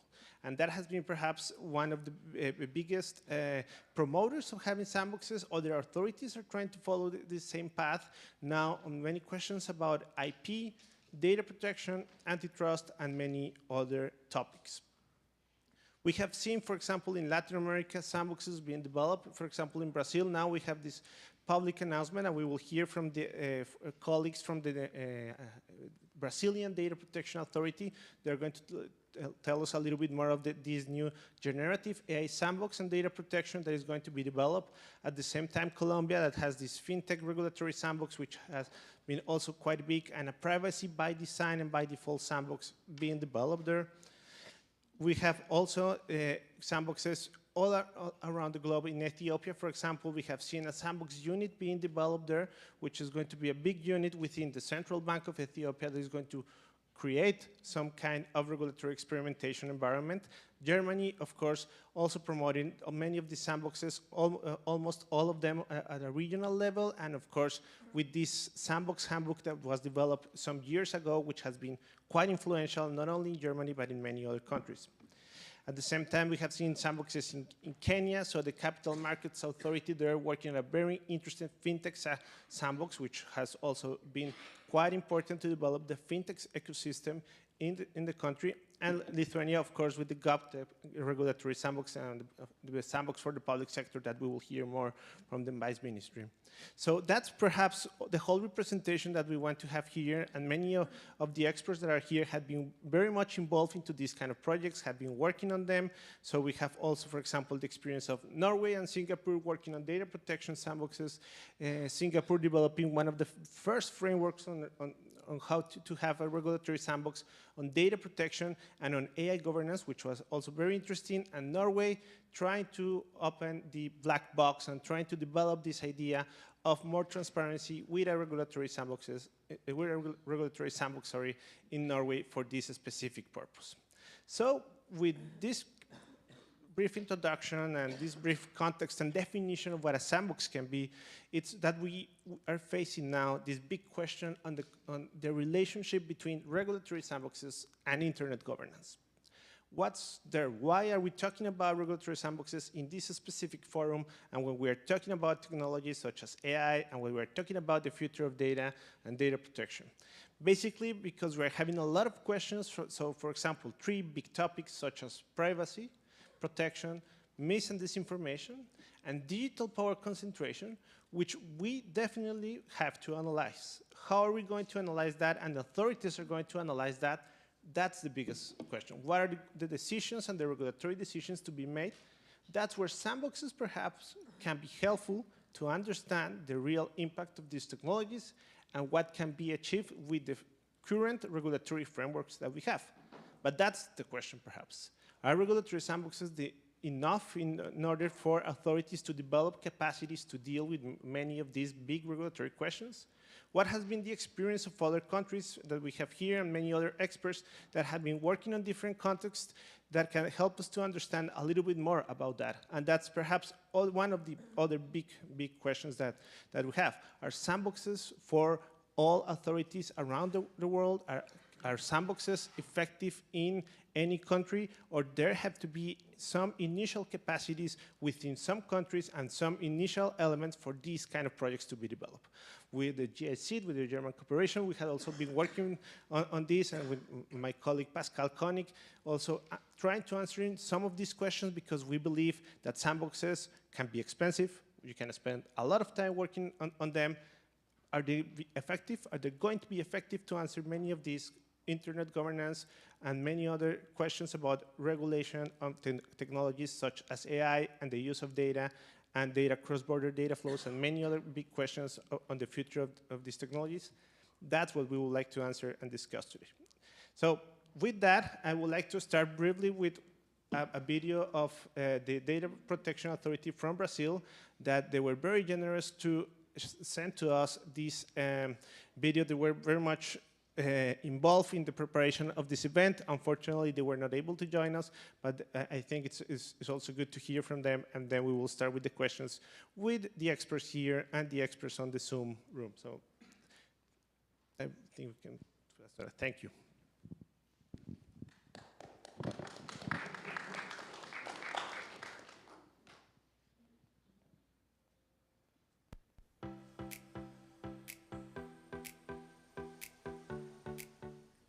Ladies and gentlemen, esteemed colleagues and distinguished guests, I stand before you today on behalf of the ANPD, the Brazilian Data Protection Authority, filled with immense gratitude and excitement as we co-organize this workshop in collaboration with our esteemed colleagues from the Berkman Klein Center and the DataSphere Initiative. It's a privilege to have the active engagement of representatives from various government bodies and Meta. Together, we are embarking on a journey that's not only significant but crucial for the future of data governance and AI innovation. Our primary goal in this session is to foster a dynamic discussion among all relevant stakeholders.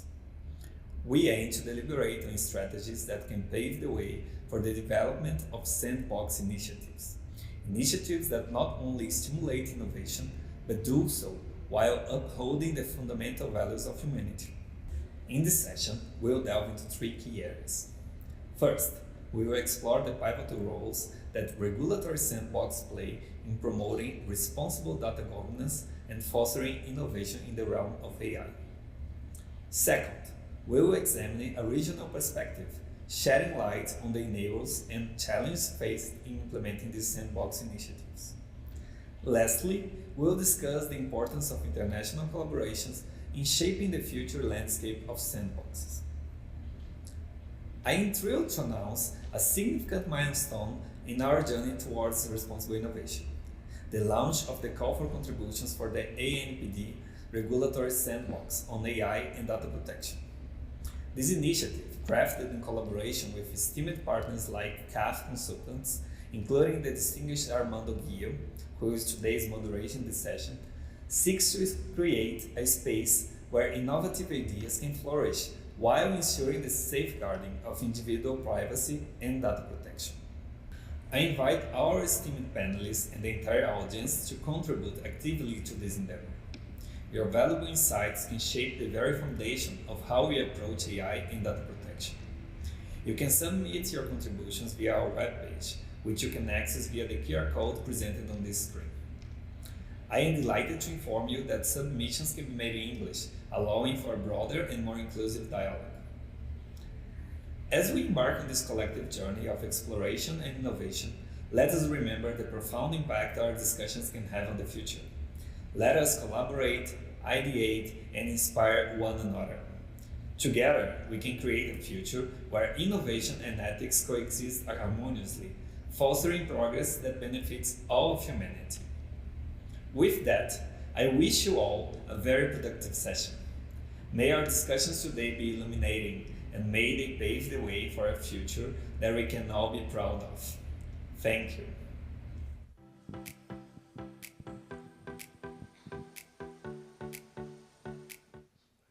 Thank you. And with that, so we have this invitation from the Data Protection Authority from Brazil, this very exciting sandbox. We can move then to our first question, and perhaps here for our panelists and Vice Minister, I would like to start perhaps with your approach to sandboxes and your experience on this work. Like for you, like what is your practice concerning sandboxes? What are the benefits of sandboxes that you have seen in your experience in Lithuania and the work you're developing right now? It will be very much interesting to hear how the sandboxes have been evolving in your experience and what you have learned from that. Thank you very much for having me here. I think sandboxes is one of my passion, and while it's very important to speak about future of internet, it's something sometimes very important to speak on the practical matters, how all those innovations we bring closer to us. So in Lithuania, you mentioned one of the good practice is GovTech sandboxes. These are a little bit more on my colleague side, but this is already award-winning way of looking into problem solving. It started in Lithuania in 2019. I think last year it got an award on European level of sandboxes that helps, for public governance to solve issues within the governance, to make it more accessible to the customers. And I just figure out, I will maybe just tell you some of the examples. For example, there are some examples based AI solutions to measure the quality of digital government in an innovative way. Kodami solution to automate the detection of illegal gambling operations online. Burby solution to improve the environmental risk assessment of companies. Open assessment technology solution to perform remote examination for civil servants, and many, many solutions that are already used in Lithuanian governance in one or another way. I think that platform was so successful that from the government side, the investments into these kind of sandboxes grew. And now it became a huge part of innovation ecosystem in Lithuania. But what I would like to talk a little bit more, which is more on communication side. countries these days invest a lot into infrastructure, especially infrastructure for 5G technologies, and we are doing the same. In Lithuania, we do have the coverage of 90% of population, almost the same as here in Japan. But when we want to see the value cycle, so to see the demand side, we do not see enough of technologies there. So I think that's where the need of Sandbox is coming from. So what we did in this sense, we dedicated more than 4 million euros for applications and solutions based on 5G. And it concerning not only innovations in transport sector, but in any sector.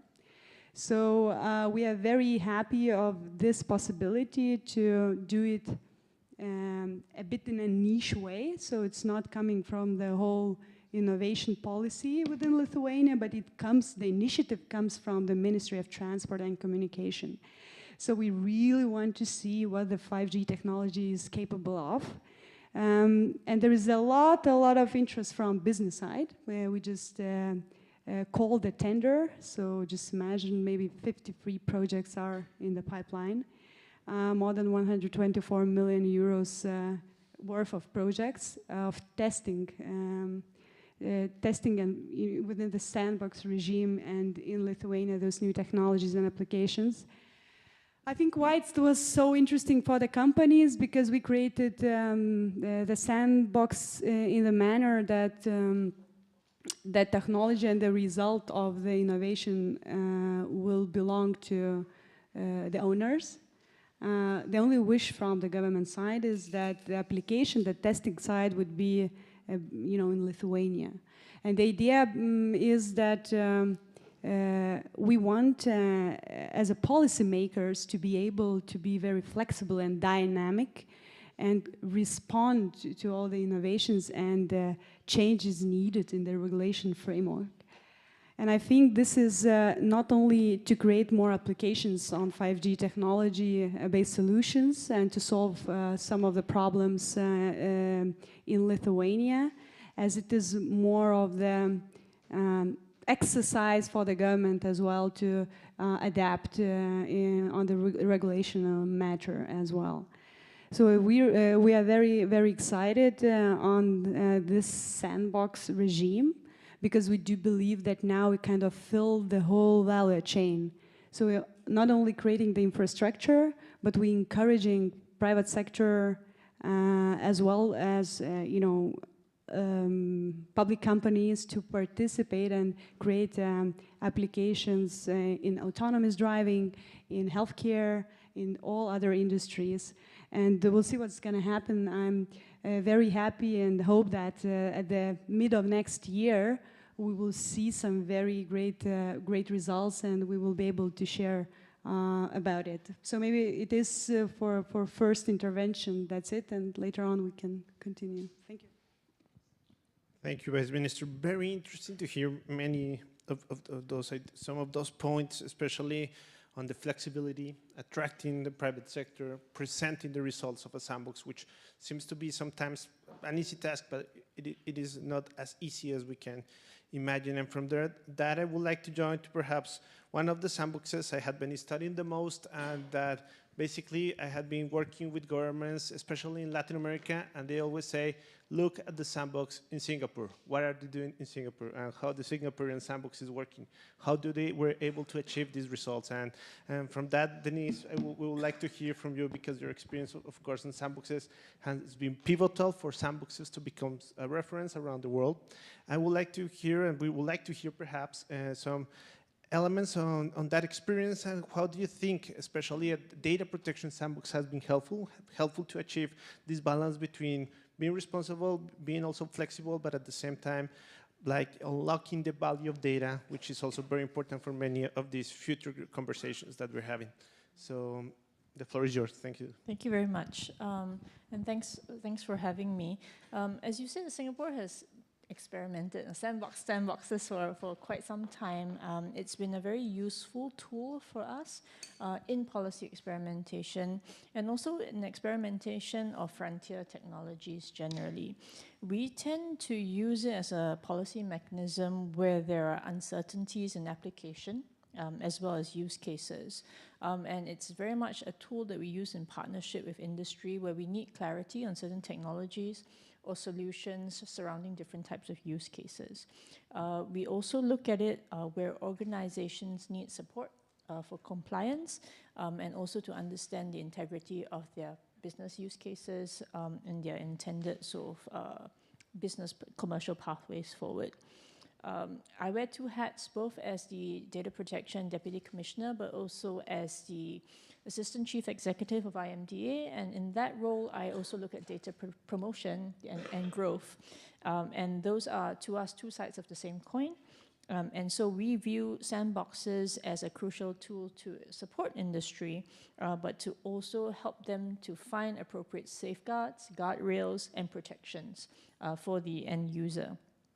We've had a few sandboxes for a while now. We specifically had a data regulatory sandbox that eventually grew to become the privacy enhancing technology sandbox. And that's been something that's been running for about a year now. We've just closed the first stage of it. And I'd just like to highlight sort of pockets of benefits that we saw. There are certainly benefits to individuals because it gives them assurance and confidence that data is not being misused. It helps with transparency and to flesh out sort of questions of ethical use. We find that with sandboxing, experimenting in a safe environment cuts down time and efforts for technologies to be deployed. We also see benefits to the organizations that participate in our sandboxes because they can safely experiment with cutting-edge technologies that give them a competitive advantage. And of course, I mean, realistically, that's what companies are trying to do. We find that organizations very often come to us to provide regulatory support and guidance. They want to understand the potential of technology solutions, but they also want to comply with what the regulator wants. And I think, interestingly, we also find, and this is talked about a little bit less, it also creates opportunities for B2B data collaborations. Very often, companies come with their own use case. They may not necessarily understand the ecosystem the way we see it from a more central point of view. And a lot of what we do in sandboxes is also putting together different parties within that ecosystem, matching them to technology providers or to end users or to intermediaries that allows that sort of ecosystem to be created in a specific sort of sector or specific use case. That's not to say we don't benefit at all. We benefit a lot because it helps us as regulator understand about technology, understand about industry needs, and it allows us to focus on areas that could potentially require regulatory guidance. But I just want to clarify that we don't necessarily think that sandboxing must lead to regulatory guidance. For us, it's just one of a broad range of policy levers and tools that we have. We do, as a modality, I don't know whether I'm jumping forward a little bit, but do tend to publish use cases and reports at the end of each sort of experiment. And that in itself, sometimes it just ends there, but it gives the sort of sector and people who are interested a sense of what were the regulatory issues, what were the obligations and allocations of responsibility that arose out of us working through that use case. I would just say that as regulator, we do get our hands quite dirty. We do spend a lot of time working through the mechanics of each individual use case to try and understand what the concerns are, what the issues are. We bring other regulators on board where there are issues that don't fall within our sort of purview. So it is quite an intensive process for us. Thank you. Thank you. And this very amazing experience, and of course, elements that you shared there. And with that, I think, so Lorraine, we have heard about this case. I don't know if we can already call it a successful case of a sandbox being applied to data protection. We have seen some of the elements that have been used also in Lithuania for the development of the sandbox in Singapore. In your experience, you had work from the DataSphere initiative, working with different governments, working on reports on how to build this kind of projects. what do you think governments should do? What are like that checklist of elements to develop sandboxes that have the capacities, that have the impact that we would like to see on such projects that have a lot of work to do, a lot of resources to be used? We want to be effective on those. What do you see are the best practices, perhaps? Thank you so much for the question. And it's a pleasure to be here in this panel because sandboxes is also a passion of mine. And so seeing one workshop that we get to discuss this in the IGF is just a pleasure. So on the question on the skill, I think that there isn't a particular set of skills or a skill that is needed for you to deploy a sandbox.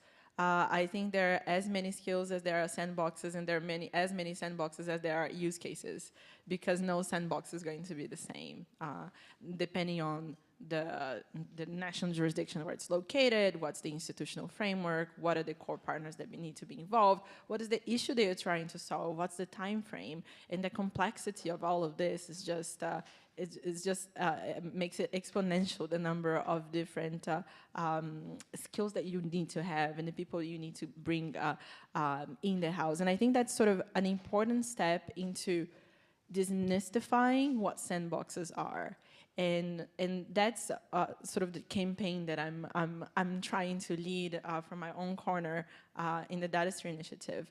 We have a report that we published last year called Sandboxes for Data, Building Agile Spaces Across Border to addressing that issue. And in that report, we try to look into the good practices, and I consume a lot of the reports that are coming out of experiences such as the one from the Singaporean government, but also in terms of what other actors are doing in different countries, and trying to be systematic about understanding what has worked and what hasn't. We're still at the early stages of understanding how that can be deployed to other use cases, right? But there is a maturity in terms of trying to understand, one, what are sandboxes? And we can all agree that it's an umbrella term that captures a whole lot of things, right?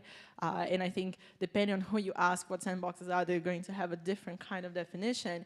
And that's okay, and we should be okay with it as well, in terms of seeing it as an anchor for policy prototyping, for experimentation. And the second aspect that we're looking to also is in terms of the potential of using this internationally, which I'm going to come to later in the panel. And what I realize is that having done that study and that analysis of the experiences internationally, and then talking to a number of governments, there's still a lot of people are still very much afraid of what it means in terms of resources and skills that are necessary, because they're under the impression that something that you need to be a very sophisticated regulator in order to be able to deploy. And I think the first step is trying to exactly say that actually it should be simpler. It should be about looking at a different way before you design policies and regulations in terms of engaging stakeholders, rather than doing something where it's sufficient for you just to post a consultation online and then forget about it. How do you actually engage stakeholders from the design phase onwards? And how do you build that trust, that institutional trust with the private sector and civil society and technical community and government and regulators in order to come together and, as Denise said, get their hands dirty? And that's not something that a lot of institutions are prepared to do or have the frameworks that allow them to do it. So for me, it's less about the skills in itself, but rather than being allowed to do that, to actually engage purposefully with stakeholders. And this is an important part of the capacity building that we're doing now. And we are, with the support of the Hewlett Foundation, now started a project in Africa and through Africa Sandboxes Forum, where we're bringing together stakeholders to create that community of practice in terms of sharing what can be done and what are the issues that you would like to solve from a multi-stakeholder iterative fashion. And doing that in terms of we have a course which we designed that takes you through in terms of what sandboxes are and their potential. So that's an important part into sort of building that skill in terms of words and vocabulary that we are using in this space, but also in terms of how do we turn this into practice. So rather than just being a talk shop where we're talking to them about sandboxes and what it should be, we are actually, in the best way of a sandbox, bringing them together in terms of can we identify an issue that we can address, and can we do so in a way that helps with issues that are relevant among different countries at the same time or different stakeholders through dedicated sandboxes that we're piloting and will be simulating until next year onward. And I think that is a step in terms of just being able to define what are the appropriate stakeholders that need to be involved depending on the use cases, what are the technologies that might be necessary if you're looking to operational sandboxes and to B2B transfer data, as was mentioned, but also in terms of what are the arrangements in terms of mitigating risks that may emerge, what are the different kind of ways for you to look into measuring and monitoring and evaluating the success of that sandbox as well. And so we are in a process where we are, and I like to say, and I'm not joking, but it's sandboxing sandboxes really, in terms of how they can best function. And I would like to see a space where we are able to share more of those good practices so that we can reduce the cost of actually implementing those sandboxes in sharing resources among each other. Thank you, Lorraine. And I really like this idea of exactly of sharing. And this we definitely should talk a little bit more later on the global forum for sandboxes and sharing these kind of ideas and having these kind of forums for this interaction. We have two colleagues, actually three colleagues that are on the Zoom connection, and I think they're in Africa and Europe, and we would like to very much say good morning to them, I think. So I will start with Kari Laumann from the Data Protection Authority in Norway. Is Kari there? Yep. Hopefully. Yeah, hi, Kari. So nice to see you. And well, we have been hearing of all these experiences, Kari, and of course we needed to have also the approach from one of the first authorities that developed a data protection sandbox dealing with the black box question about AI. We will really much like to hear from your experience there in Norway and what you can share with us, and of course, what do you think were the benefits and have been the benefits for Norway of having this sandbox, and at the same time, especially, and perhaps, Kari, if you can make a little bit of emphasis on the entrepreneurs and digital entrepreneurs in the country that have been involved into these kind of projects, that would be amazing. So, Kari, the floor is yours, and thank you for being here. Thank you, and good morning from Oslo. I wish I could be also with you, but I'm calling in from Oslo. Yeah, so we started our sandbox in 2020, and if I can pick up on Lorraine's suggestions to share good practice, one of the good experiences we had in building a sandbox was that before we kind of opened the sandbox for application, we did speak to Norwegian companies, and we asked them, what are your needs? Can you hear me okay, by the way? Is the sound okay? Not so good? No, it's better, I think. Yeah. Better? Okay, can you just give me a sign if the sound is bad and I can try to change?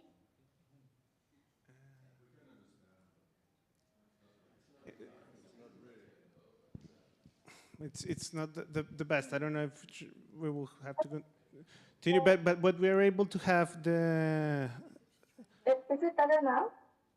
Sorry? I tried to change the mic.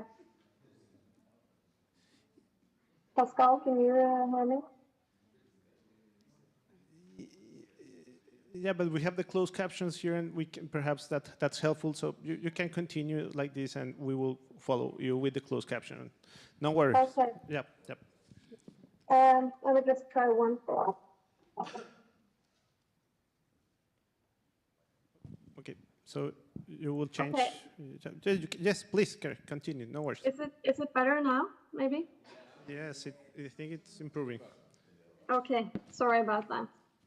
Yeah, so we started our sandbox in 2020, and the focus for our sandbox is data protection and artificial intelligence. And before we opened the sandbox, we asked Norwegian companies, what are you wondering about when it comes to AI and data protection? So this is 2 years after the general data protection regulation in Europe came into force, the GDPR. And the Norwegian companies said, okay, we have the regulation and requirements, and we're starting to use AI, and we have some guidance, but we're wondering how will this work in practice? So specifically they asked, okay, we have to show transparency, but how do we do that in practice? Do we need to open the black box? There's a requirement about fairness. How does a fair algorithm look like in practice? And also there's a requirement on data minimization. How do we do that when AI needs a lot of data? So for us, we got to work with Norwegian companies, real cases, where we tried to help them solve these quite interesting cases. And also at this point, we didn't have a lot of legal precedents in Europe about applying the GDPR to data protection authorities. So the sandbox has been a great opportunity for us to dig into issues that we see coming in the future. And I think it's been valuable for the participants in the sandbox. That's the feedback that they give us. And we work with public, private companies, small startups, but also big corporations in Norway. And the feedback we get from them is that it's useful because it's very hands-on. You need to get your hands dirty, as Denise said. You have to really dig into the issues. So it's quite resource intensive for us to run this sandbox because we really go deep in each individual case. And for us, it's also been very important to be transparent about the process and the findings. So for each project, we have an exit report where we share what do we do, what discussions did we have, and what were the conclusions. So the idea for us is by helping one, we help many. So it's important for us to choose companies and projects that have questions that a lot of other companies are also wondering about. Thank you, Carrie. No, the sound improved perfectly. And that last point on presenting the results, it's very much important, I think, for the future of sandboxes and many of the sandboxes we have seen. There are a lot of sandboxes now, but how many reports and results we have? Like 2, 3 big examples of how results are being presented. And that's why I think this experience in Norway has been also very interesting. And we have heard of governments, authorities working on this. Now it will be also interesting to, of course, and it's a pleasure to have you, Olade, that we can also have your approach from a private company, a private sector. Like, how do you see the sandbox experiences? What's interesting for you? What calls your attention when you hear about a new sandbox in X or Y country? What's that point in which you say, this is interesting to hear more about, this is a sandbox in which I would like to participate? So, Olade, it's a pleasure to have you here, and we would like to hear your perspective on that point. Thank you. Thank you so much. It's equally a pleasure to join you in this very, very interesting conversation so far. So, of course, for the private sector, the benefit will depend really on the type of sandbox we're looking at in terms of the unique context and specifics of each sandbox.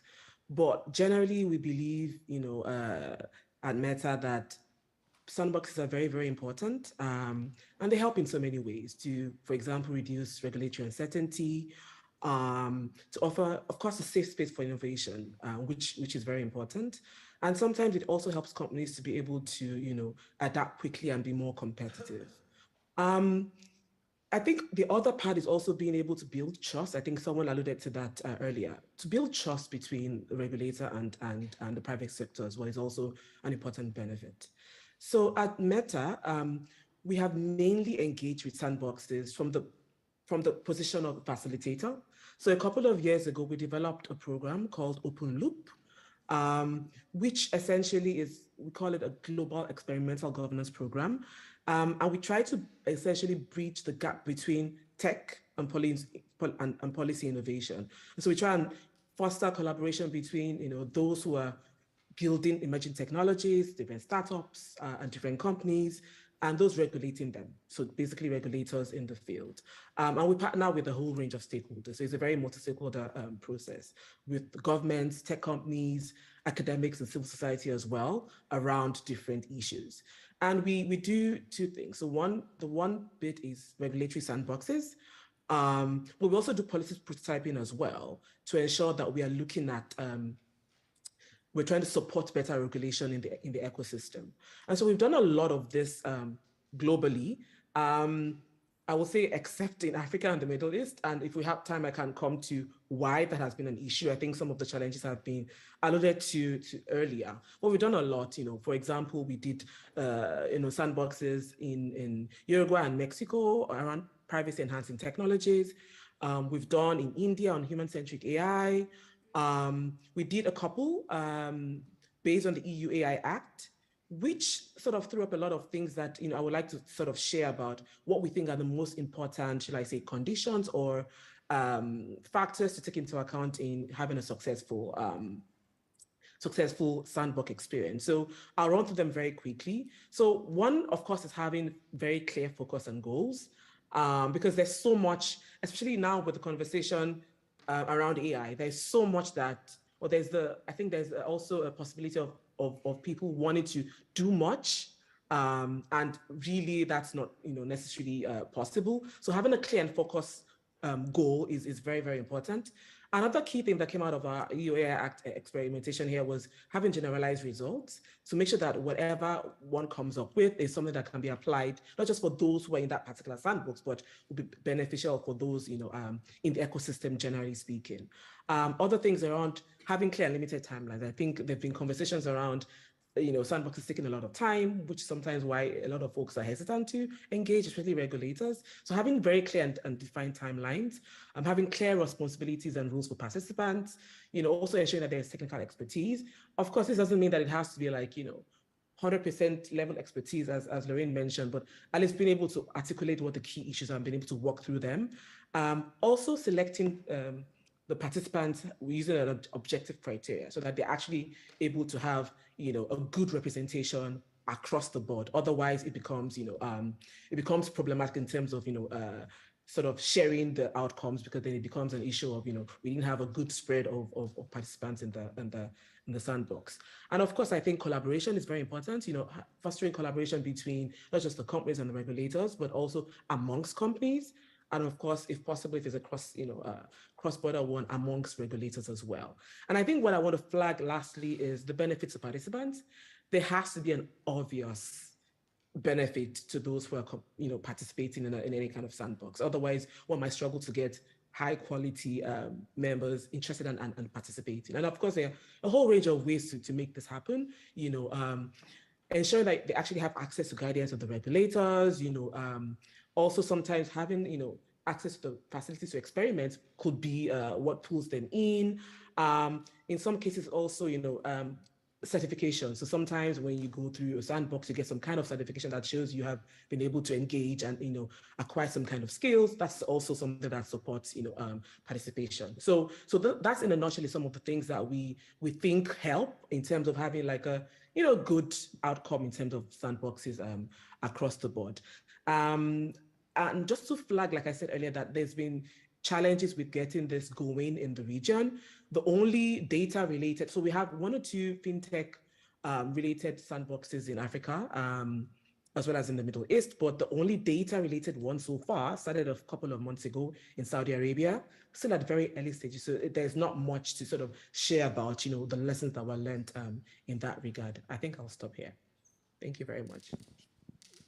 Thank you, Lana. We wanted to also finish this first round with your remarks, which I think are very interesting, because that idea of building trust among different stakeholders, it's always a big challenge, and I think it has a lot to do with the design of many of these sandboxes and the participation spaces that there are.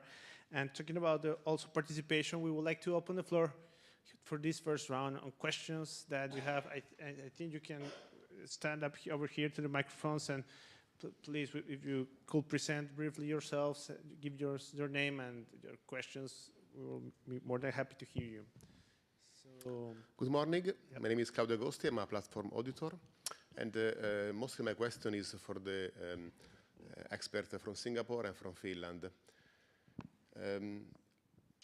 I'm concerned because soon the AI Act will be in place, so there will exist a national authority. This national authority needs to run a national sandbox. So the question is, in average, for a use case, how many days per person is necessary to study it and to create the test base? Because it seems that it is the potential bottleneck to handle a lot of cases. I think you're right. We don't handle a lot of cases. So to us, a sandbox is not a tool for volume. It's not meant to, it's not like a framework or policy where you set, you know, at the general principle level or even at obligation level, and then it applies to thousands or hundreds of thousands of cases. In a year, maybe we work on 6 to 10 cases where we are really just working through what the use case is. I think one of the things we find helps a lot is to set very clear use case objectives. So if it's fairly tight in scope, the parties already know what they want to do. It's really about just working through the accountabilities. Then it is more straightforward, easier to do. If it's about helping companies to find players, technology players, they know they have a data problem, they want to use a privacy enhancing technology, they don't know which one, that it becomes a longer process, a more involved process, and it can take many months to sort through. So I would say, unfortunately, the way we do it, at least, it's fairly customized to the use case, and it can take usually an average of maybe 3 to 6 months to work through a use case, sometimes even longer than that. But of course, we have other policy innovation tools, such as policy clinics, where we're just giving quick advice on how on accountabilities. That one can be much faster. Thank you. I have also additional small remark, but yeah. Later. Good afternoon. This is A.H.M. Bozlur Rahman, come from Bangladesh IGF. Thank you, panel. Thank you, moderator and honorable minister. We learned so many things regarding the sandbox from this session. I learned from your presentation, Mr. Moderator. CNET has developed one sandbox regarding the misinformation. So how can we utilize this sandbox regarding the misinformation from the civil society side, apart from the government? Thank you. Thank you. Well, that's a big question. I think that we're having sandboxes on misinformation. Definitely what we would like to analyze is to gather some good evidence on how these technologies are actually spreading misinformation and what kind of measures can be used. I think that's one of the biggest questions that we have right now, like what are the kind of measures that can be used and how to implement some of those, and that's where sandboxes become so attractive, because you have this kind of flexible space in which basically you can interact with some companies and basically try to make them get involved into these kind of questions, concerns. Let's work together. Let's involve civil society that has been doing some great work on this area, and let's try to show you like basically what could be the measures there to put into place. I don't know if the sandbox in misinformation is actually a sandbox on providing flexibility. I think it's more on providing trust-building efforts and perhaps this multi-stakeholder approach, but that's how I see it. I think there's interest in many countries to start with this kind of work even before regulating, because of course there's a lot of regulatory pressure also. Why don't we regulate these kind of practices? Sandboxes are seen perhaps as a first step before going into that. So that's how I think we will see some sandboxes on misinformation more and more, I think, in the near future. So here, thank you. Good afternoon. My name is Bertrand Lachapelle. I'm with the DataSphere Initiative. I just want to make a quick comment. The word umbrella term has been used, and I think it's an illustration of the fact that the sandbox is also sandbox approach is a spirit of experimentation, and there is a growing toolkit or tool set for governments to experiment various approaches depending on the topics. You mentioned the clinics and so on. And the consequence is that it is particularly adapted to the early stages of any policy development or policy interrogation, which is the agenda setting and the issue framing, which is a stage that is usually skipped because the moment people have identified a problem, they run to say, my solution is A, my solution is B, instead of taking enough time early on to frame the problem as a problem that people have in common rather than a problem that they have with each other. And so thinking about sandboxing as sometimes an early tool to identify how to shape the problem before you get into drafting whatever guidelines, regulation, or just code of conduct is probably an important element in the sandbox approach. Thank you. I don't know if there are any reactions to that. Okay, thank you. Yes, please. My name is Christian Remsbach from the OECD, and I have a question related to one of the risks or potential risks of sandboxes. Given the very nature, the number of firms that can participate in the sandbox are obviously limited. So the question is, how can we make sure that there are no distortion of competition going on that is favoring those companies participating, and also how can we avoid regulatory capture, given exactly that closer interaction between the regulator and the companies? And so in general terms, how can we make the sandbox more fair and non-discriminatory? Thank you.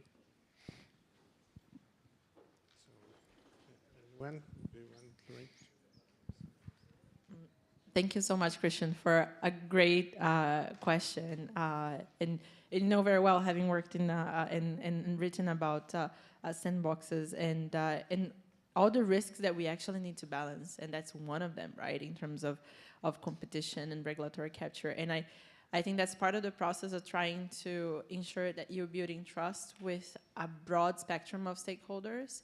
And what's interesting about sandboxes is that it does allow the regulator usually the flexibility to go beyond the traditionally regulated entities.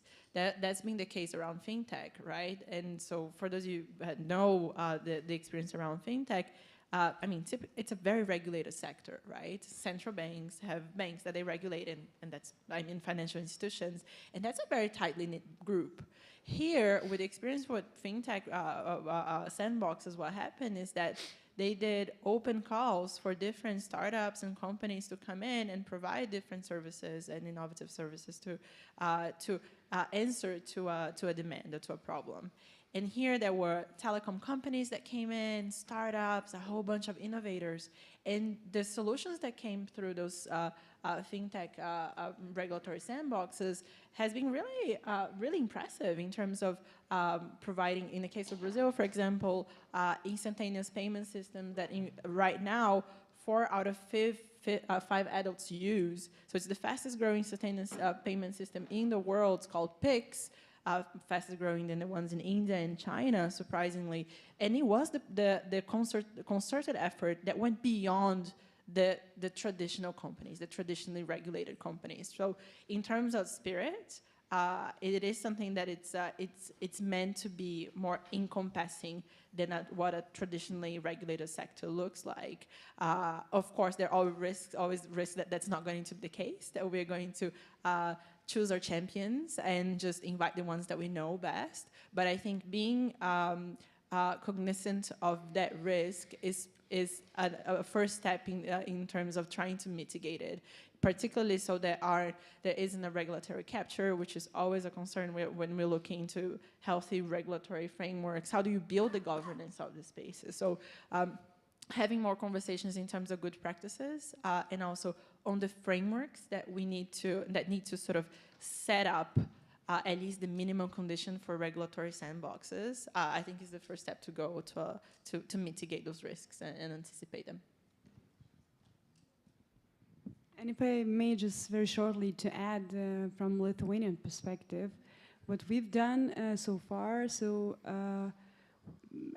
an obligation to participate in Sandbox and get the financing for any testing purposes, there should be a group of stakeholders involved. So it's obligatory to involve higher education institutions, someone from civil society. So there is a range of compositions that is an obligation to be a part of. So we don't want you. I mean, I clearly understand the threat there. We don't want to see, one side of sandboxes and solutions. Therefore, the broader stakeholders group has to be involved.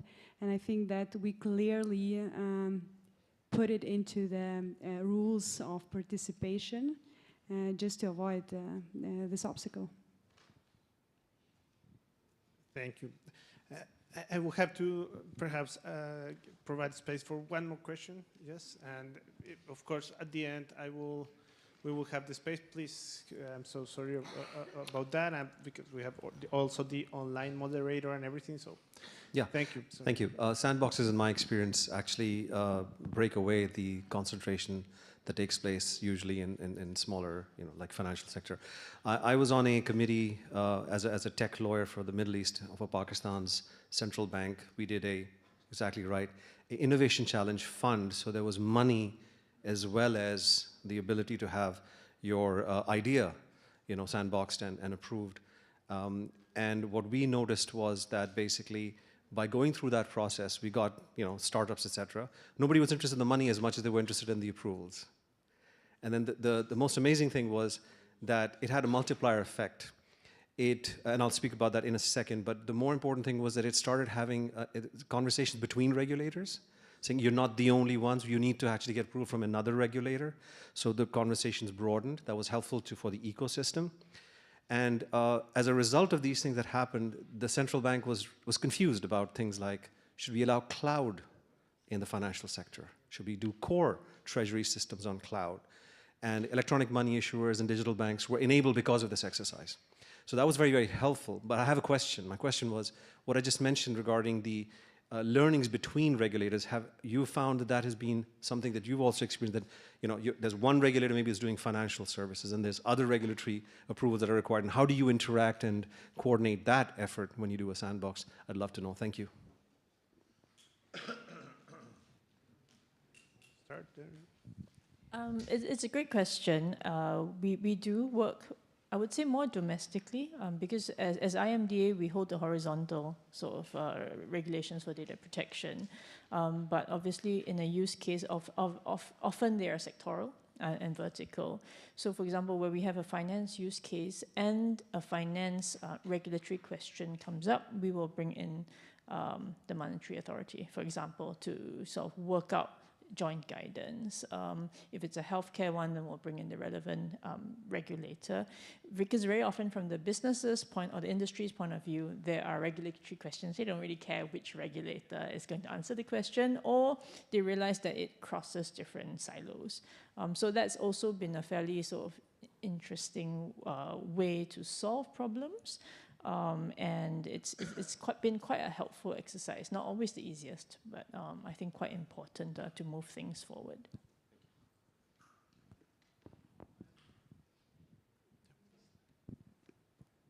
If I may just very shortly to add, it's a very interesting topic. We could talk about it hours and hours. Once again, in the Lithuanian case, where we were focusing mostly was not, was the technologies or ideas which would be at the very high TRL. So we are not talking about sandboxes where the ideas are like tested or tried on the very, not mature sense. We're talking, because the money is quite huge, we're talking about the last TRLs that would be later on be scaled on. So it's a bit, it's really sometimes important to speak on what side of the sandboxes and the ideas maturity we're talking at. Thank you, and thank you for all the questions, and hopefully we have some final minutes for those questions that are left, and many others. I will give the floor then to the online moderator, to Pascal Koenig, this, I think, from the GI seat. Pascal, the floor is yours. I know you have also some interesting questions and the challenge of making this in 30 minutes or less. So the floor is yours, and thank you for also joining. I know it's early morning for you. Yeah, thank you, Armando. It's my pleasure to join you online and to now direct you and guide you through the next set of questions. And I would like to shift the attention a bit and pick up on something that especially Lorraine has already commented upon. And that is, I want to adopt a bit more of a regional perspective and look at aspects of international collaboration and cooperation. So my first question is, I'm interested in how important is it to learn from other experiences when implementing and operating a sandbox? And perhaps more specifically, you can also say something about how transferable are sandboxes from one context to another? How much work has to go into adapting them when you transfer them? And since I'm online, I would like to direct the first question to Kari. Yes. So I think we were one of the first data protection sandboxes in Europe, but there was one before us, and that was the ICO, the British Data Protection Authority. So when we were starting our sandbox, we did reach out to them, and they were very generous in sharing their experiences and even documents. So we learned so much from them. Of course, we had to adapt. We didn't just implement because there are cultural differences. There are so many differences. So we did adapt it, but that was super useful. And I think also the spirit of sharing we have kind of carried with us. And we've had so many different countries in Europe and beyond reaching out to us because we're one of the first sandboxes. So we've also tried to share all that we can from what we have learned and what we have built. And I think it's been really useful since the sandbox concept is kind of new and a little bit fussy for a lot of people. So I think, sharing their experiences that are there is very important. And I also agree with what has been said earlier in this panel, that there's not like one definition of sandbox. You can make it your own and make it fit your own purpose. So I think, sharing is important, but also, listening to the needs of the target group that you're trying to reach is very important, and tailor it to your own purposes. Yeah, thanks very much for these insights. And for the panelists in presence, I will also direct the question at you, also perhaps at Denise, since your sandbox has been an inspiration to others, as we've heard before. What's your perspective on the importance of sharing, learning from experiences, and the transferability of sandboxes?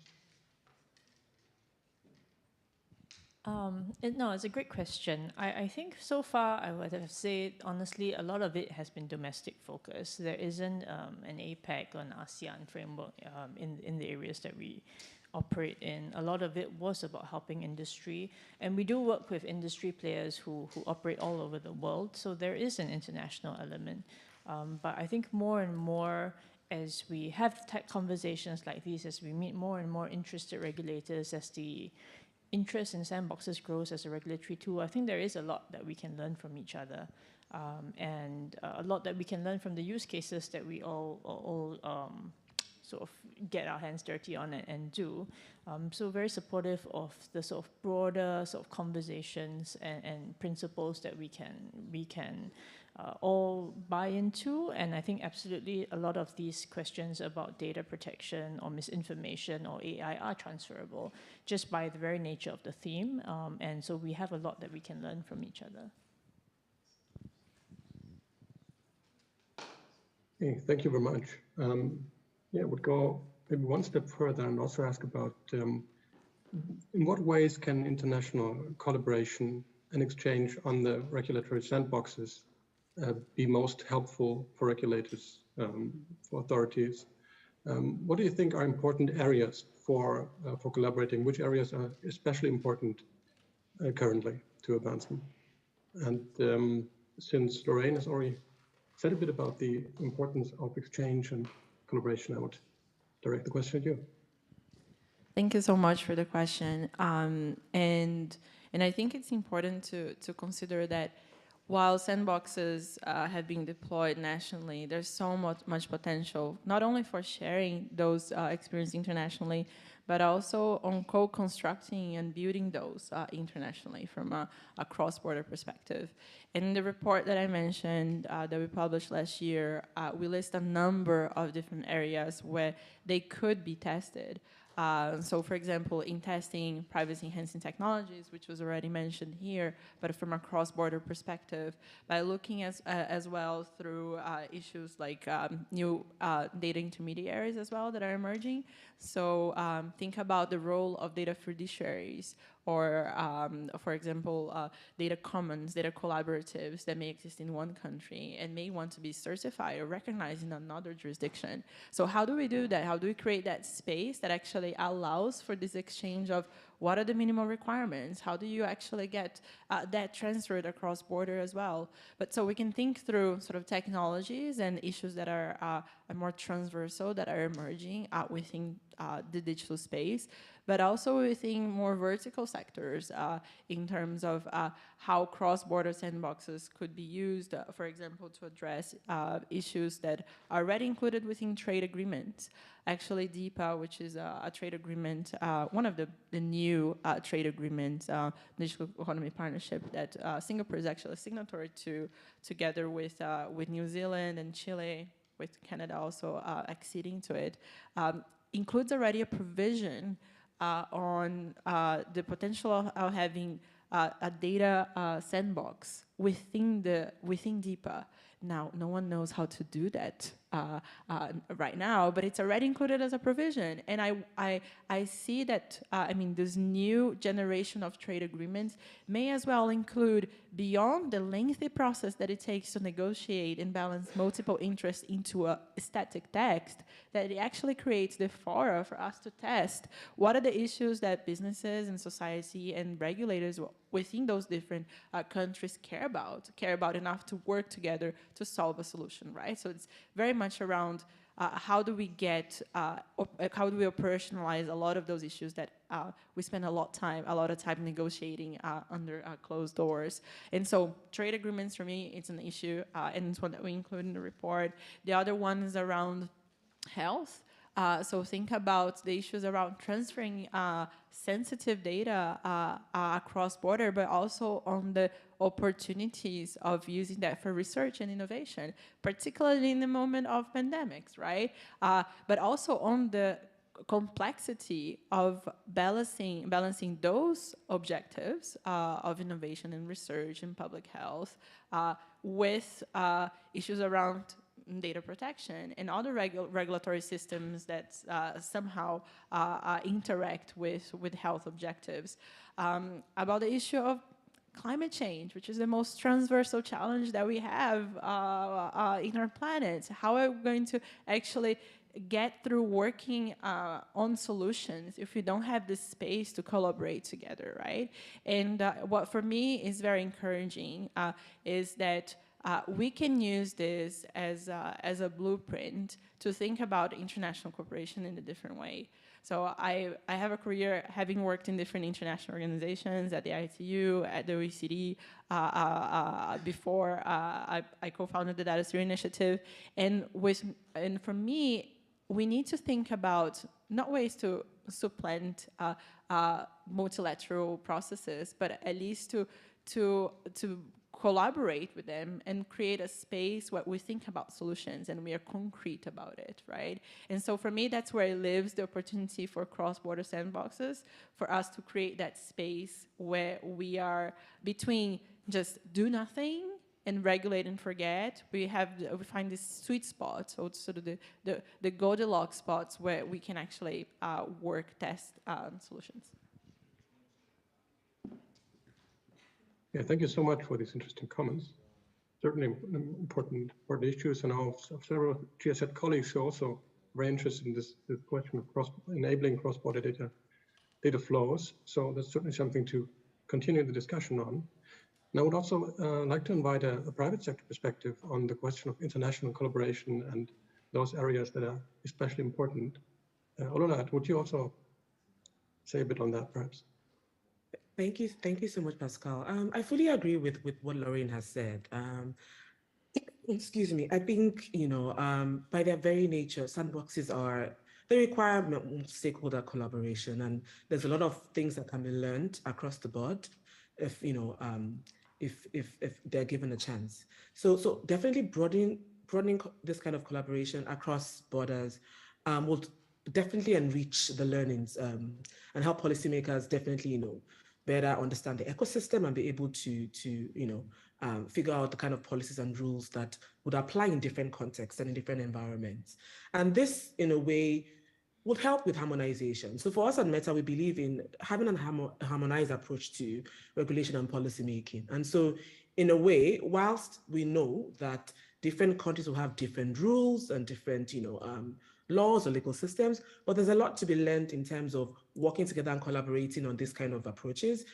Because at the end of the day, we all, globally, there are a lot of treaties that exist, even though each country has their own, domestic legal systems. So in the same kind, working together across, across borders with the regulatory sandboxes and the like, for us is very, very important to ensure that, there's widespread collaboration across the board and consensus. Of course, there's cultural nuances, there's, specific nuances, but at the end of the day, at a high level, there are basic principles that apply across board and that one can learn from experimenting and collaborating in this space. Okay, thank you also. And maybe going a bit further in that direction, what are your observations regarding the need, but also how likely it is that there's an increasing harmonization of sandboxes, also beyond the national level, either through new sandboxes that are being created on the regional level, or perhaps through a stronger harmonization of existing sandboxes? So, likelihood is a very tough question because I think it's a complex issue. There's a lot of factors that come into play in this regard. Like I mentioned, differences in legal systems, but like zeroing in on the region that I cover, which is Africa and the Middle East, there is a lot of challenges that I think that exist with sandboxes that are probably more acute in the region. So things around, the time it takes for this to be executed, things around the cost that it involves. And the reality is that we have data protection, if you're talking about data governance related kind of initiatives or sandboxes, it's fairly nascent in the region. And so most of the regulators are literally trying to figure out exactly how to build the infrastructure, like build, their organizations.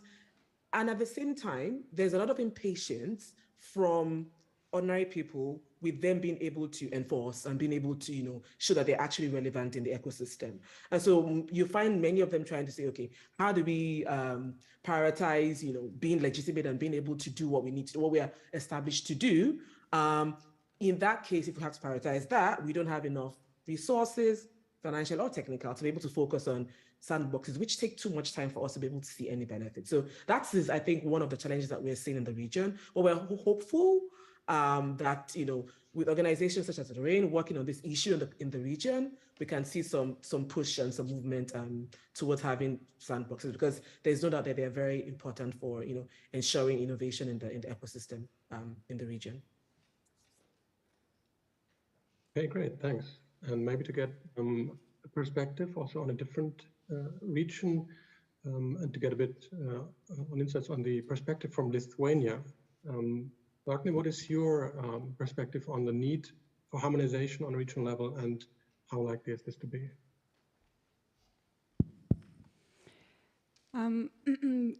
Thank you very much for the question. I think that there was already a lot of good things said.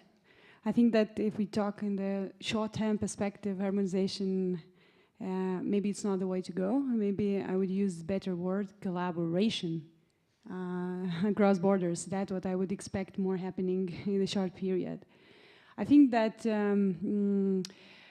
harmonization is always better for those who are not first movers, for countries like Singapore or others who has a lot of experience already there and openly shares it with other countries. This is something that would be maybe not so interesting in a short perspective.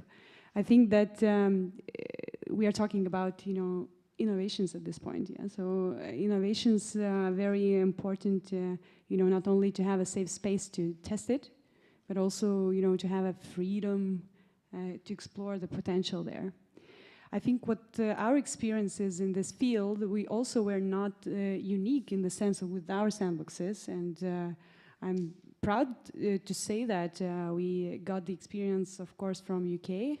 We had a very close collaborations. We went there, we invited them, we had a huge conference on the sandboxes just to share their experience, because there was a lot of things which they said that we should not do. So it was also very valuable for us. So I think that the harmonization, maybe it's too early to have this question at this point. I think now, today, we're talking a lot about what is the concept of sandboxes, what kind of sandboxes we do have.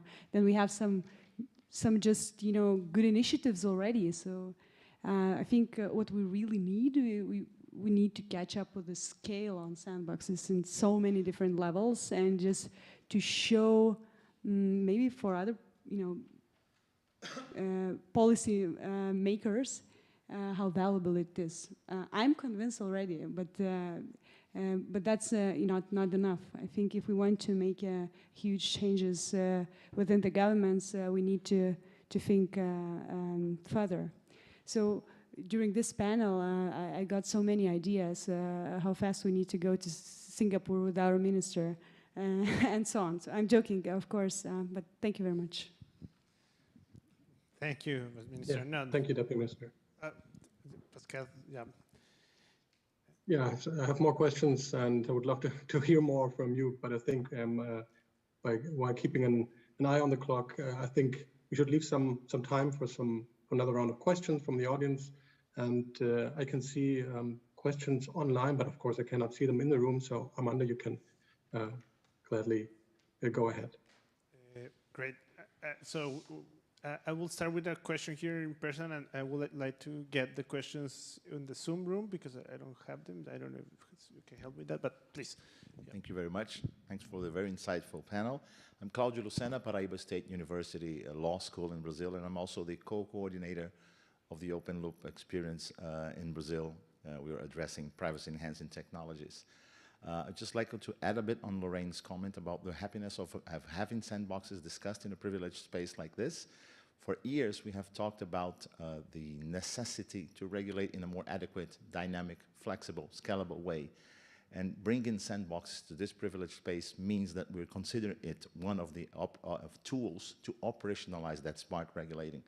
Yes, for the digital space, but definitely not only to it. So my question is a little bit more mundane, though. It's a question about time frame, and I'd like to have these experiences here of Lithuania, maybe Norway, and Singapore. You have a framework to operationalize a sandbox, and there is a space where you weigh back in as a regulator to say if and which measures are going to be taken out of the experience you have. How strict, the question is how strict you intend to be or have been in these measures. Do you wait until the whole process is finalized as the regular framework foresaw, or are you ready to intervene in a point where something stands out as very important not to be waited for? Thank you very much. Thank you. I don't know, Carrie, if you want to start there? Yes, I think this is a very good question and very relevant for us as regulators. I think for Meta, it's a bit different if you're a private actor and you have a sandbox. But as a regulator, our kind of powers are very strictly regulated in the GDPR. So we are to case handle, we are to do enforcement action, and we are to give guidance. And for the sandbox, for us, this is a guidance tool. So we call it dialogue-based guidance. So for us, it's very important to be clear that this is not a decision. We only give guidance in the sandbox, and then the company who is participating can decide themselves for what they will actually do. And also, we are very clear that we don't give any exemptions from the regulation. So even if they're in the sandbox, the regulations still apply. So our sandbox is more about exploring those areas in the regulation where there might be questions or uncertainty of how it should be implemented in practice. It's not about giving exemptions or giving like a stamp of approval. It's basically guidance. So I think that's an important kind of also, it's important to be clear about what the sandbox is and clearly define that for anyone who participates or wants to take part in it.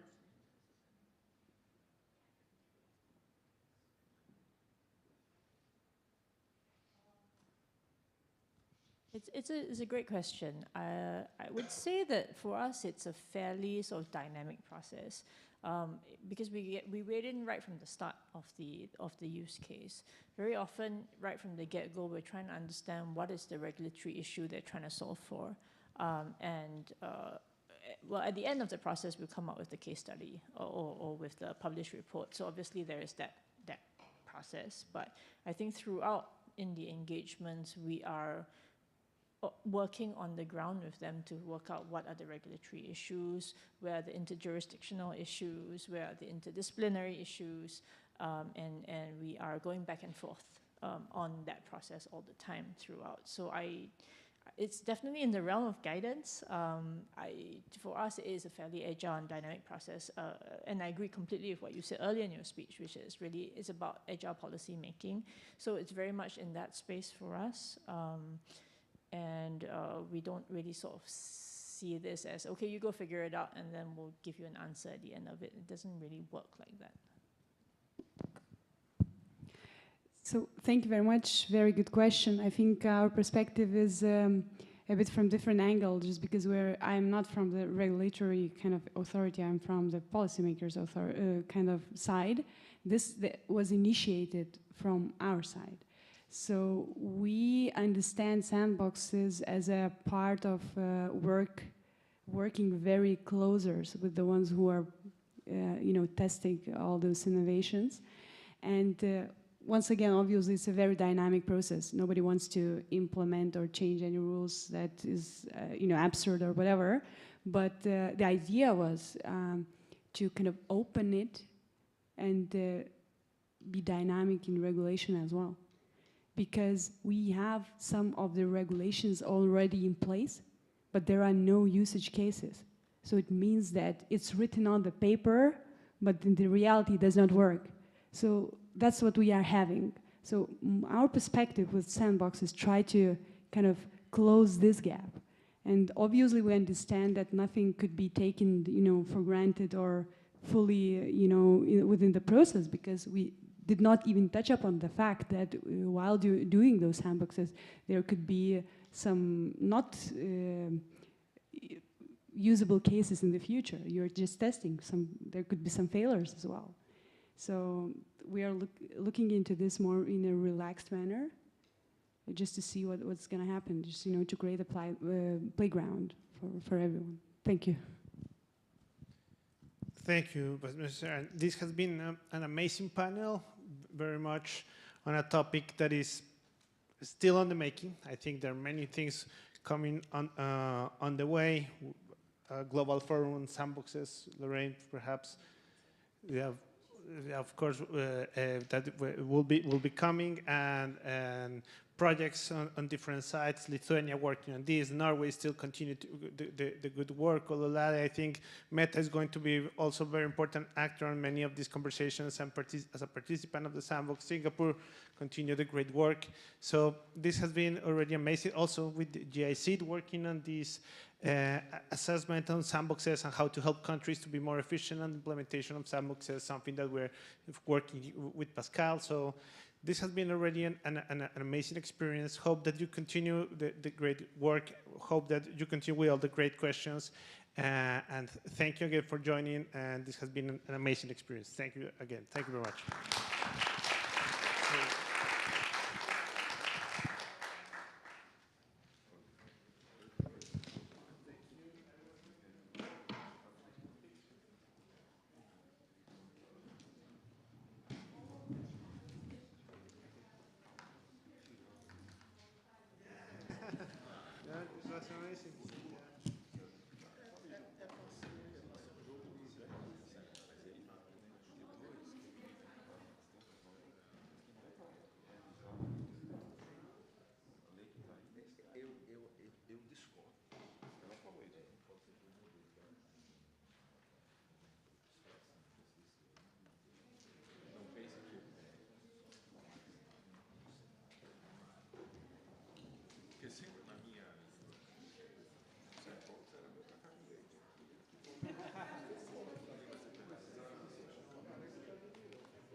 essa inovação.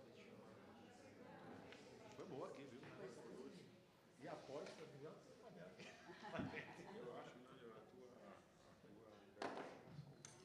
boa. Ela é boa. Ela é boa. Deu um fechamento. Muito bom. Legal. Não era o mesmo, né? A gente.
Touch. I have your LinkedIn. You're okay. You're on that.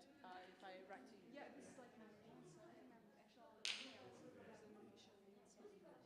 Sorry for not having the card. So it's at ministry. Well, I can write name dot surname. Yeah. At and then is well if you would like my official name and surname and the position. If you Google it, you have your email. Yeah. Public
Hi everyone.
Number three.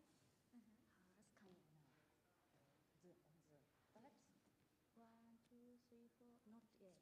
Could you? Okay.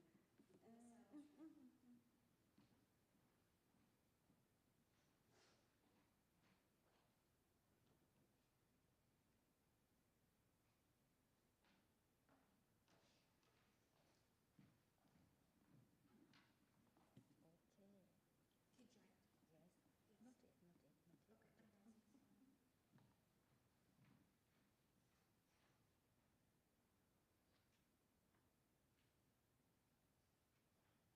yet.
Hi everyone again.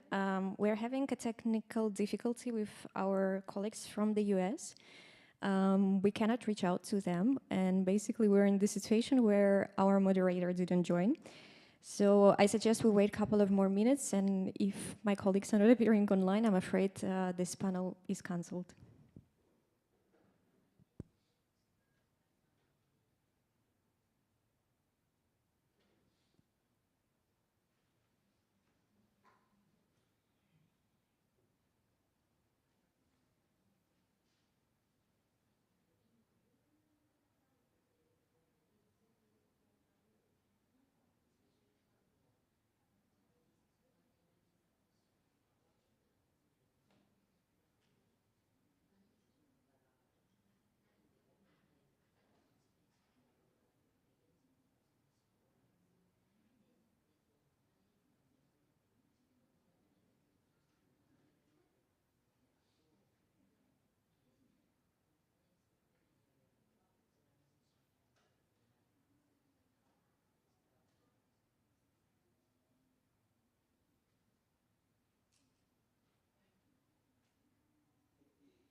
Guys, I'm very sorry, but I think we have to cancel because we still do not have news from anyone in the US.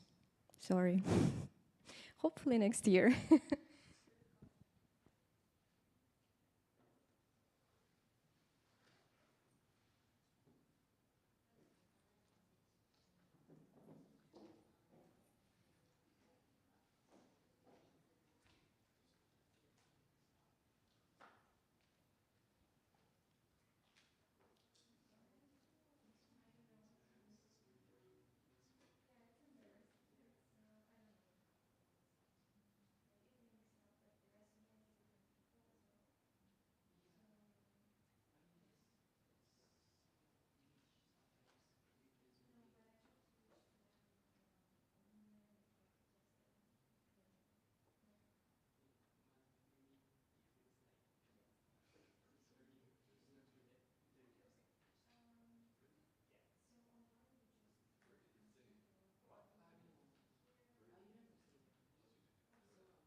動揺して忘れてかった。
rausschicken. Nicht morgen, aber gefühlt.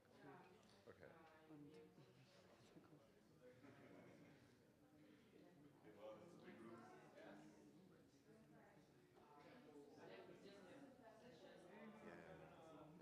Okay, okay. Yeah. Ist mein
Check, check. Are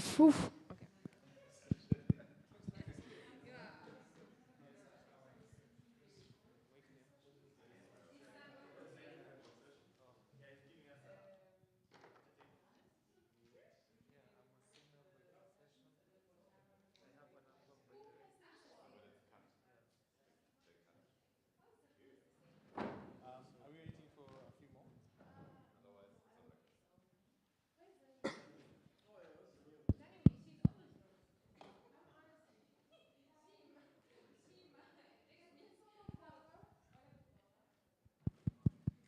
Everybody's sitting on the left side. Does that speak for your political orientation?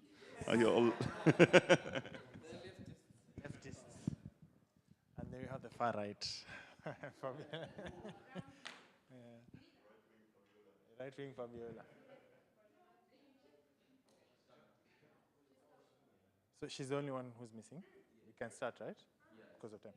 Okay, ladies and gentlemen, fellow youth, good afternoon. I hope you're doing well. We had called for this particular quick meeting just to kind of introduce ourselves and have an opportunity to get to know what JZ AU Dataception does and why it is important for you to know this, and also for your participation here and what we aim to achieve. So for those who don't know me, my name is Paul Kithinji. I might have written to almost all of you, delivering your flight tickets. But other than that, my name is, again, Paul Kithinji. I am a data participation policy advisor. I'm based in Nairobi. Yeah, and I'm more than happy to be here and to have met you. So I will quickly give the mic to you. You will say your name, where you come from, and maybe one thing about you that makes you stand out. And then we'll quickly pass the mic back to JZ, and then have a form of a short open session where you tell us your experience and what you think of it, especially in light of your trip to Abuja and back. So yes, feel welcome. Sorry? Abuja and Kyoto. Yes, Abuja and Kyoto. Okay, I'll start with this gentleman right here. Okay. Okay, thank you. This is Ben Rashad Sanusi. I am from Benin. Benin is in West Africa, near to Nigeria. I am ICT specialist and also environmental activist. One thing about me, I like to play football. I like also to network. Thank you. Hello everyone, I'm Samuel Njogu. I'm based in Nairobi. I'm in Nairobi, Kenya. I'm a software engineer by profession, and it has been really a great opportunity to meet all of you. I've met some very interesting minds, and it has been memorable. Hi, Esma Awad from Sudan, telecom engineer, North African use IGF. Eva Nsho-Ie from Ivory Coast, IT support specialist for government, Ivory Coast government. Thank you. My name is Jesse Nathan Kalange from Uganda. I'm an IT specialist as well and a member of the Internet Society Uganda chapter. I also coordinate the Uganda Youth IGF. And yes, the experience from Abuja, yes, it's been very exciting. I mean, networking and capacity building has been one of my key things. And I think it's the same thing for Kyoto. So it's a pleasure to really get support and be here today. And yeah, looking forward to the engagement. Hello, I'm Ganna from Egypt. I am a kid of the forum. I'm 19 years old, but I'm an ambitious kid. I'm a youth ambassador for internet governance. Nothing special, just a student at mass communication in Cairo University, digital media section. Thank you. Hello, my name is Karsan Gabriel from Tanzania, Dar es Salaam, so Jambo. And some fun fact about me, I'm just 19 too at heart, you know, always 19. Yeah, the experience is the same as always. It's a lot of empowerment and strengthening alliances, especially for us young people. We get to collaborate, but also build a lot of personal institutions, which are quite the fundamental aspects of the multi-stakeholder approach, and we are thankful for that. Hello, everyone. My name is Enes Mafuta. I'm from Zambia. I'm a standards expert, but I also chair the Affordable Internet Access. So from Abuja, for me, it's been so inspiring meeting young people and also people that have empowered me in one way or another. And also coming to Kyoto, I've created these synergies and linkages of, on how we can develop our nations and our world to be more interoperable in terms of internet governance. So for me, this has been a great experience and a great opportunity for me. And if you are hiring, I can volunteer. Thank you very much. Azul, hi, marhaba. I'm Jad Badr from Libya. I do many things. One of them, establishing Isaac chapter in Libya. Yeah, it's a pleasure being here with all those young people from the continent, you know. It was a tremendous experience, you know, meeting all of you, and the opportunity for that GIZ is providing for the young people from the Africa is highly appreciated. Thank you. Hello, my name is Mohamed Leminache. I'm from Mauritania. I'm a web developer and digital entrepreneur. So it was a very good trip that was rich. I learned a lot. So I took the whole past year to learn English. So I was always speaking with in French and Arabic, since I'm from a country where I grew up with those two languages. But now I think I did a lot of progress during the travel, and I met a lot of people here in Kyoto. I wasn't in Abuja, but I was exchanging with a lot of persons in this group using WhatsApp. Thank you.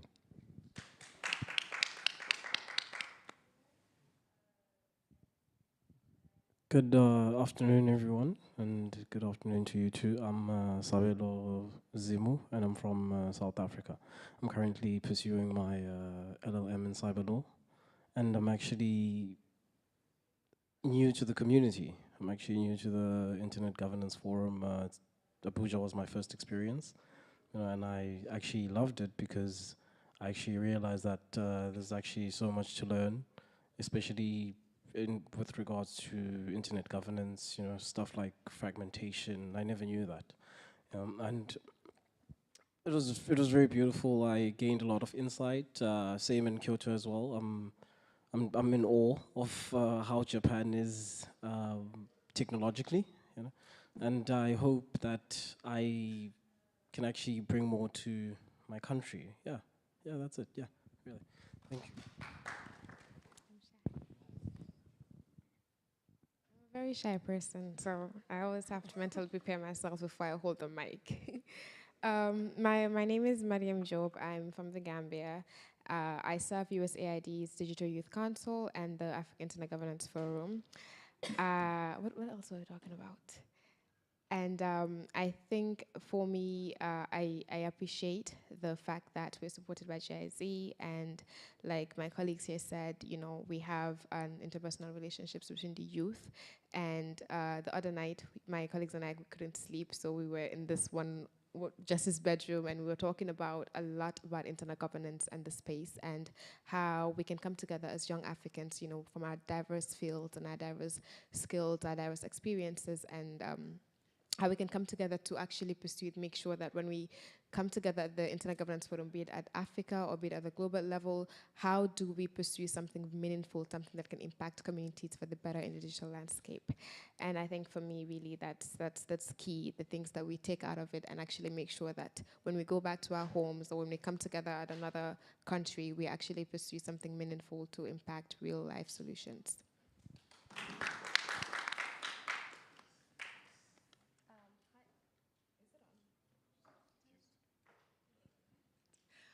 Hi, everyone.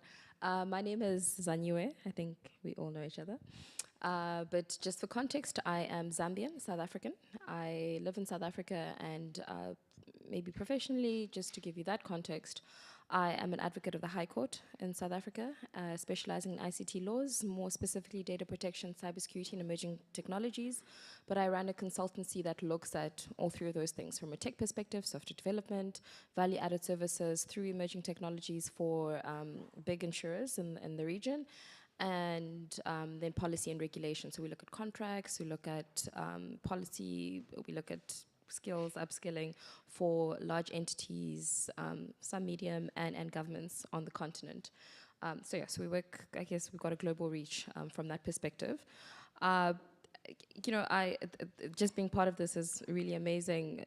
I started my career quite young, and it's the first time, to be honest, where I've actually just interacted with my peers, if that makes sense, which I think is an amazing opportunity. I also serve as the Deputy or the Vice President of the United Nations African Women's Leadership Network South Africa chapter, and also the UNESCO Information Sector Committee, right? And the reason why I mentioned those things is not to just talk for long, but I believe coming here allows a person who I think actually all of us are people with reach to cross-pollinate these ideas into these areas where this information doesn't normally trickle down to. As Mariam was saying, we were speaking, and we're not saying this from a bragging perspective, but we're saying this almost as understand your privilege. From an African perspective, you're in the top 1%. From a knowledge dissemination, knowledge understanding perspective, and also an influence, right? And it is really our burden. I don't even want to say our privilege, but it's our burden to disseminate every single thing that's being discussed here and to influence Africa positively, to ensure that we do, one, get critical mass, but really be part of that leapfrogging story that we keep on talking about so loosely. So yeah, that's me. Thank you. Sorry, someone missing? Yeah, okay, yeah, sure. Okay, hi everyone, my name is Johannes. Glad you are here. Great to see you all together, because, there are so many young people, I never know who are the ones actually we're paying for. No, but a couple of people I've met in Abuja already, so glad you made it. I know not everyone made it, aware of that, and yeah, do apologize. My name is Johannes. I'm the team lead for the data governance team, so basically Paul and Fabiola in this case. And yeah, I also thank GIZ for paying for my ticket here.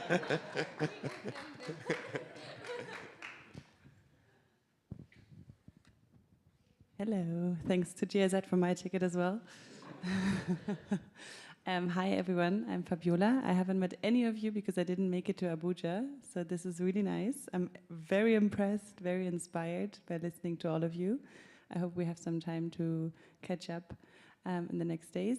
Yeah, I am Fabiola, I'm an economist. I live in Addis. I work with and for Johannes, with Paul for France, and I'm very happy to be here and meet you. Thanks.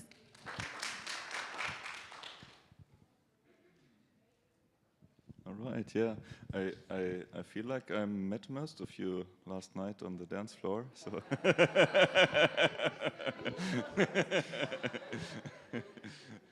so yes, I can introduce myself once more, but for those who are not present, my name is Franz von Weizsäcker. I am computer scientist, so I'm also Anna Mohandes, Iktis Salad.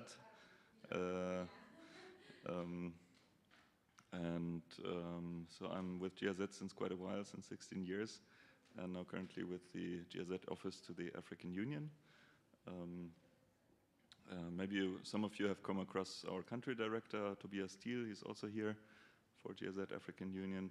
And it's a growing portfolio. The German Development Corporation has been supporting the African Union since it was founded, since 2004. So the background, I mean, you might be a bit familiar with the African Union. So this is what it's the German support to the African Union. The previous organization was called OAU, the Organization of African, OAU, or whatever. So it was OAU and then AU, and the shift was that back then it was all about decolonialization, and then as that has, I believe, I hope, largely succeeded. Some people now talk about data colonialism. That is maybe a next phase, a new agenda. But then 2004 onwards, it was the AU with the 2063 agenda, the development agenda of the African Union. That is what the German support is geared to and aimed to. And the German support focuses on those things where the African Union has a strong mandate, and that is primarily peace and security.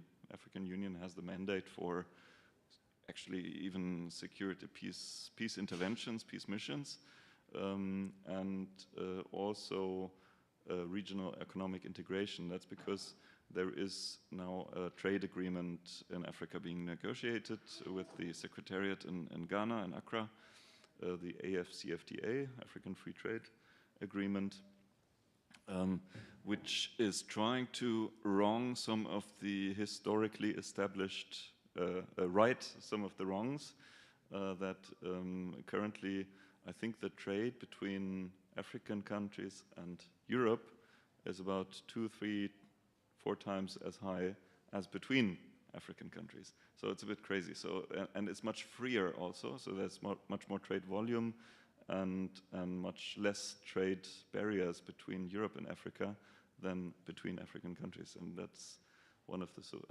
support we're also giving. And now my portfolio is digitalization. So that is with the Department for Infrastructure and Energy in the African Union, as well as with the youth division. We're also partnering because that comes connected in a way. Of course, that's a topic much shaped by youth. While at the same time, you can see if you look at the average age of African rulers, vice versa, the average age of the African population, you see a bit of a gap. And that's why I personally believe that it's important to involve youth in policy issues and in decision making and in shaping this. And so one of our programs is called the Civic, well, no, I should start with the Tech Fellowship Program. The Tech Fellowship Program is for young innovators from African Union member states to work inside the African Union Commission and its various organs, in the court or in the infrastructure department and the youth division and other divisions. And so this on an annual basis, we are hiring, because I think some of you brought up, so how can we work with you? So there's maybe one very concrete answer to that is you should all connect with us on LinkedIn, because whenever we have a job, we post it on LinkedIn. And the Tech Fellowship, that would be announced actually through AfriLabs. This is our partner in Abuja. And they are basically hiring young innovators, and then they get a status at the African Union. They get even an African Union passport that makes the traveling a bit easier, and then get a status to be part of the AU staff for a period of, I believe it's about 1 year, and then do public sector innovation inside the institution of the AU. So that's one of the programs. Another program is the AU Civic Tech Fund. This is basically a funding mechanism with, I think, between 20 and 50,000 euros for any civil society organization that has digital innovation for good governance or for democracy or for citizen participation, for enabling the linkage between citizen and governments to improve through digital means that can be scaled. And it's usually, if it has a cross-border character, if it's, for example, an initiative from Uganda that wants to expand in a neighboring country or so, and then getting funding for these ambitions. So that's another support mechanism. Maybe I will not go through all the details. I think we have the meeting is scheduled relatively short. But the largest initiative that we're supporting, and this is what the team with Paul and Johannes and Fabiola is working on, is the African Union Data Policy Framework and its implementation. And the rationale for that, it's a lot related to trade, because for companies, if they want to operate across borders, like African e-commerce companies like Jumia or so, it can only work if they're allowed to transfer data across the border, otherwise the business model is not going to fly.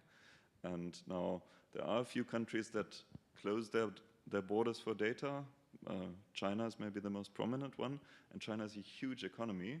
So in China it kind of works economically well, but it's the only example where there is a vibrant digital economy in a country that is closing its borders digitally.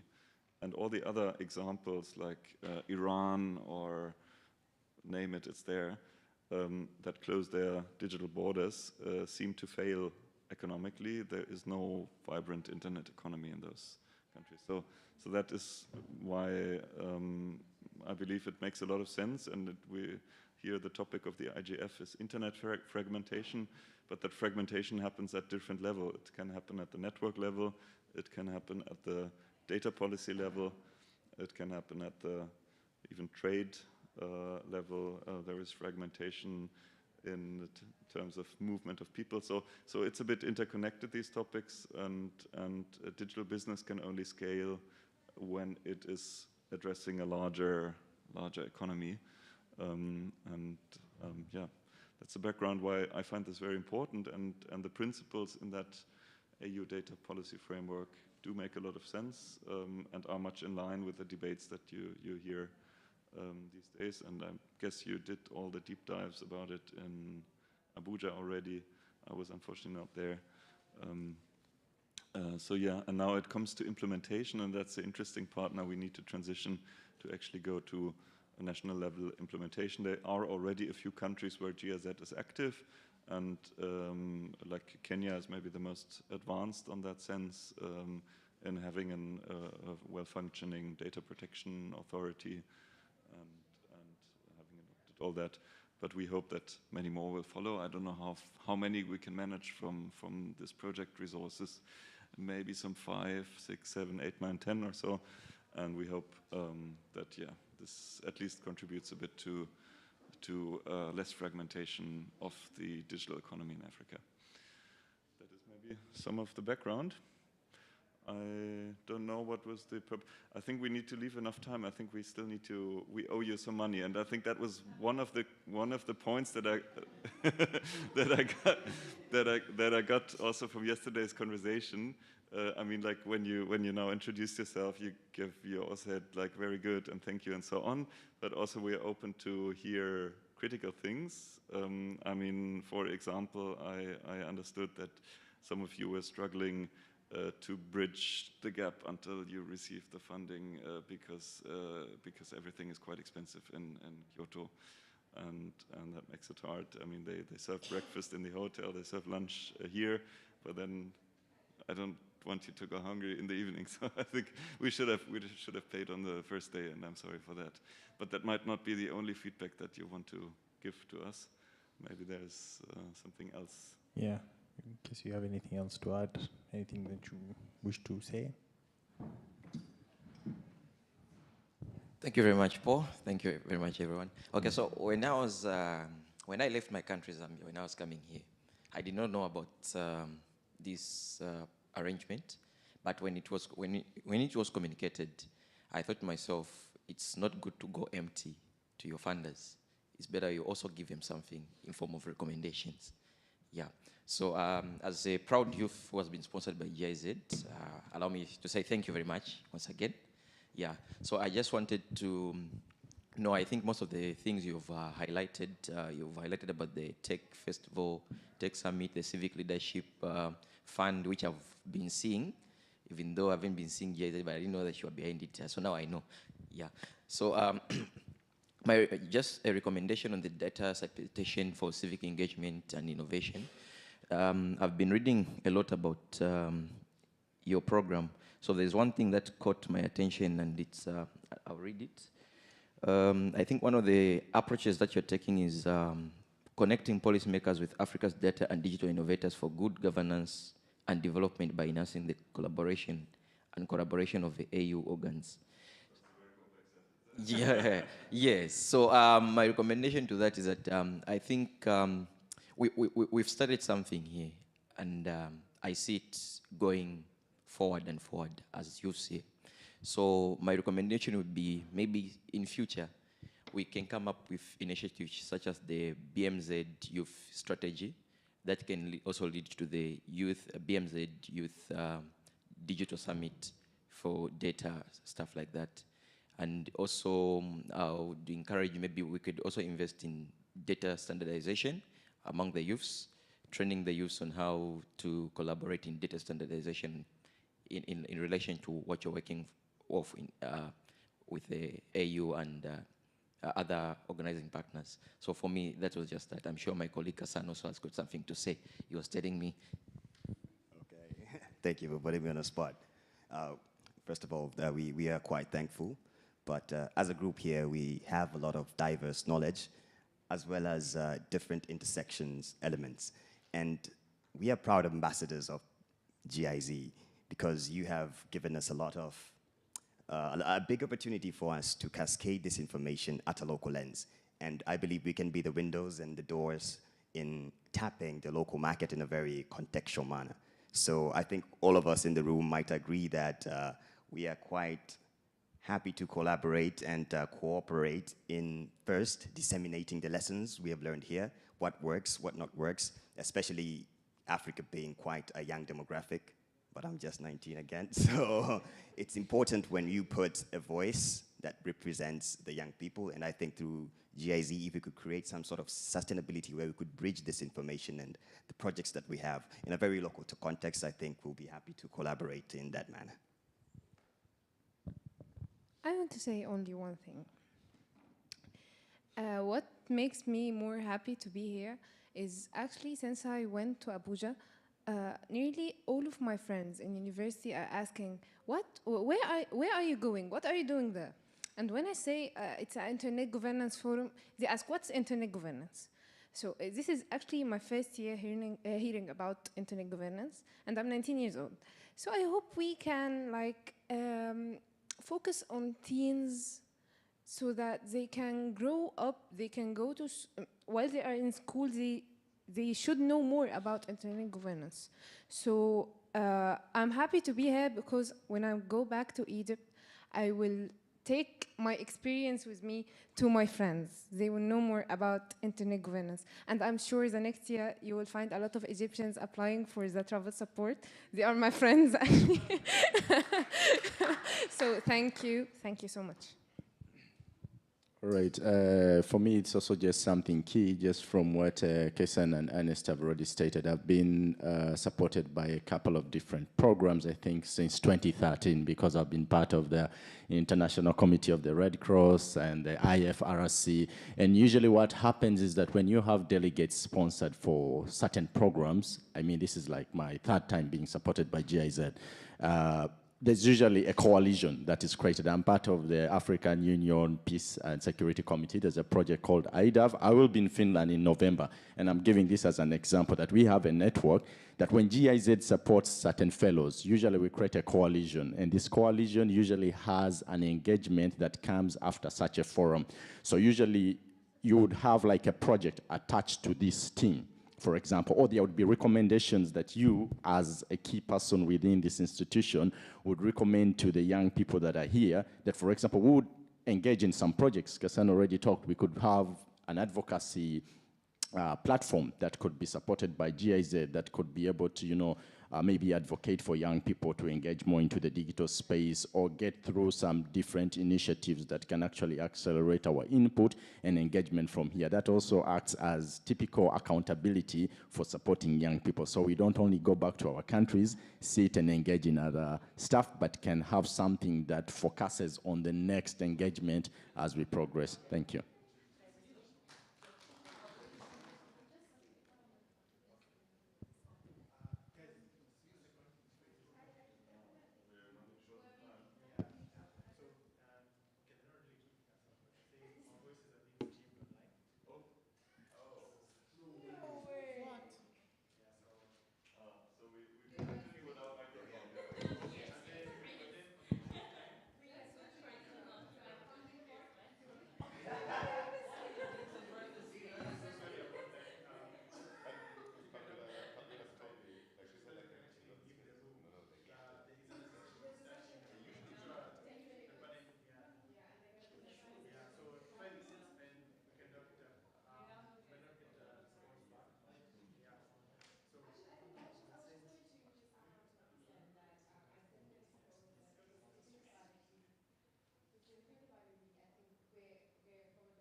he's actually the one who did my pleadings.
Directly communicate to citizens and health workers. Oh, wow.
みんなで力を合わせてやってるって力を合わせたらなんとかなりますね。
紙コップちょっと捨ててきます。あ、すいません。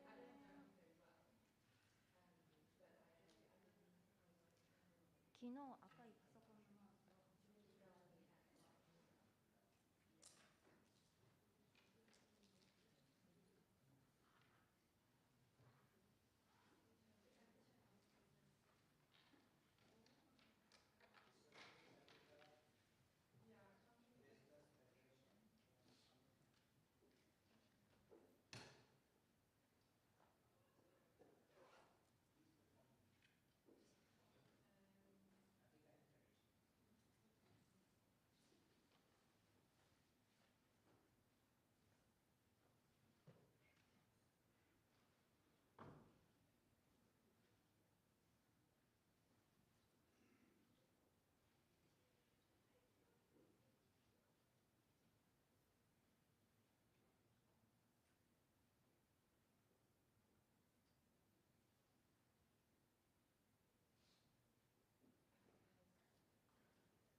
ですね。今じゃない。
So hi everyone, both on-site and online. Welcome to our workshop titled Equity, Closing the Gap with Digital Health Literacy. My name is Connie. I'm a 22-year-old biomedical engineering student and also a United Nations International Telecommunication Union Generation Connect Youth Envoy with a passion for internet governance. So in the next 85 minutes, we'll be exploring how digital technologies have transformed healthcare, especially during the pandemic. However, despite progress, digital health has not necessarily improved health equity. Low digital health literacy and the digital divide are still persisting, in turn creating disparities in access to care. So in this session, we will discuss strategies to enhance digital health literacy and identify measures to promote equitable digital health access. Our goal is to find innovative policy solutions that bridge the digital divide and ensure that digital health truly advances healthcare outcomes for all. Thank you all for joining us on this important journey, and let's get started. We have 3 key policy questions that will guide our discussion today. How can comprehensive frameworks and assessment tools be developed to capture and assess different dimensions of digital health literacy, ensuring holistic understanding of individuals' abilities in navigating digital health information and services? What strategies towards health equity can be adopted to ensure digital health literacy programs effectively address unique needs and challenges faced by marginalized communities, promote inclusivity and equitable access to digital health resources? And also, how can partnerships between key stakeholders, including healthcare providers, educational institutions, technology companies, and governments be leveraged to enhance digital health literacy skills, foster collaboration and knowledge sharing to advance health equity? Our panelists will be addressing these issues today, so if you would like to ask a question towards the panel, we will have a Q&A session at the end for on-site participants, and online participants may use the Zoom chat to type and send in your questions, and my online moderator, Valerie, will be helping me with them. So without further ado, to kick off our discussion, I would like to introduce our esteemed panelists who will share their insights on these matters. First, joining us online, we have Ms. Geraldine Miller, an innovation leader driving change in healthcare and life sciences through AI. She is a senior director at Microsoft in Product Incubations, Microsoft Health and Life Sciences Cloud, Data and AI, and she's also the co-founder and head of AI for Health, which is Microsoft AI for Good Research Lab.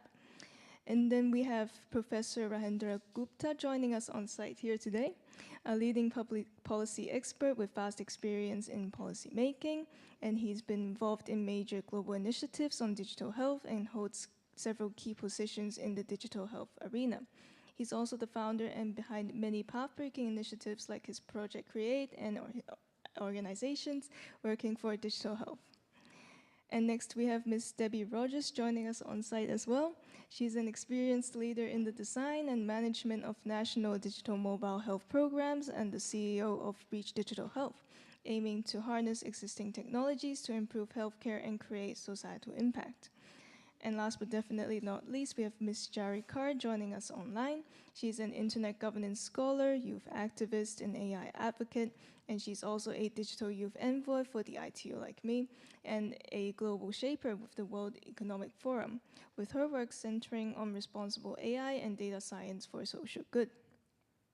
Now let's begin section 1 of today's workshop on low digital health literacy and strategies. And I would like Ms. Geraldine to take the floor first. So what research and development initiatives, for example, including the creation of comprehensive frameworks and assessment tools, is Microsoft pursuing to address the multifaceted challenges of low digital health literacy? And additionally, can you highlight your thoughts and innovative strategies and partnerships that Microsoft is employing or supporting to enhance digital health literacy among marginalized populations with a focus on inclusivity and equitable access, especially in low-income and rural areas? Ms. Geraldine, over to you. Yeah, great, thanks. And thank you for inviting me today to participate in this. So the lens I'm going to take from this is really based on something that is known as social determinants of health. So I want to start by defining and sanity checking that. Social determinant of health is a non-medical factor that influences health outcomes.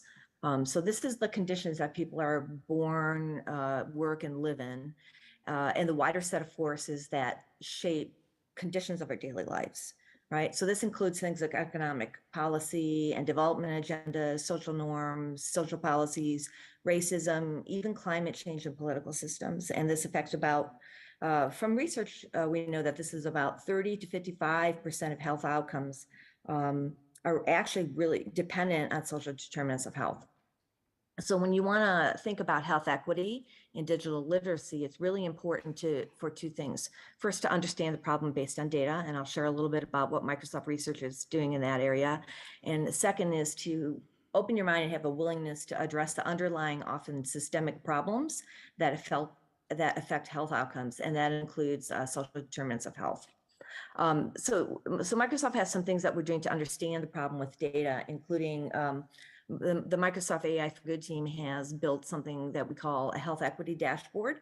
That is essentially a Power BI dashboard that takes a number of public data sets and allows one to look at them from a geography perspective, slice and dice the data by rural, suburban and urban populations, and then also examine different health outcomes, including things like life expectancy. So that's the first thing, right? Is really being able to understand and visualize the problem itself. So I invite you to actually have a look at that information. There's a number of other things that, from a Microsoft perspective, we're doing to look at on the social determinants of health side. So I'll point, for example, to some of the work we're doing on climate change. We announced a climate change research initiative that we call MCRI, which is really a multidisciplinary research initiative that is focusing on things like carbon accounting, carbon removal, and environmental resilience. We also have our Microsoft AI for Good research lab and their humanitarian action program. They have, for example, worked with a group called Humanitarian OpenStreetMap team, or HOT, which partnered with Bing Maps to map areas vulnerable to natural disaster and poverty. So that's an example of some of the work out of the research lab and the humanitarian action program coming together to help give relief teams information to respond better after disasters.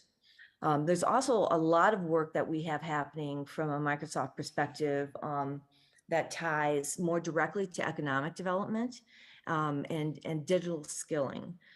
So we have some work out of LinkedIn, something called the Economic Graph, which is a perspective or review based on data of more than 950 million professionals and 50 million companies.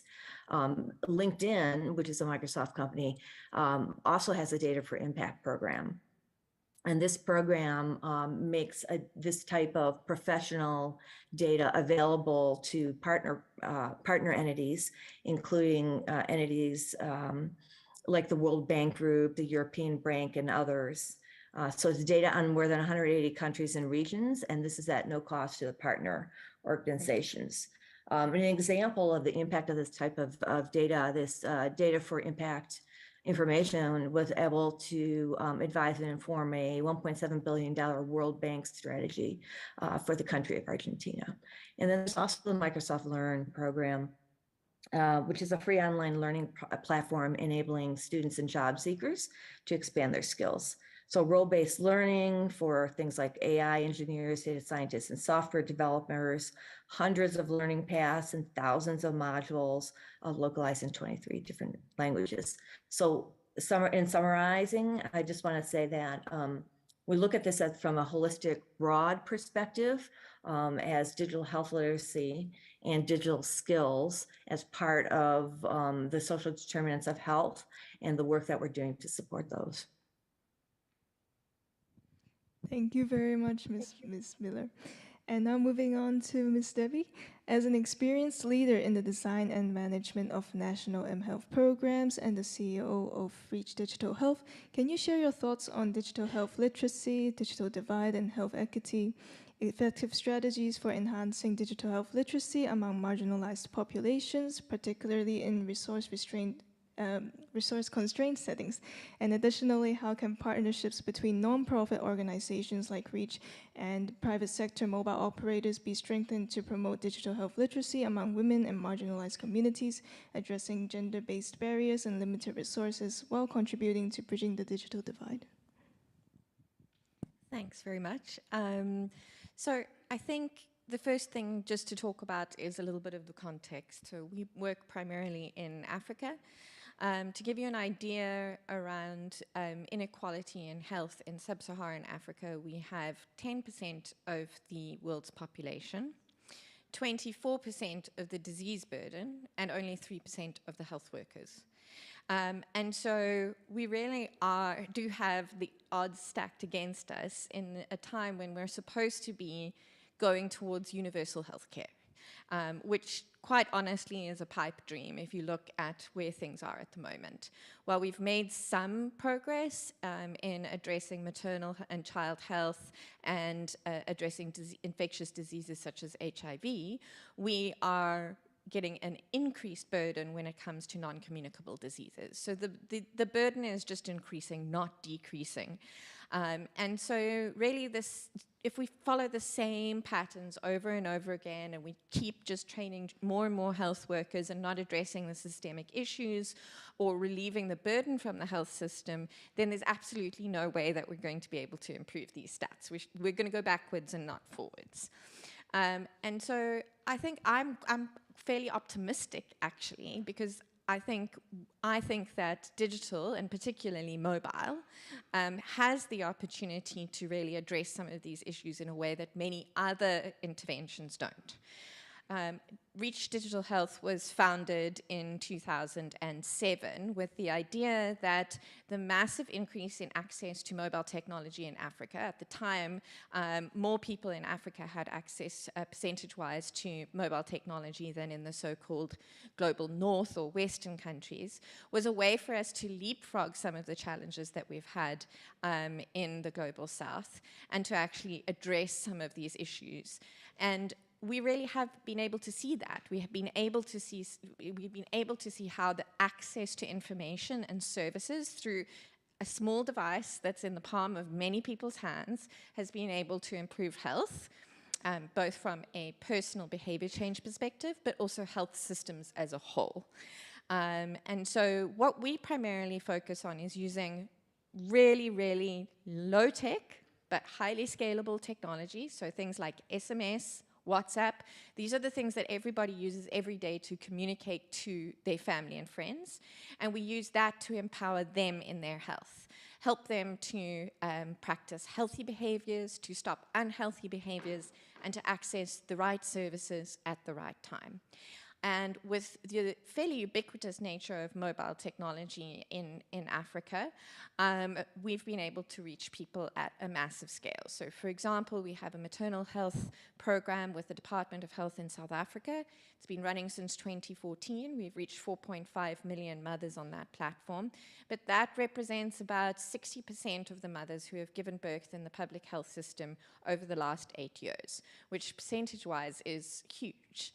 And we've been able to see that this has had impacts such as improved uptake of breastfeeding, improved uptake of family planning, and really has seen not just an individual change, but a more systemic change with the ability to understand what is the quality of care on a national scale for the Department of Health in South Africa.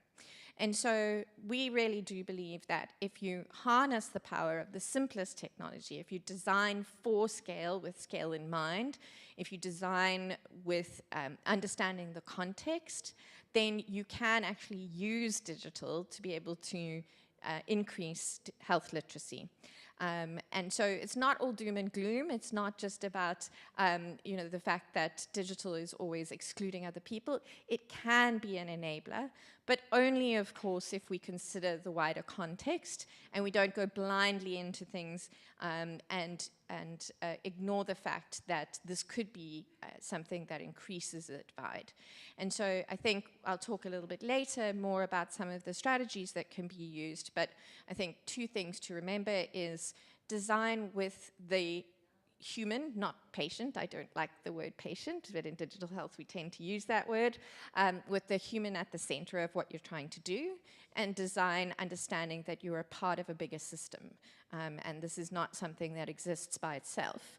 And if you do those two things, not only will you be able to improve health literacy, but you'll be able to do so in a way that doesn't widen the divide that many technologies already put in place. Thank you very much, Ms. Devi. Now moving on to Professor Gupta. With your extensive experience in policy development, digital health education, and founding the world's first digital health university, can you share your thoughts and offer key policy recommendations that governments and international organizations should prioritize to comprehensively enhance digital health literacy, especially amongst marginalized populations? Additionally, can you share insights into successful and scalable educational strategies and approaches that have effectively improved digital health literacy, with a focus on adapting these methods globally to meet healthcare skilling needs for digital health? Thanks, Connie. Firstly, I congratulate you for picking up this very important topic.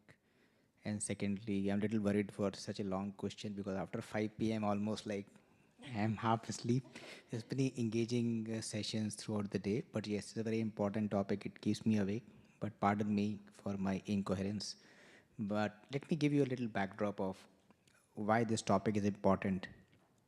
There is an international society called International Society of Telemedicine and E-Health. It's been around for a quarter of a century and has memberships in 117 countries. So way back in 2018, I said that digital health has two opportunities and two challenges, but the two challenges are like, we have reached a stage of technical maturity.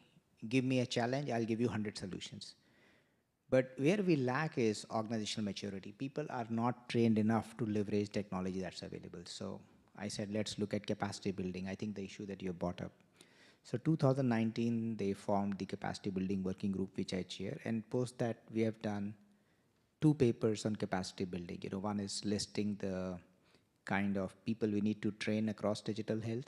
And second, we have done a deep dive. We released that in partnership with World Health Organization. So there is, for those who are looking at, what kind of capacity we need, the ISFTH website has a list, 2 papers written on this topic. And then 2019, WHO set up their capacity building department, which is a very recent thing. So I think there is a lot of focus. And now coming back to what my experience was. So having pushed various organizations to do that, but I still realized we were just doing policy papers, and policies take time to translate. I mean, people like Debbie would need people to help her, in technology. I mean, a policy paper can't help her. She needs people trained in digital health. So in 2019, I set up the Digital Health Academy, which now is now the Academy of Digital Health Sciences. We have started a course for doctors and for people in healthcare. It's a global course, fully online, as digital course should be. But to your point, that also would not solve my biggest overall challenge. I am training doctors. It is so shocking, and I'll put a context to that, that we had a half-page advertisement in a leading newspaper in India. A very senior doctor called me and asked, Rajan, what's digital health? So I was shocked that even doctors need to be first apprised that what does word digital health mean. I'll give you another example. There's a company that works exclusively in data domain. So I called the founder, who is a doctor, and asked, do you do digital health? He said, no, Raj, we don't do digital health. I said, do you use data? He said, we only use data. So I said, you only do digital health. So the challenge is, first, people should know the definition of digital health. That is the level we have to get in, and which is needed across the ecosystem. So right from the bureaucracies and the ministers in the ministries of health, they need to understand what is digital health, because they come for a fixed tenure, they get transferred. If that level they are sensitized, then the things flow down the line, because government makes policies which get implemented as programs. So that's one level of competencies that I have told WHO to look at, because my experience in WHO meetings is that bureaucrats come, they spend 2-3 days in Geneva or New York, and then they go back and forget it. So there has to be a course for policymakers at the highest level, which probably WHO or any organization could do. The second level is what we need to do is the courses for doctors and health professionals. And third, and the most important, which we are launching in next 2 months, is frontline health workers. But understand the challenge that frontline health workers are either doing voluntary service, like you have the ASHA workers in India, which is 1 million workers. They are our first line or first responders. Don't expect them to pay you $1,000 or $100. So we had to actually innovate and convince one of the Institute of National Importance that we need to bring out $1 trainings. So we should train people for as low as $1, And this we are doing globally. So frontline health workers, if I'm able to train, I think I would have addressed the biggest challenge for healthcare. Now one of the government's agency has approached us to work with us. So as such, on the capacity building, I think governments just focus on the program minus capacity building, which is a serious lapse. And I think this is across the board. I think Debbie would agree on that, is that we are very focused on saying maternal health, mobile application, child health, mobile application, rural health, telemedicine. But who will do it? We don't know. But people who are going to use don't even know how to use a mobile phone. They do not know how to log in on the account. So we need basic training. And I think this is what uh, private organizations, not-for-profits, and then governments step in very late, let me tell you that. So they are not the ones who would initiate. So once you go with the program, talk to them, they will partner. So as a policy, I'm glad, Connie, that you have put a session on this, something that our digital health dynamic coalition should have done, but they only allow one session for a dynamic coalition. So we had our session, which we are doing tomorrow, but now that you have taken it up, it puts the spotlight on this important topic. At ISFTH, there are policy papers.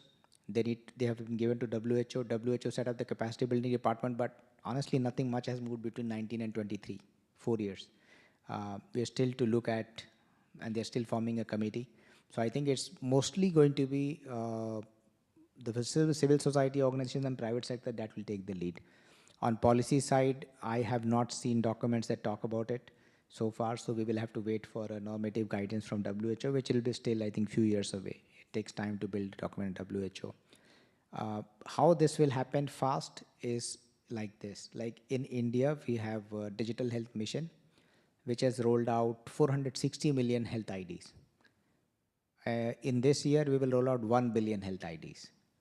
Our health consultations, teleconsultations have crossed 120 million. So I think that is the first point. So I'm inverting the process from policy to let's first have implementation. So when the government rolls out at such level and scale, automatically you will start feeling the need of trained people in this. So I think this is one thing, but more than structured courses, it will be more of continuous upskilling that everyone will need to do because technology is also changing. Till last year, no one talked about generative AI. Now people have started talking about generative AI. So I think we need to keep that trainings as fluid and make it more as a continuous upskilling program for people across healthcare. We are not waiting for government policies. We are rolling out as Digital Academy of Digital Health Sciences, and these are global programs. We are making it really affordable as $1 trainings for frontline health workers, for doctors, and for the industries, the postgraduate program. And we will announce undergraduate programs as well, because I think this is where we need to build capacity. So for now, I think policy interventions will happen. I think overall a part of the health policy, everyone should put capacity building, and digital health is now an integral part of health. So digital upskilling is required for digital scaling. So I think this is something that governments have to look at, and WHO has to take a frontal role. So I would say more to WHO, and organizations like the one that Debbie runs, organizations like the ones that I run with my team. And more importantly, there are two people sitting in this room, Priya and Saptarshi. They run Patients Union, International Patients Union. Even if you train doctors, industry, and the frontline health workers, if patients are not trained, who will use digital? At the end of the day, they have to open an app, use it. They need to know what's privacy, what's security. So it's onus on people like them, to go and train patients for how to use digital technology. So it's a multi-dimensional topic, and I'm happy that there's a session dedicated to this. Unless we address this in a complete ecosystem perspective, we are not done justice to this topic. Thank you. Thank you very much, Professor Gupta. And now to Jari. As someone with expertise in responsible AI, digital rights, and a passion for the intersection of technology and society, how can policymakers craft regulations to ensure the responsible development and deployment of digital health technologies, especially for marginalized communities? And also, what role do you see for youth-led initiatives in enhancing digital health literacy, bridging the digital divide, and engaging with policymakers to drive policies that support equitable access to digital health resources? Over to you. Hello, everyone, dear organizers, participants, and guests. Thank you very much, Connie, for the organization, and thank you for inviting me. Well, so in a world where technology and healthcare are more intertwined than ever. The responsible development and deployment of digital health technologies are of paramount importance. This is especially true when considering marginalized communities where equitable access to healthcare is not just a goal, but a moral imperative. So in this case, I would like to mention the Responsible Research and Innovation Framework as one of the guiding philosophies that serve as a roadmap for navigating the intricate terrain of AI in healthcare. At its core, RRI is a commitment to harmonizing technological process with ethical principles. It places a premium on transparency and accountability, recognizing them as pivotal elements in the responsible development and deployment of AI technologies. In the realm of healthcare AI, RRI advocates for policies that do not only uphold digital rights, safeguarding privacy and security, but also establishing mechanisms to hold AI systems answerable for their decisions. It is a holistic approach that seeks to ensure that benefits of innovation are realized without compromising ethical standards or jeopardizing individual rights.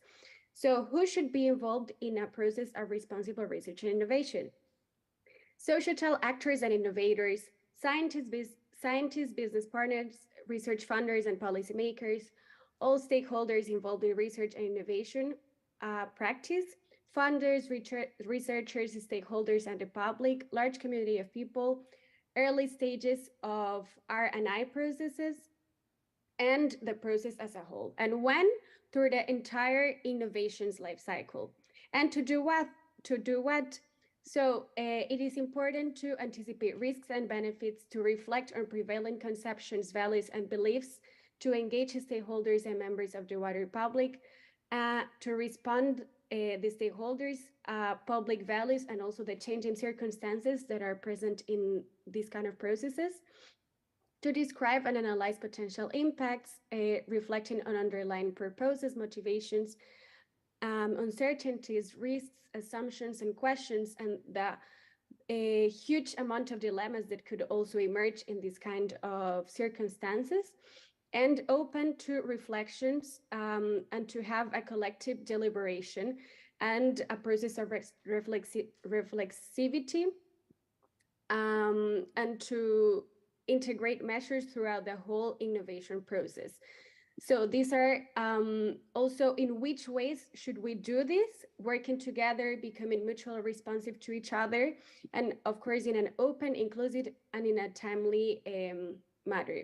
And to what ends, what this framework proposes is that it's allowing a proper embedding of scientific and technological advances in society to better align the processes and outcomes with values, needs, and expectations of society, to take care of the future, to ensure desirable and acceptable research outcomes, solve a set of moral problems, and also protect the environment and consider impacts on social and economic dimensions.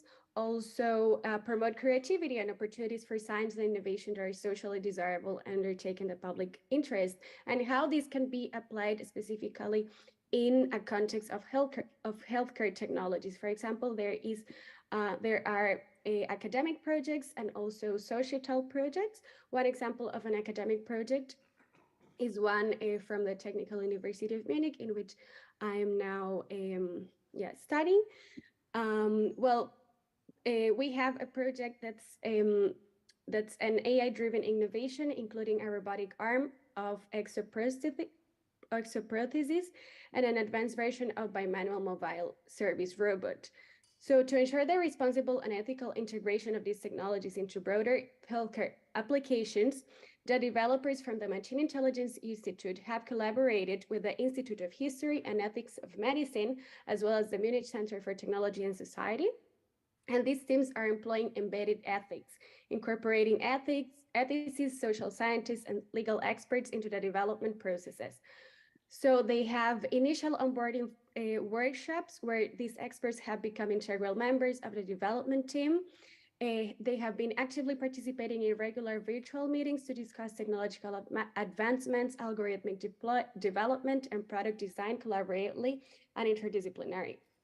And when ethical challenges arise, They are addressed as part of the regular development process, leading to adjustments in product design.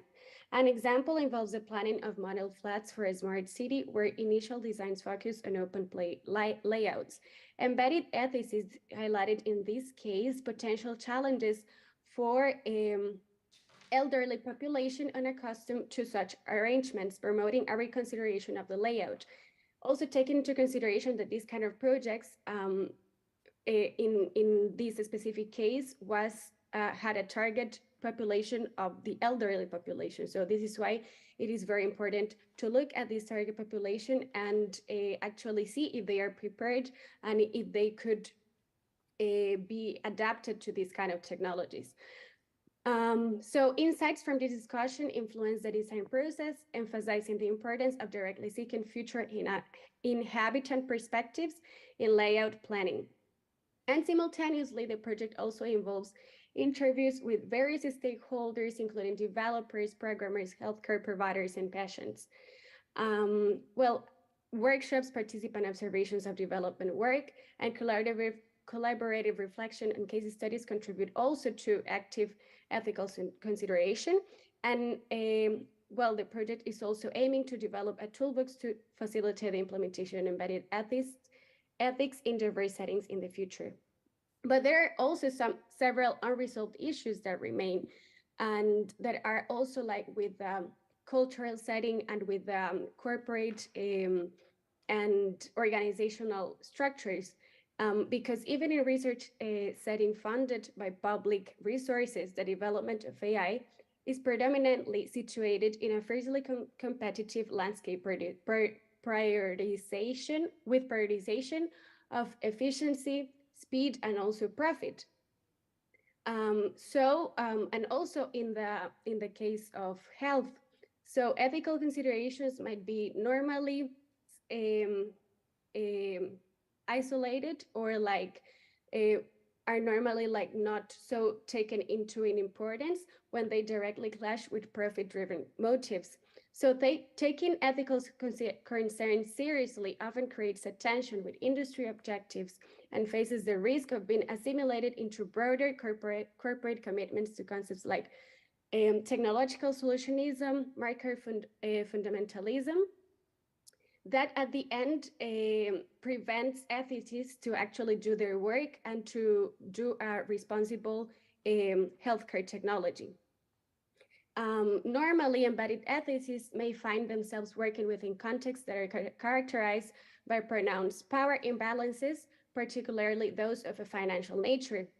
And it is probable that some form of enforcement measures will become very necessary in such environments. So not just for the development of the technical aspects, but also like for the work of the persons that are working on the responsible development and deployment, so that maybe regulatory framework, certification processes, or even voluntary initiatives into the organization can make an awareness of this kind of issues that are arising in these situations.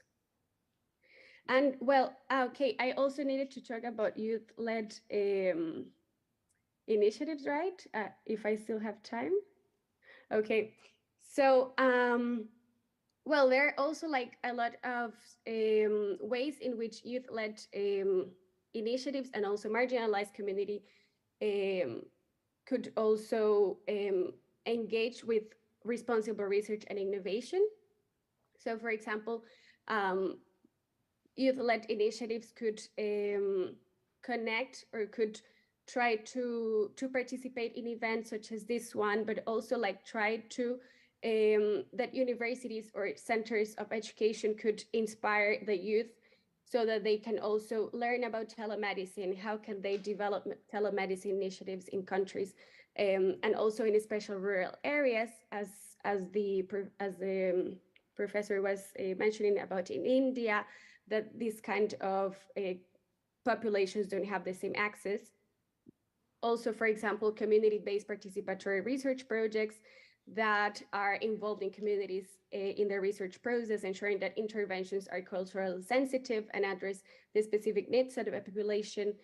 also digital health literacy programs, and also like innovation challenges could be motivated between students and youth so that they can also engage. And I also consider the mentorship that these students or youth can also gain from experienced people is also very important, because they need a guidance and also like foundations and also examples of how can they develop their ideas.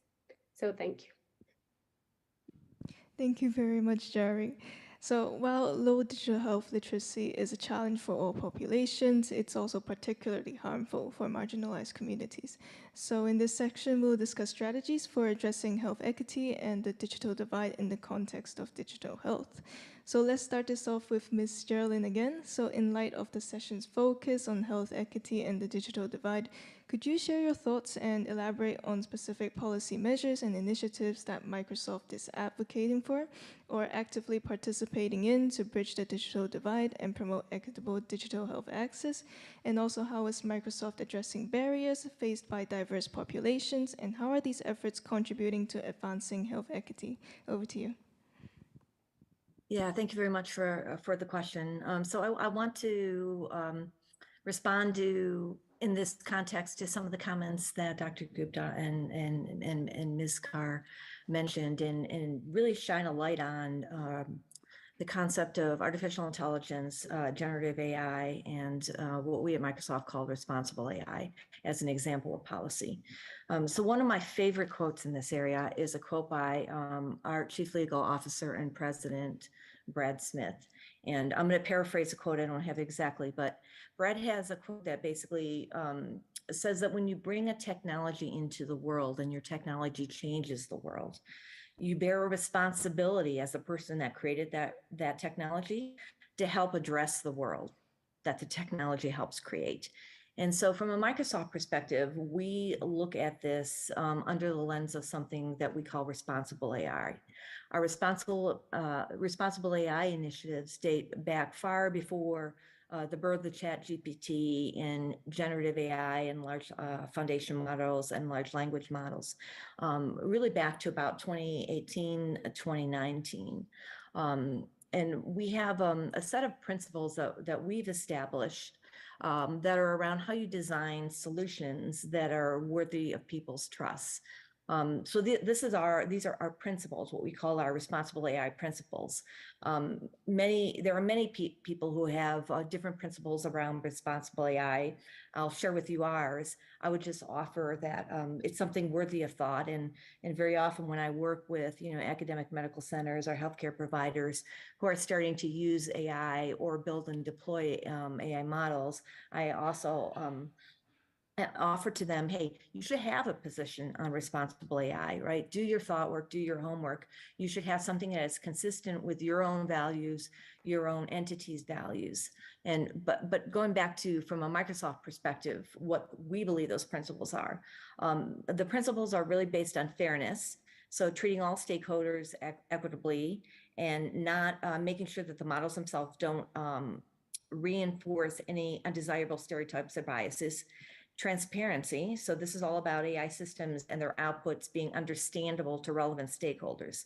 And relevant stakeholders in the context of healthcare means not only patients who may be receiving the output of this, but also clinicians who may be using these as decision support tools or to do some type of prediction. Accountability, and so people who design and deploy AI systems have to be accountable for how the systems operate. And I'm going to do a click down on accountability in a second. Reliability, so systems should be designed to perform safely, even in the worst case scenarios.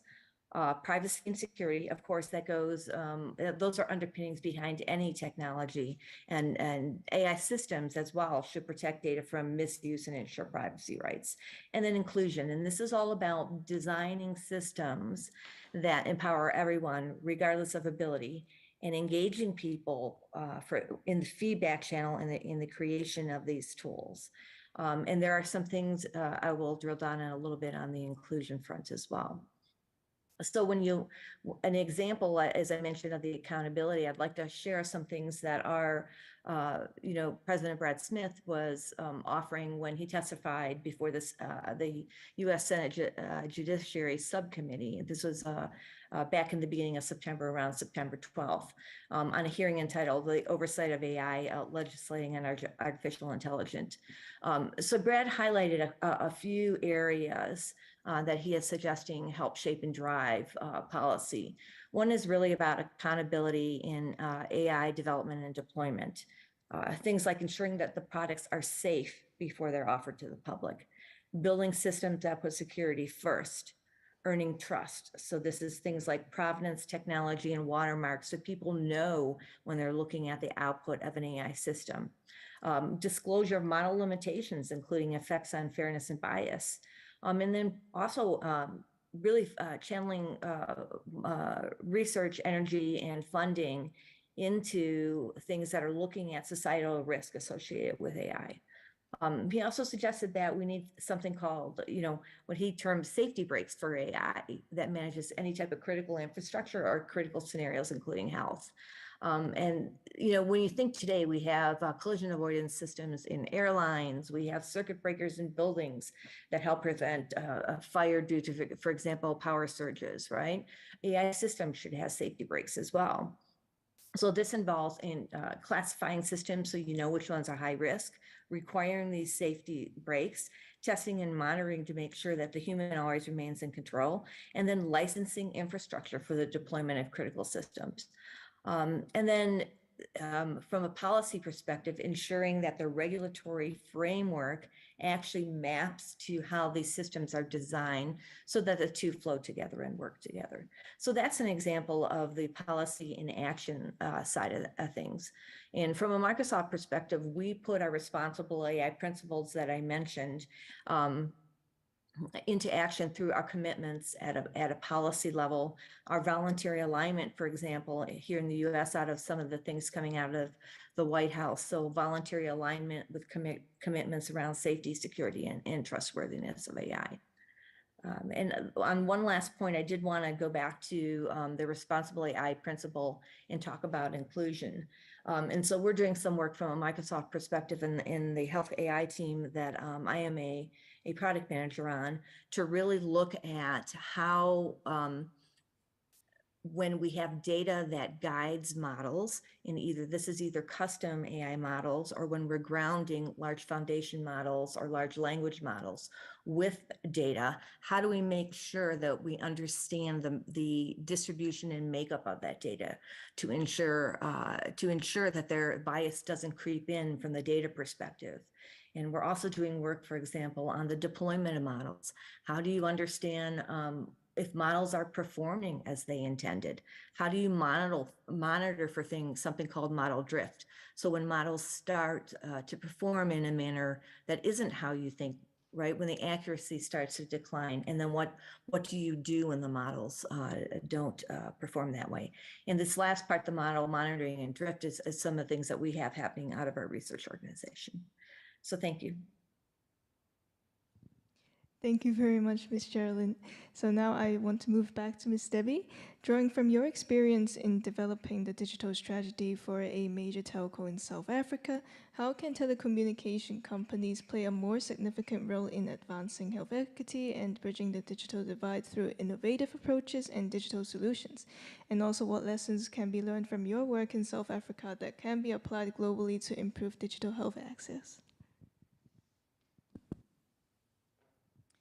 Thanks. I think one of the most interesting examples of how mobile network operators have really had a big impact on decreasing any inequities around health is the Facebook Free Basics model.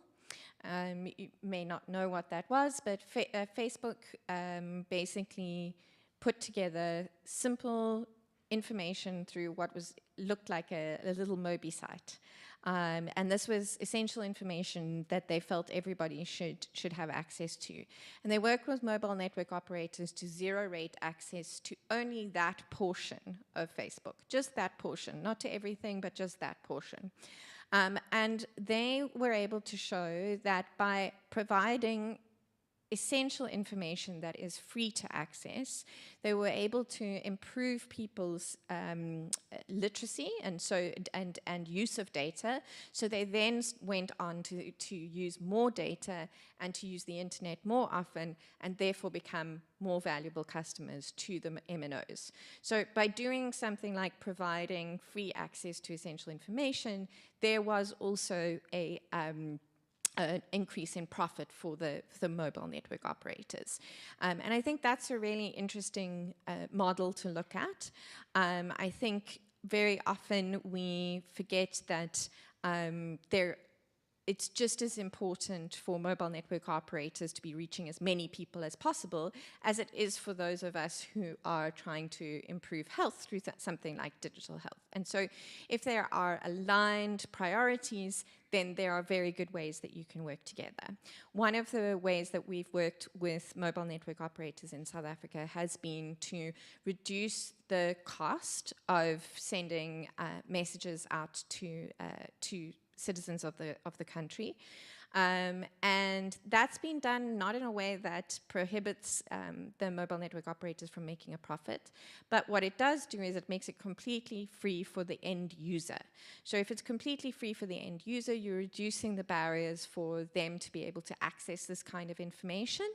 But the reduced cost is then something that can be brought to the table because of the increased size of access. So the more we scale out these programs, the more we're able to see economies of scale, and the more worthwhile it then becomes for mobile network operators to engage with us. And so one of the very interesting models that's been used was to reduce churn.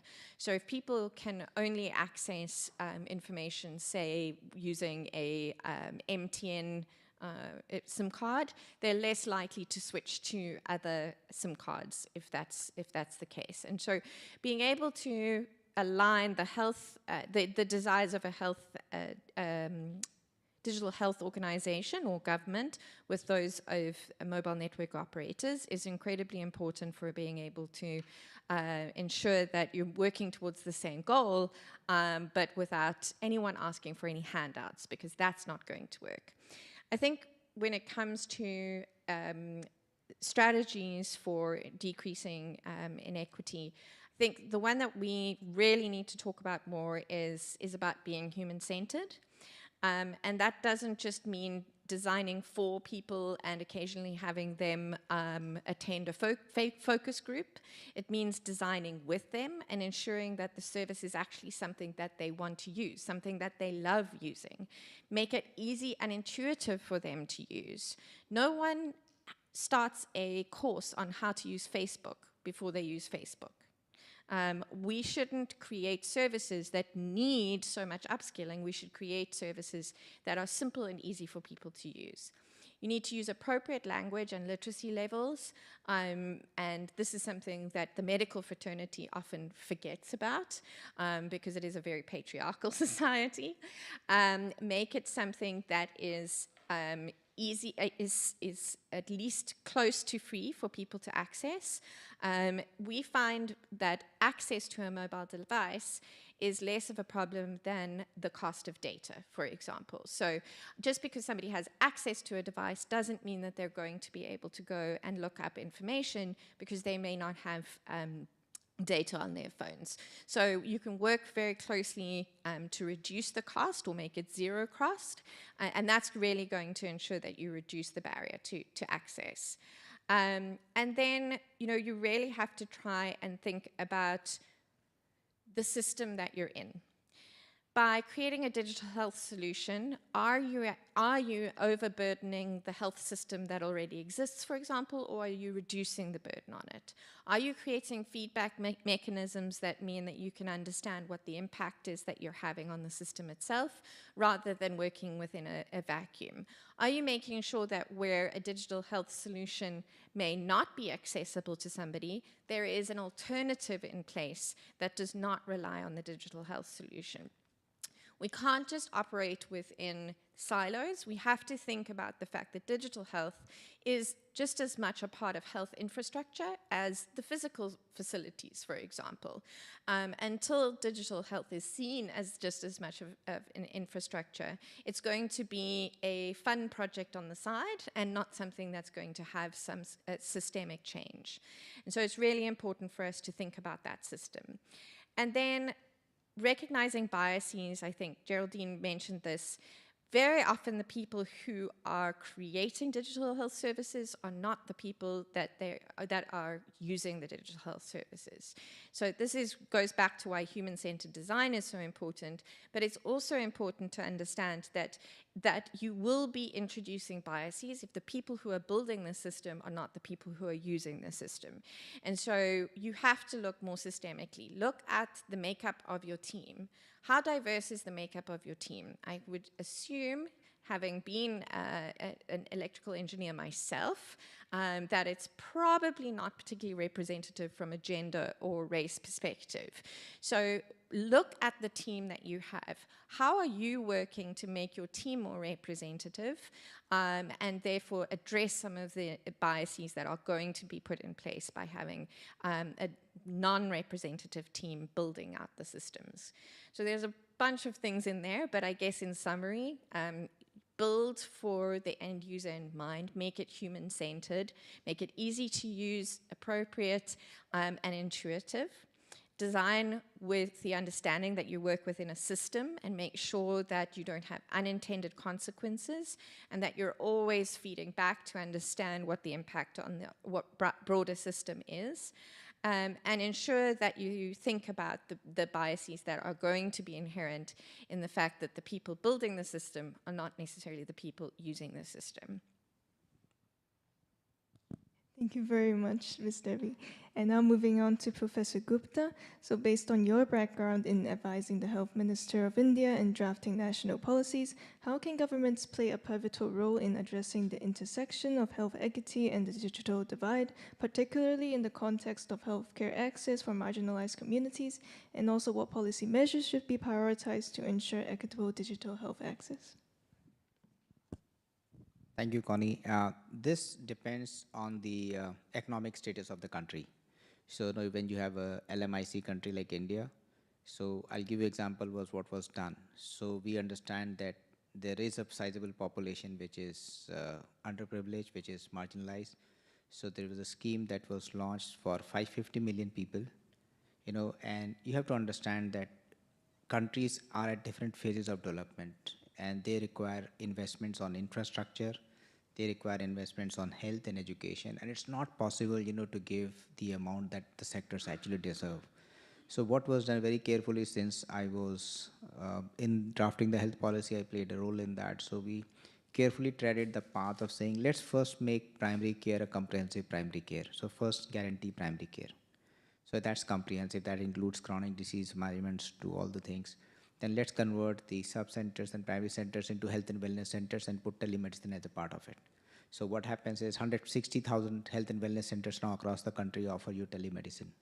Then we created an e-Sanjeevani program, which is a telemedicine program, which is you can get a doctor consultation for free. So that is across specialties. That's why it's at 120 million consultations. And now what's going to happen is we're putting in AI and NLP in that. So given that India has 36 states and people talk different languages, their dialects are different.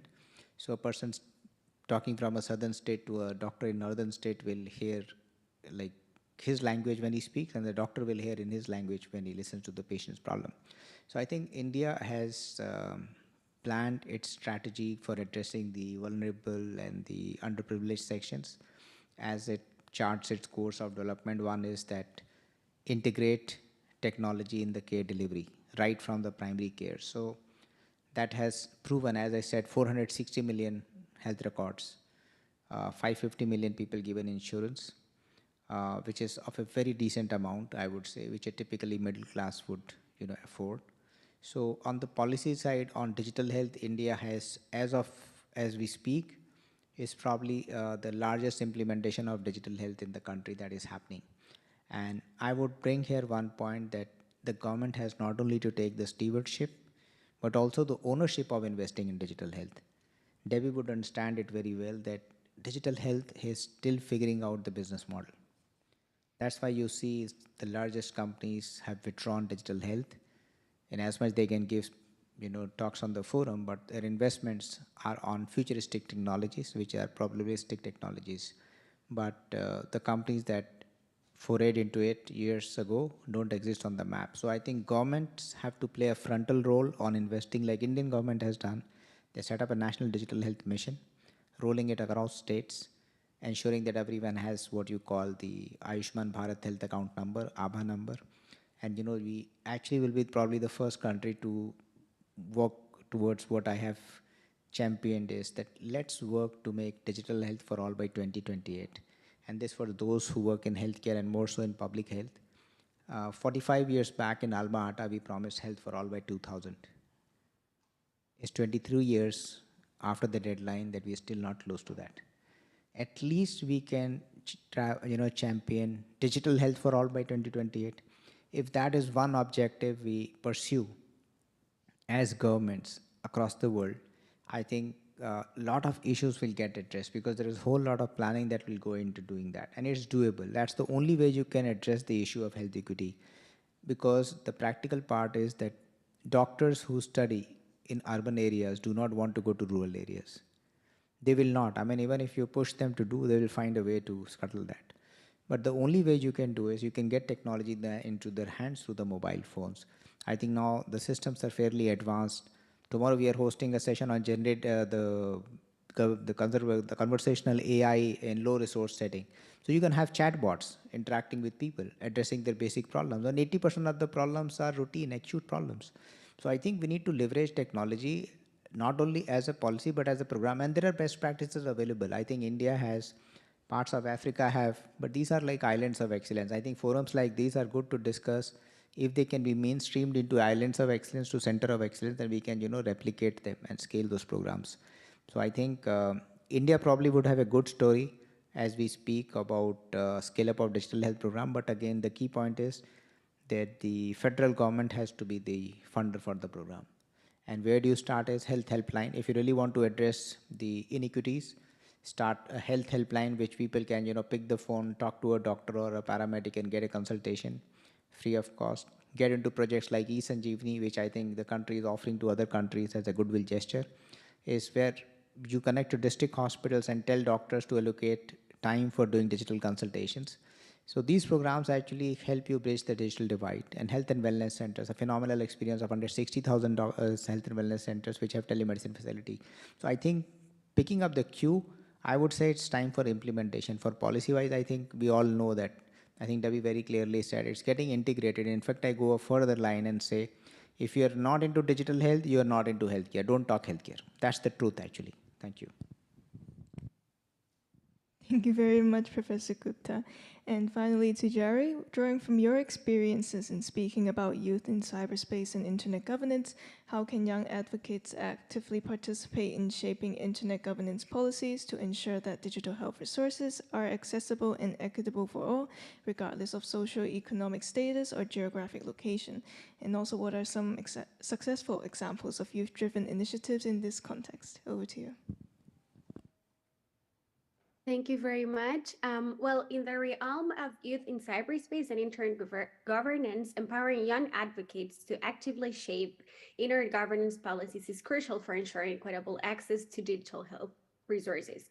So young advocates can play a transformative role in policy discussions by engaging in many ways, such as participating in the IGF, because with this active participation, we start to break the ice in how to discuss, how to have dialogues, how to ask questions, and all of these activities, even though they are seen as very daily for experienced people, for youth, this is ways to break the ice and to gain confidence in how to participate in public debates. And they also get insights into current challenges and opportunities in digital health governance. Second, formation of youth coalitions. Young advocates can form coalitions or networks dedicated to digital health equity, and these coalitions can amplify the collective voice of young people advocating for policies that prioritize accessibility and inclusivity in digital health. For example, we have the Internet Society youth group, or we have regionally different youth initiatives, and a chapter about digital health could also be open so that coalitions in this specific topic can deepen into these kind of topics. Also, third, it would be engagement with multi-stakeholder processes. So not just the IGF, but also in other kind of processes that are led by governments, NGO, or industry stakeholders. And their participation ensures that diverse voices contribute to shaping policies that consider the needs of all.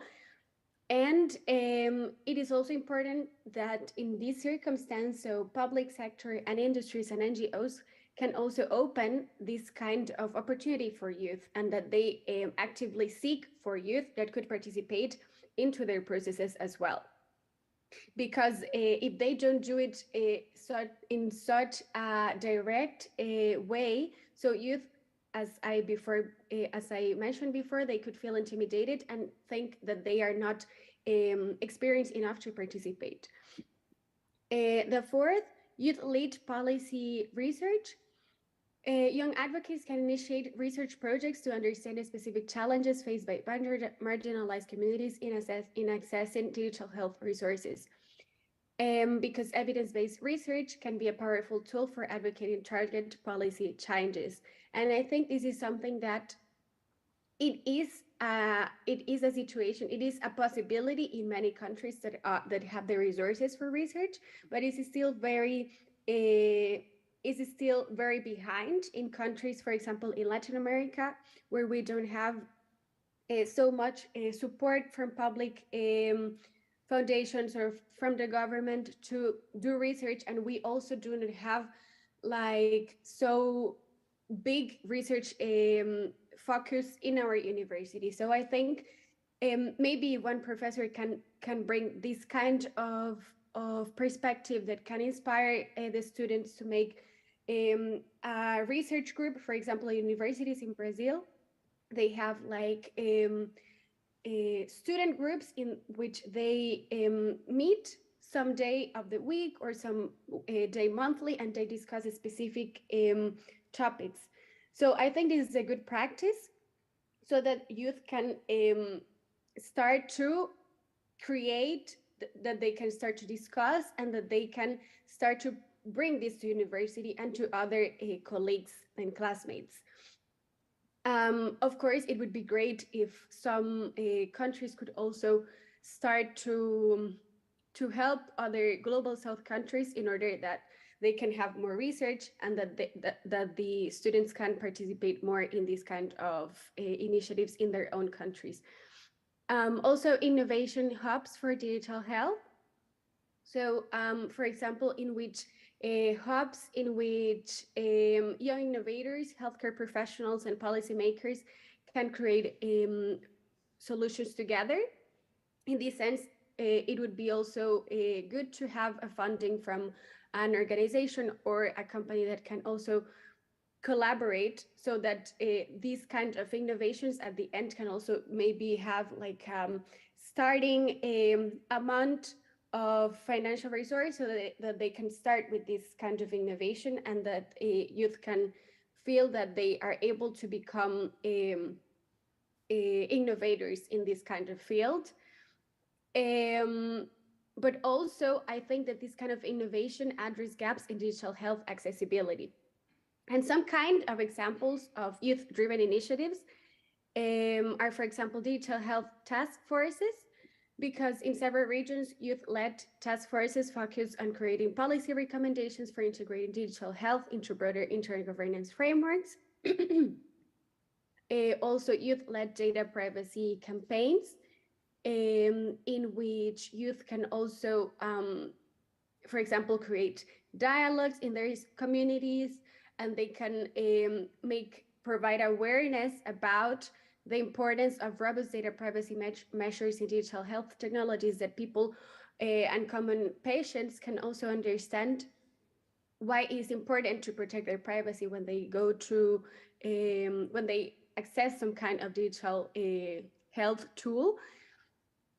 And global youth hackathons for health, in which there are health challenges that can develop on innovative apps and platform addressing specific healthcare needs that are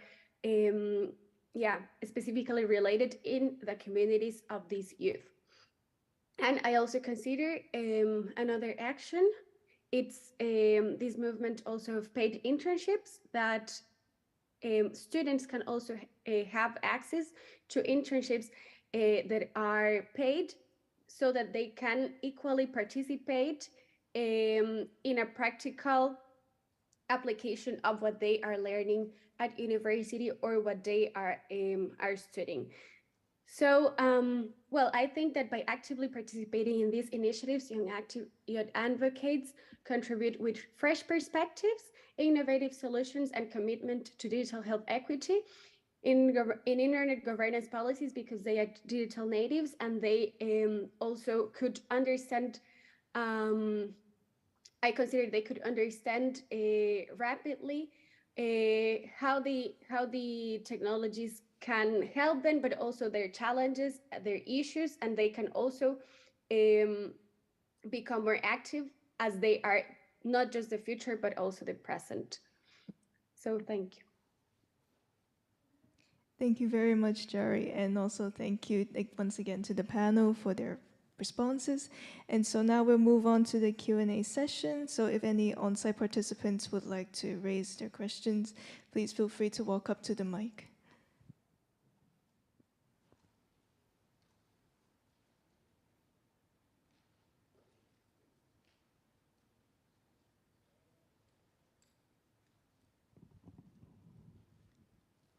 Hello, I'm Nicole. I'm a year 2 student in Hong Kong.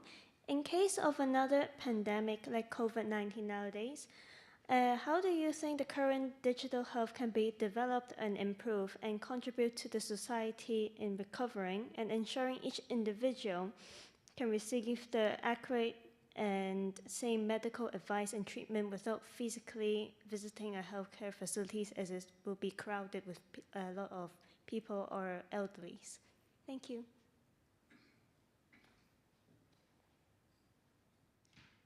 Thanks. I think actually looking at some of the work that was done during COVID-19 is a really good example of how we can use digital health to address issues that come up during a pandemic. I think one of the things that has really been a challenge in the work that we do is that we speak directly to citizens and empower them in their own health. Given that the medical fraternity is quite patriarchal, that's not usually a priority. And so what we found is that when an issue is something that happens to somebody else, then it isn't seen as a need to provide people with the right information. But when COVID-19 happened, everybody was affected. Nobody had the information. It didn't matter if you were the president of the country or if you were a student at a high school. No one had the information about the pandemic that was needed. And so we were able to use really large-scale networks, things that were already there, like Facebook, like WhatsApp, like SMS platforms, to be able to get information to people extremely quickly. And in a time when the information was changing on a daily basis. This wasn't something where you could take a lot of time, think through things, and put up a website and think about how things are going to be talked about. This was happening in real time. So you continually had to be updating things. People continually had to get the latest information. And without that, many more people would have died than did already in the pandemic. I think what's important, though, is for us not to forget the lessons of COVID-19. We very quickly forget as human beings when things go back to so-called normal. We very quickly forget the lessons that we learned. And so I think one of the really important things that needs to continue from COVID-19 is an understanding that knowledge is power in the patient or citizen's hands. And this isn't something that needs to be hoarded by the medical fraternity, that by giving information to people at a really large scale, you can improve their health and you actually make your life easier at a time when you are most needed. Digital health can't replace a healthcare professional, but it certainly can reduce the burden for healthcare professionals. And so that's a really important thing that we need to continue to consider as we move on from COVID-19. I think the other thing to remember is that we built up platforms, digital health platforms, that solved problems during COVID-19. Screening for symptoms, for example, gathering data that could be used for decision making, sending out large-scale pieces of information to people. Many, many people in the digital health space reacted very quickly and created incredible platforms that could be used to solve the problems during COVID-19. Many of those no longer exist today. And so we need to remember that there needs to be an investment in digital health infrastructure in the long term so that we don't have to spin up new solutions every time there is a new pandemic, because there will be another one. It's not something that is going anywhere. So how are we preparing so that when the next pandemic comes, we're not having to start from scratch all over again? And I think that's something that we're very quickly have forgotten. So Yeah, I'd love to take a minute and address that as well, if you don't mind.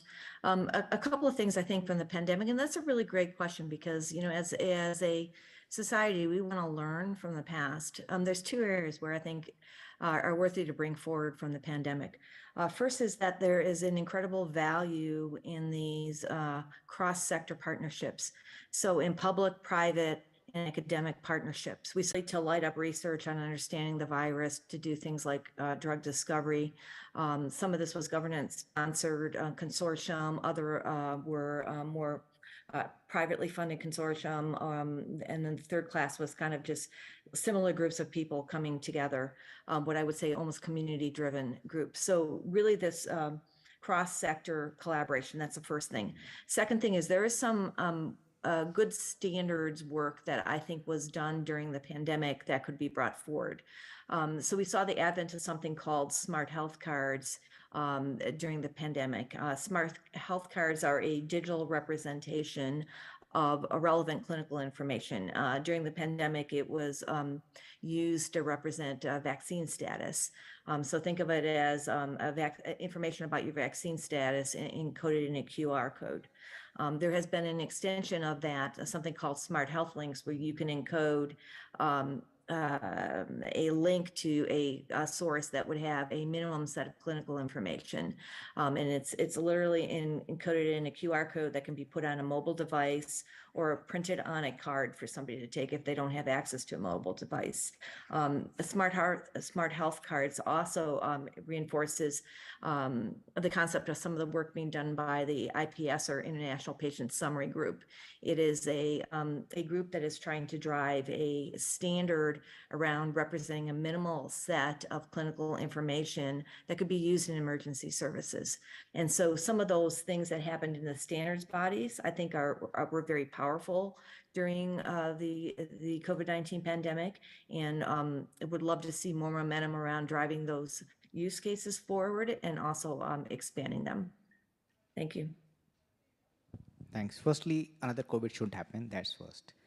Second, I don't think that,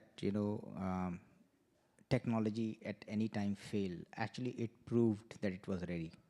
So whether you looked at the fast track development of vaccine, which was collaborating researchers across the globe, our technology, repurposed drug used artificial intelligence. That's why we did it. I think almost every country, our country used CoWIN app. We delivered 2.2 billion vaccinations, totally digital. So I think digital health proved that it was ready. It is ready. Challenges will come, but I think technology is the only one that saved the lives. We wouldn't be sitting in this room, trust me, if technology wasn't around. The only thing that we should do through forums like this is to keep the momentum going. What we want is to forget the COVID and go back to the old ways.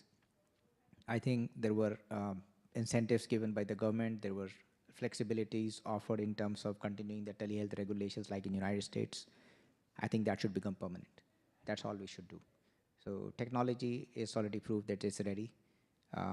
We were waiting for a COVID to be, shaken and start using it. So I think technology is ready. Will always be ready with us for anything that comes our way.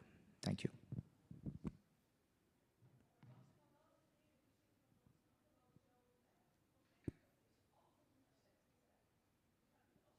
Jerry, would you like to provide a response?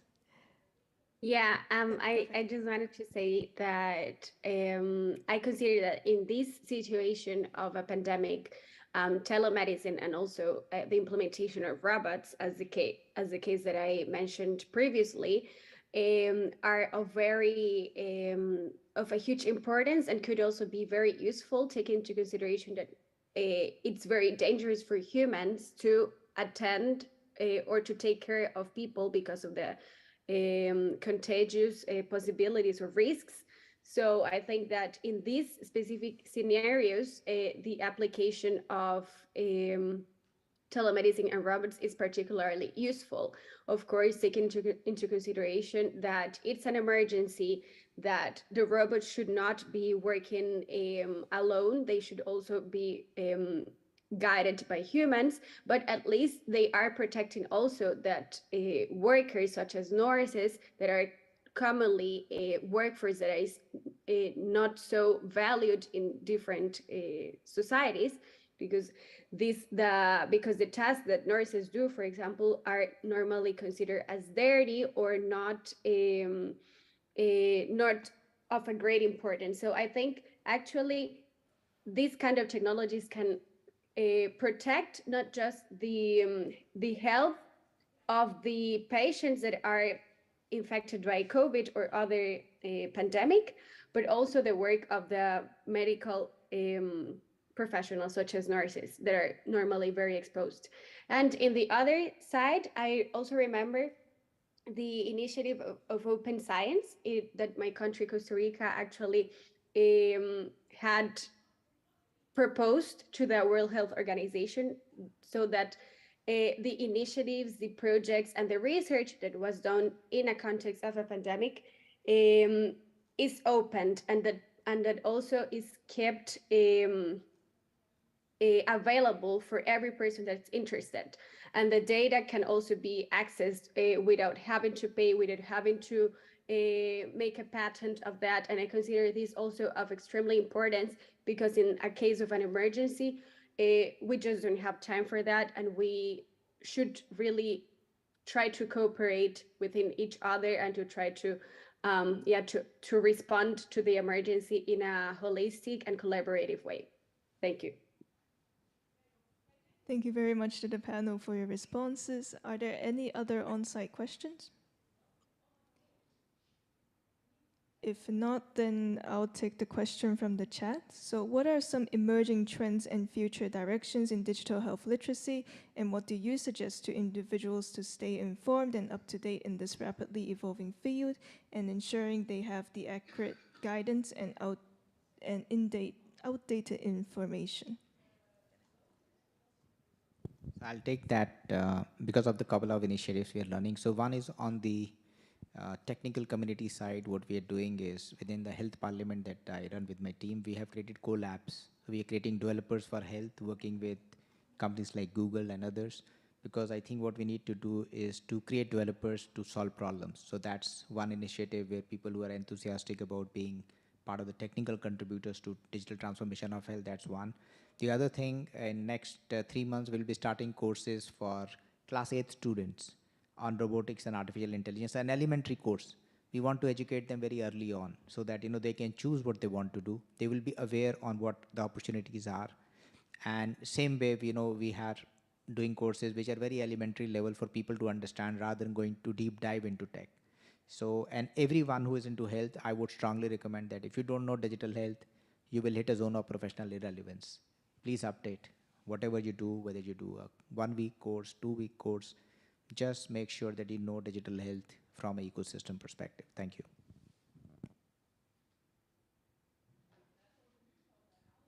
Would any other speaker like to take the question?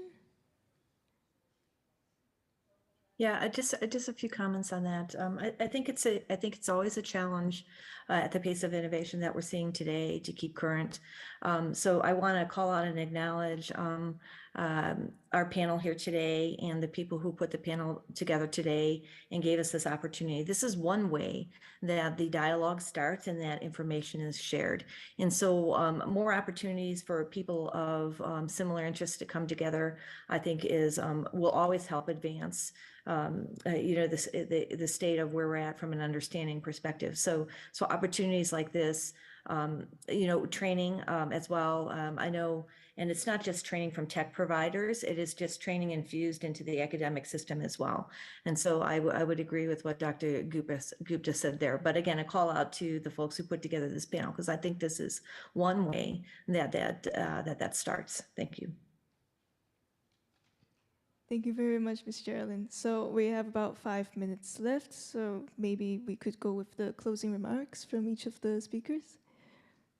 Maybe starting with Ms. Debbie. I guess my closing remark would be that technology is a great enabler. It can actually be used to decrease the inequity that we see in health, but also in digital literacy. I am actually very positive about the future that we see with digital health, and I think Dr. Gupta is right. The technology is ready. We've seen many case studies where things have been done at a really large scale. This is no longer a fledgling area. This is now a mature and really large-scale area of practice, and so I'm really excited to see what happens from this point. And I'm excited to see that we have youth involved in this panel, because yes, absolutely, youth will be the people who will be building the next evolution in this space. So really excited to see how that works and to see how things evolve from here. I think I would say that in this age where patients are more informed, if not, than anyone about health conditions, about the treatment options, it is high time doctors know them before patients starts telling them, you don't know about it, let me tell you this, I saw this. So I think this is that digital health is something that everyone who's into healthcare, whether it's a clinician or a paramedic, needs to learn this. Second, if you're talking of digital health scalability comes first. So I think continuously upskill, cross-skill yourself. And lastly, I must say thanks, Connie, for putting up this wonderful panel discussion. Ms. Geraldine? Yeah, first off, I want to start by expressing my gratitude for being included in this. It was a wonderful opportunity. I want to echo the sentiment that youth play a huge role in this going forward, and I'm very appreciative that you brought everybody together under this umbrella. The thing from a tech perspective, I agree with the panelists on that. Digital health is here now. The one part that I would add to this is that when we're thinking about things new, evolving technology like generative AI, let's do this in a responsible way. Open the dialogue around policy discussion. A discussion is always healthy, and let's make sure that this technology that we're bringing to light with good intent benefits everyone. Thanks. Well, and in my case, in conclusion, let us strive to be digital health leaders equipped not only with technical skills, but also with a profound commitment to equity. I value the work of nurses is very important, even though the technology evolves. Of course, professionals, humans will be very necessary. And it is a fact that technology can help us to protect them. And also the patients in situations of emergency, and also value of the work of ethicists in when they have something to say that they are not misvalued, that they can take into consideration, and also when there are conflicts, with, for example, a profit, so that ethicists can also have opinion of that, and that they can also try to contribute in the mission of responsible AI, so that they are not just there as a decoration, but they are actually taken into consideration.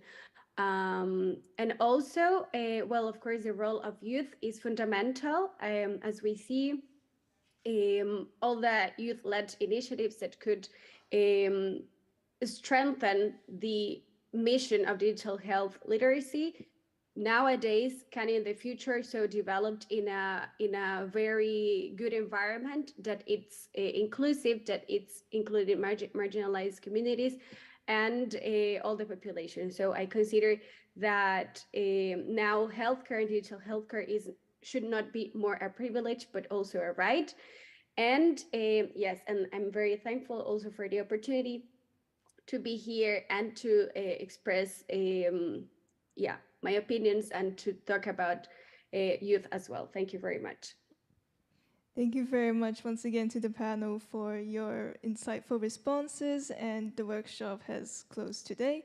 Thank you very much for coming, and together we hope we can create a future where digital health resources are accessible, equitable, and can empower individuals to navigate their health journey confidently online. Thank you.